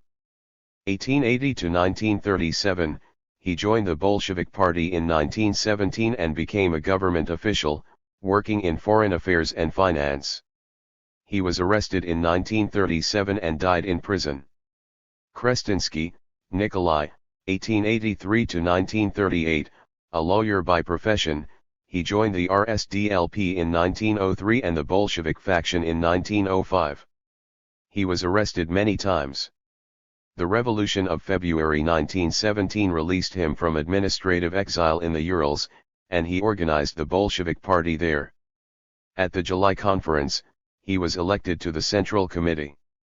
From 1918 until 1921 he was Commissar for Finance. Then he was ambassador in Berlin. He sympathized with the left opposition, but did not openly associate with it. In 1938, he was tried with Bukharin in the third of the show trials. He confessed, but withdrew his confession in open court. He was then shot. Krupskaya, Nadezhda, 1868–1939, a Marxist from 1894, she helped found the RSDLP. In 18%, she married Lenin in exile. She was a leading organizer of Iskra and then of the Bolshevik faction. After October, she worked in the Commissariat for Education. In 1925–6, she supported the opposition, but then capitulated to Stalin. Lenin, Vladimir, 1870–1924, Lenin took a major part in all the work of the 2CCI. He spoke 6 times, participating in the commissions on the agrarian question, on the conditions for affiliation and on the national and colonial question. He also spent a great deal of time in discussions with the delegations. Lozovsky, Alexander, 1878–1952, a Bolshevik from 1903, he was arrested many times. In 1905 he was active in Kazan. In Paris in 1910–17, he was a prominent trade unionist. He was an opponent of Lenin in the Bolshevik faction and left it in 1910, but rejoined when returning to Russia in 1917 and played an important part in the Soviet trade unions. In 1918 he was expelled from the party and formed a small internationalist RSDLP. In 1919, this merged with the Bolshevik Party again. He was secretary of Profintern, the International Trade Union Organization, until removed by Stalin in 1937. Up to then, he had supported Stalin against the opposition. In 1949, he was arrested and died in a prison camp. In 1956 he was rehabilitated. Lunacharsky, Anatoly, 1875–1933, a Marxist from 1890, he joined the Bolshevik faction from 1903. In 1908, he was one of the God-seekers, attacked on philosophical issues both by Lenin and Plekhanov. During the war, he worked with Trotsky in pub on Nash Slovo. He rejoined the Bolshevik Party with Trotsky in August 1917. From 1917 until 1929, he was Commissar for Education. Majorova. Manuelsky, Dmitry, 1883–1933, joined the RSDLP in 1903. In 1905, he was arrested for organizing a naval mutiny, and escaped. He was a member of Trotsky's Mezrayancy and joined the Bolshevik Party with them in August 1917. A party leader in the Ukraine, he was a Stalinist from the 1920s. Mirshin. Almansky, Mikhail, 1863–1933, a historian and literary critic, he was a narrativist in 1884. From 1894 until 1898 he was held in solitary confinement, and became a social democrat while in prison. Joined the Bolshevik faction in 1904. In 1917, he was a leader both in Moscow and Petrograd. He was a Stalinist in the 1920s.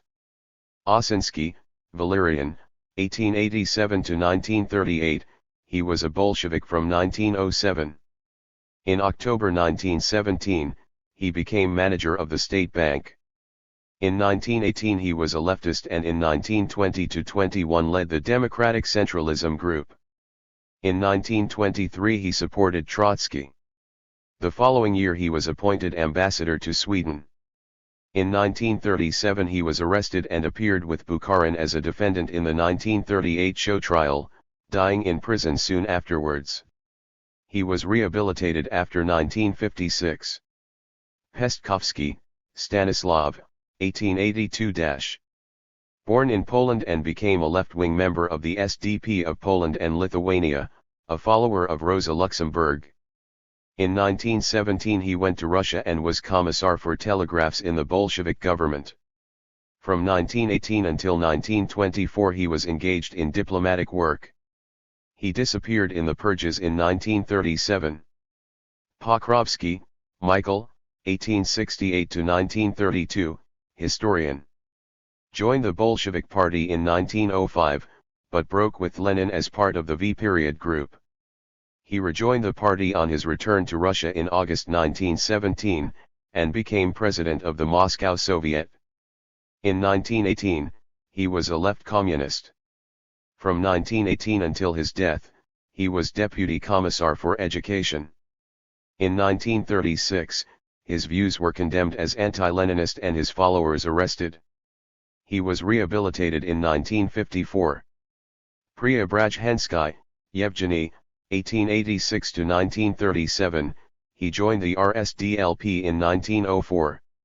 In 1917-8 he worked for the party in the Urals and fought in the Civil War. From 1923 to 29 he was the economist of the opposition, engaging in a debate on economic development with Bukharin. In 1927, he was expelled from the party, but capitulated to Stalin in 1929 and was readmitted.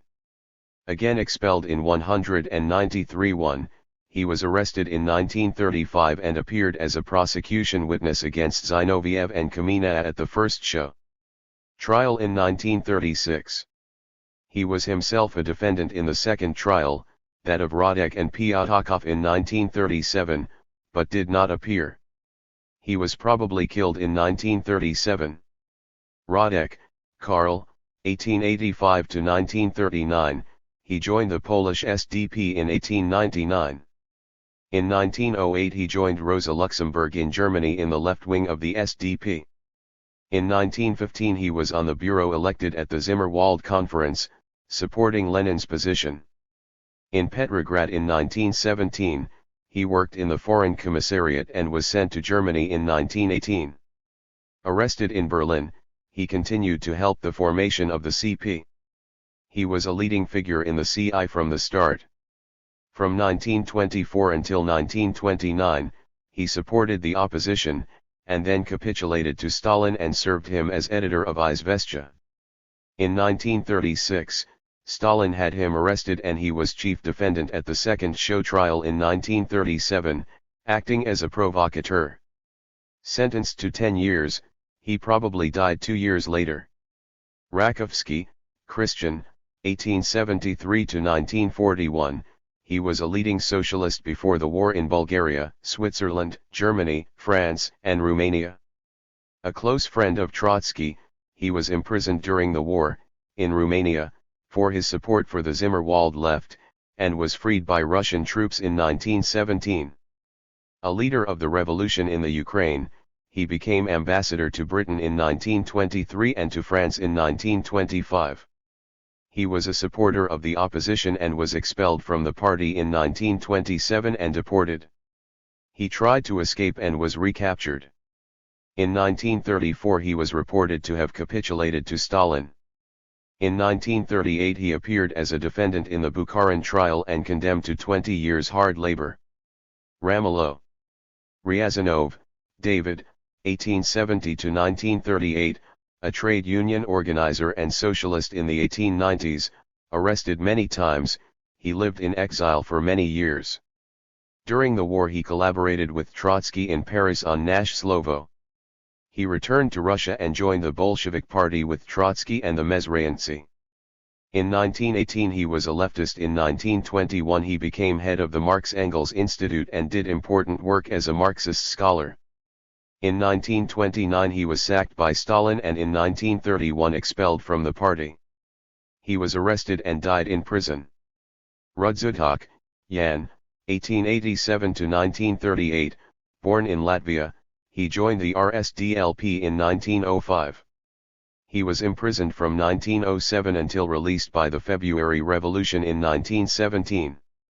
A prominent trade union leader from 1917. In 1937, he was arrested and died in prison. After 1956, he was rehabilitated. Pavlova Kveldman, Mikhail, 1871 to 1929, a militant socialist while at school, he was first arrested in 1892 and deported to Siberia.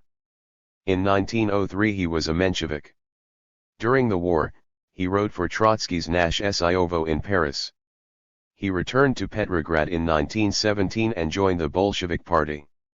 Rykov, Alexei, 1881–1938, he joined the RSDLP as a student in 1900 and was arrested in 1901. From his release in 1902 onwards he was engaged in illegal party work. From 1903 he was a leader of the Bolshevik faction, and was arrested many times.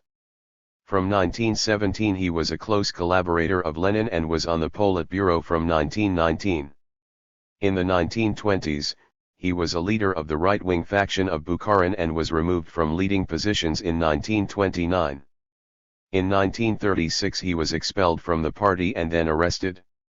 In 1938 he was a defendant in the Third Show trial and was executed. Rivkin, Oscar, 1889–1937, joined the Bolshevik Party in 1917 and became a leader of the Young Communist League. He died in a Stalinist prison and was rehabilitated after 1956. Sadovskaya. Safarov, G.I. 1891–1942, a Bolshevik from 1908, he attended the Zimmerwald Conference in 1915. From 1921 he headed the Eastern Department of the CI. A supporter of the left opposition, he was expelled from the party in 1927, then capitulated to Stalin and was readmitted. Expelled again in 1934, he died in prison. Sedgaliev, Sikibgary, 1894–1939, he joined the Bolshevik Party in 1917 and was a leader in the Soldiers' Soviet. He died in a Stalinist prison, and was rehabilitated in 1957. Serebryakov, Leonid, 1890–1937, a Bolshevik from 1905. In 1917 he was a leader in Moscow. From 1923 he supported the opposition and was expelled in 1927, then capitulated to Stalin and was readmitted in 1930. He was arrested in 1937 and sentenced to death at the Radek Show trial. Shlyapnikov, Alexander, 1884–1937, a metal worker, he joined the RSDLP in 1901 and the Bolshevik faction in 1903. After the 1905 revolution, he was sentenced to 2 years in prison, after which he went to France. In 1914 he was sent to organize the Bolshevik Party in Russia. In the government after October 1917 he was Commissar for Labor. In 1920–21, he led the Workers' Opposition Group. In 1924 he was sent to work in the embassy in Paris. In 1927 he capitulated to Stalin. Expelled from the party in 1933, he was arrested and died in prison. Skripkin, Nikolai, 1872–1933, born in the Ukraine, he joined the RSDLP in 1897 and was a Bolshevik from 1903. He was imprisoned many times. In 1917 he was a member of the Military Revolutionary Committee and was a commissar in the Ukrainian government from 1920. In 1933 he committed suicide. Smidovich, Peter, 1935, joined the RSDLP from 1903 and a leader in Moscow in 1905 and 1917. Sarin, Vladimir, 1872–1944, joined the Bolshevik Party in 1917. In 1918 was a leftist. Arrested in 1939 and died in prison. Rehabilitated. Sokolnikov, Grigory Yakovlevich, 1888–1939, economist. He joined the RSDLP in 1905, working in Moscow until his arrest in 1907. After 2 years in prison and exile, he escaped and lived abroad. Returning to Russia in 1917, he was a leader in the Moscow Bolshevik Party and was elected to the Central Committee. After October 1917, he directed the nationalization of the banks, and then became a military leader in Turkestan. In the 1920s and early 1930s he held a number of important positions in economic planning. Arrested in 1936, he was a defendant in the 1937 frame-up trial. Sentenced to 10 years imprisonment, he died in prison 2 years later. Steklov, Yuri, 1873–1937, he founded the Union for the Emancipation of the Working Class in Odessa in 1892 and joined the RSDLP in 1898. A Bolshevik in 1903, he later joined Ryazanov's group. Arrested many times. In February 1917, he became editor of Izvestia, calling himself a non-party revolutionary. Rejoined the Bolshevik Party after October and edited Izvestia until 1925. Disappeared in the purge of 1936. Sultan Galiev, M. 1892–1939, he joined the Bolshevik Party in 1917. In 1919, he was made Commissar for Muslims in Central Russia. He was expelled from the party in 1927 and died in prison. Trotsky, Lev, 1879–1940, Trotsky was present only at the opening and closing sessions of the Congress, being engaged in the Polish campaign. Tomsky, Mikhail, 1880–1936, joined the RSDLP in 1904 and supported the Bolshevik faction. He spent 10 years in prison and exile. From 1917, he was leader of the Soviet trade union movement, and in that capacity led the Russian side of the Anglo-Russian Trade Union Committee. From 1922, he was a member of the Politburo. From that time, he supported Bukharin, until Stalin removed the right faction in 1929. He then capitulated to Stalin and was made director of the state publishing house. After being cited in the 1936 show trial, he committed suicide. Teratuta, Victor, 1881–1926, c. joined the RSDLP in 1898, and the Bolshevik faction in 1903. Helped to raise money for the party. Arrested in 1900, he went to live in France, returning to Russia in 1919. Vadim, Vadim, 1886–1940, a Bolshevik from 1907. Voronova.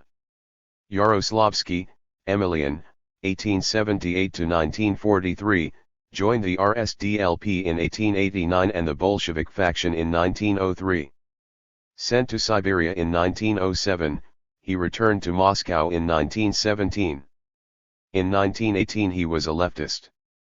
As secretary of the Central Control Commission, he supported Stalin from 1923 to 34. He was also a leading Stalinist distorter of party history. Yanukovych, Abel, 1877–1937, joined the RSDLP in 1898, in Baku. In 1917 he was a leader in the Soldiers' Soviets. He backed Stalin as a member of the Central Control Commission from 1924 until 1934. In 1935 he was expelled from the party, arrested in 1937 and shot. In 1959 he was rehabilitated. Zeitlin. Zinoviev, Grigory, 1883–1936, Lenin's closest collaborator from 1903 until 1917, he joined the RSDLP in 1901. During the war, he fought with Lenin in the International Workers' Movement, participating in the Zimmerwald and Kienthal conferences and was co-author with Lenin of the book Against the Stream. Returned to Russia with Lenin in April 1917, he opposed Lenin's April Theses. In October, together with Kamina, he opposed the decision for insurrection. Lenin moved their expulsion from the party, but received no support. After October, he was chairman of the Petrograd Soviet and in 1919 became the president of the CI. In 1923, he joined with Stalin and Kamina against Trotsky, but in 1925 broke with Stalin and formed the joint opposition with Trotsky. At the 15th Congress in 1927, he and Kamina capitulated to Stalin, but were still expelled from the party. In 1928, the Zinovievites again capitulated, and were again expelled in 1932.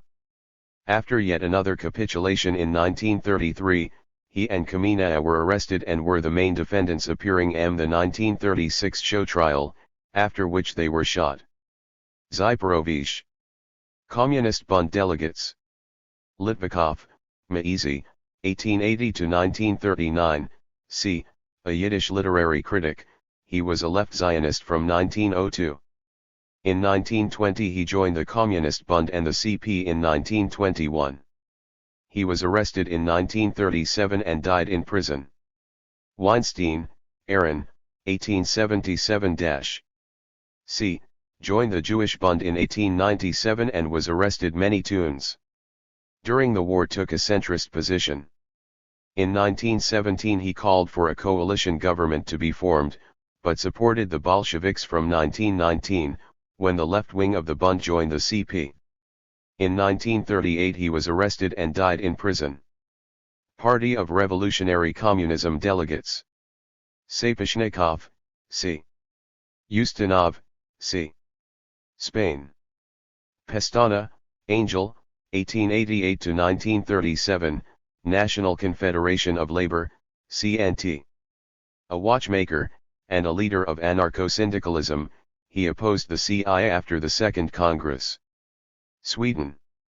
Lindrad, Sven, 1889–1951, Left Social Democratic Party. Joined SPD in 1908 and the Left SDP when it was formed in 1917. In 1921 helped to form the CP. In 1929 he became leader of the party as a Stalinist and remained leader until 1951, when he died. Dahlstrom, Katarina, 1858–1923, joined Social Democratic Party 1894, and joined the Left SDP in 1917 and joined the CP in 1921. Switzerland. Backer Communist Party, Forderung. Bringhoff, Walther, 1895, Social Democratic Party Left. After the 2CCI, he joined the CP on its formation in 192-1. In 1929 he opposed the social fascist line and broke with the CI, later rejoining the Socialist Party. Herzog, Jacob, 1892–193-1, Communist Party, Forderung. Leading member of the Swiss Socialist Youth in 1914, he was expelled from the Socialist Party for his revolutionary politics, and formed the Forderung, a communist group. Joined the CP on its formation. Humbert Ross, Jules, 1891–1971, Social Democratic Left. A Protestant pastor, he was a pacifist in 1914 and was imprisoned for his opposition to the war, joined the Socialist Party and supported its left wing. In 1917 he became a communist.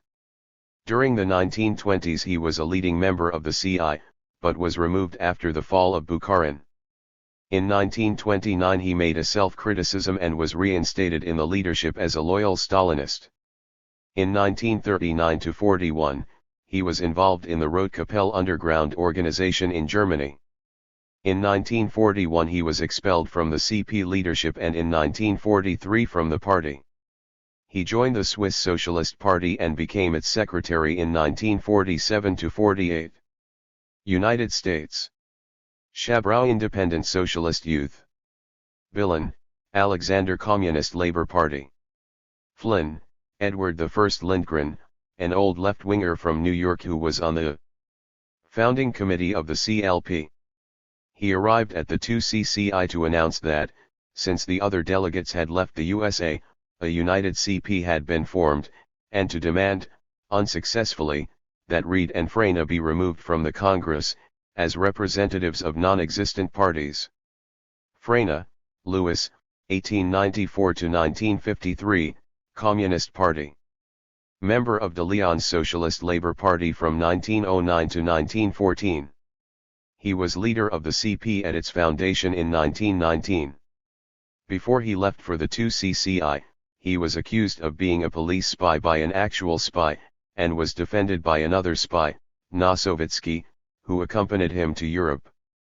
At the 2CCI, he was tried on the charge, brought once again by factional opponents, and cleared with Lenin's support.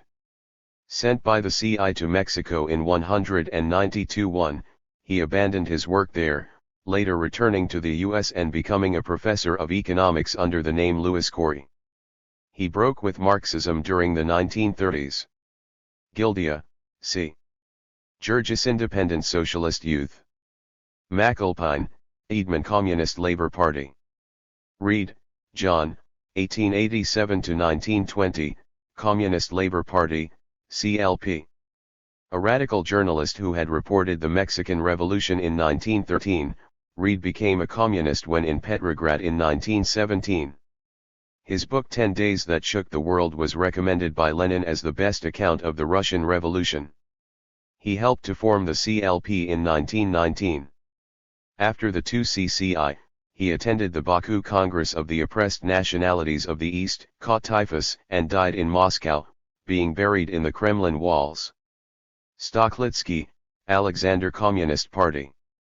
Leader of the Russian-speaking group in the Socialist Party. Helped form the CP in 1919, but played no part in it after the 2CCI. Yugoslavia. Milkic, Ilija, 1882–1968, Communist Party. Founder of a trade union for men in 1901, he helped form the SDP in 1903 in Serbia. He was a supporter of the October Revolution and became a leading member of the CP when it was formed. He lived in exile until 1926, when he returned to Belgrade, perhaps to work illegally for the party. Communist Youth International, M. Bameter, Sigi, 1892–1966, born in Switzerland, he was a member of the Swiss SDP. In 1919 he helped form the CYI. From 1932, he lived in Moscow. Ludner, c. Munzenberg, Willy, 1889–194.0, a leader of the German Socialist Youth Movement. He was secretary of the Swiss Young Socialist League in 1914 and in 1915 called an International Conference of Socialist Youth in Bern in opposition to the war. He was then elected secretary of an International Bureau of Socialist Youth. He supported Lenin's stand at the Zimmerwald Conference. In 1918 he was expelled from Switzerland and returned to Germany, where he joined the CP on its formation. He was invited to the first Congress of the CI, but was in prison at the time. In 1919 he founded the CYI. In the 1920s and early 1930s, he organized many of the Stalinist front movements. In 1936–7 he moved away from the CP and was officially expelled in 1939. In 1940 he was interned in France and shortly afterwards found hanged. Shatskin, Lazar, 1902–1938, born in Russia, he joined the Bolshevik Party in May 1917.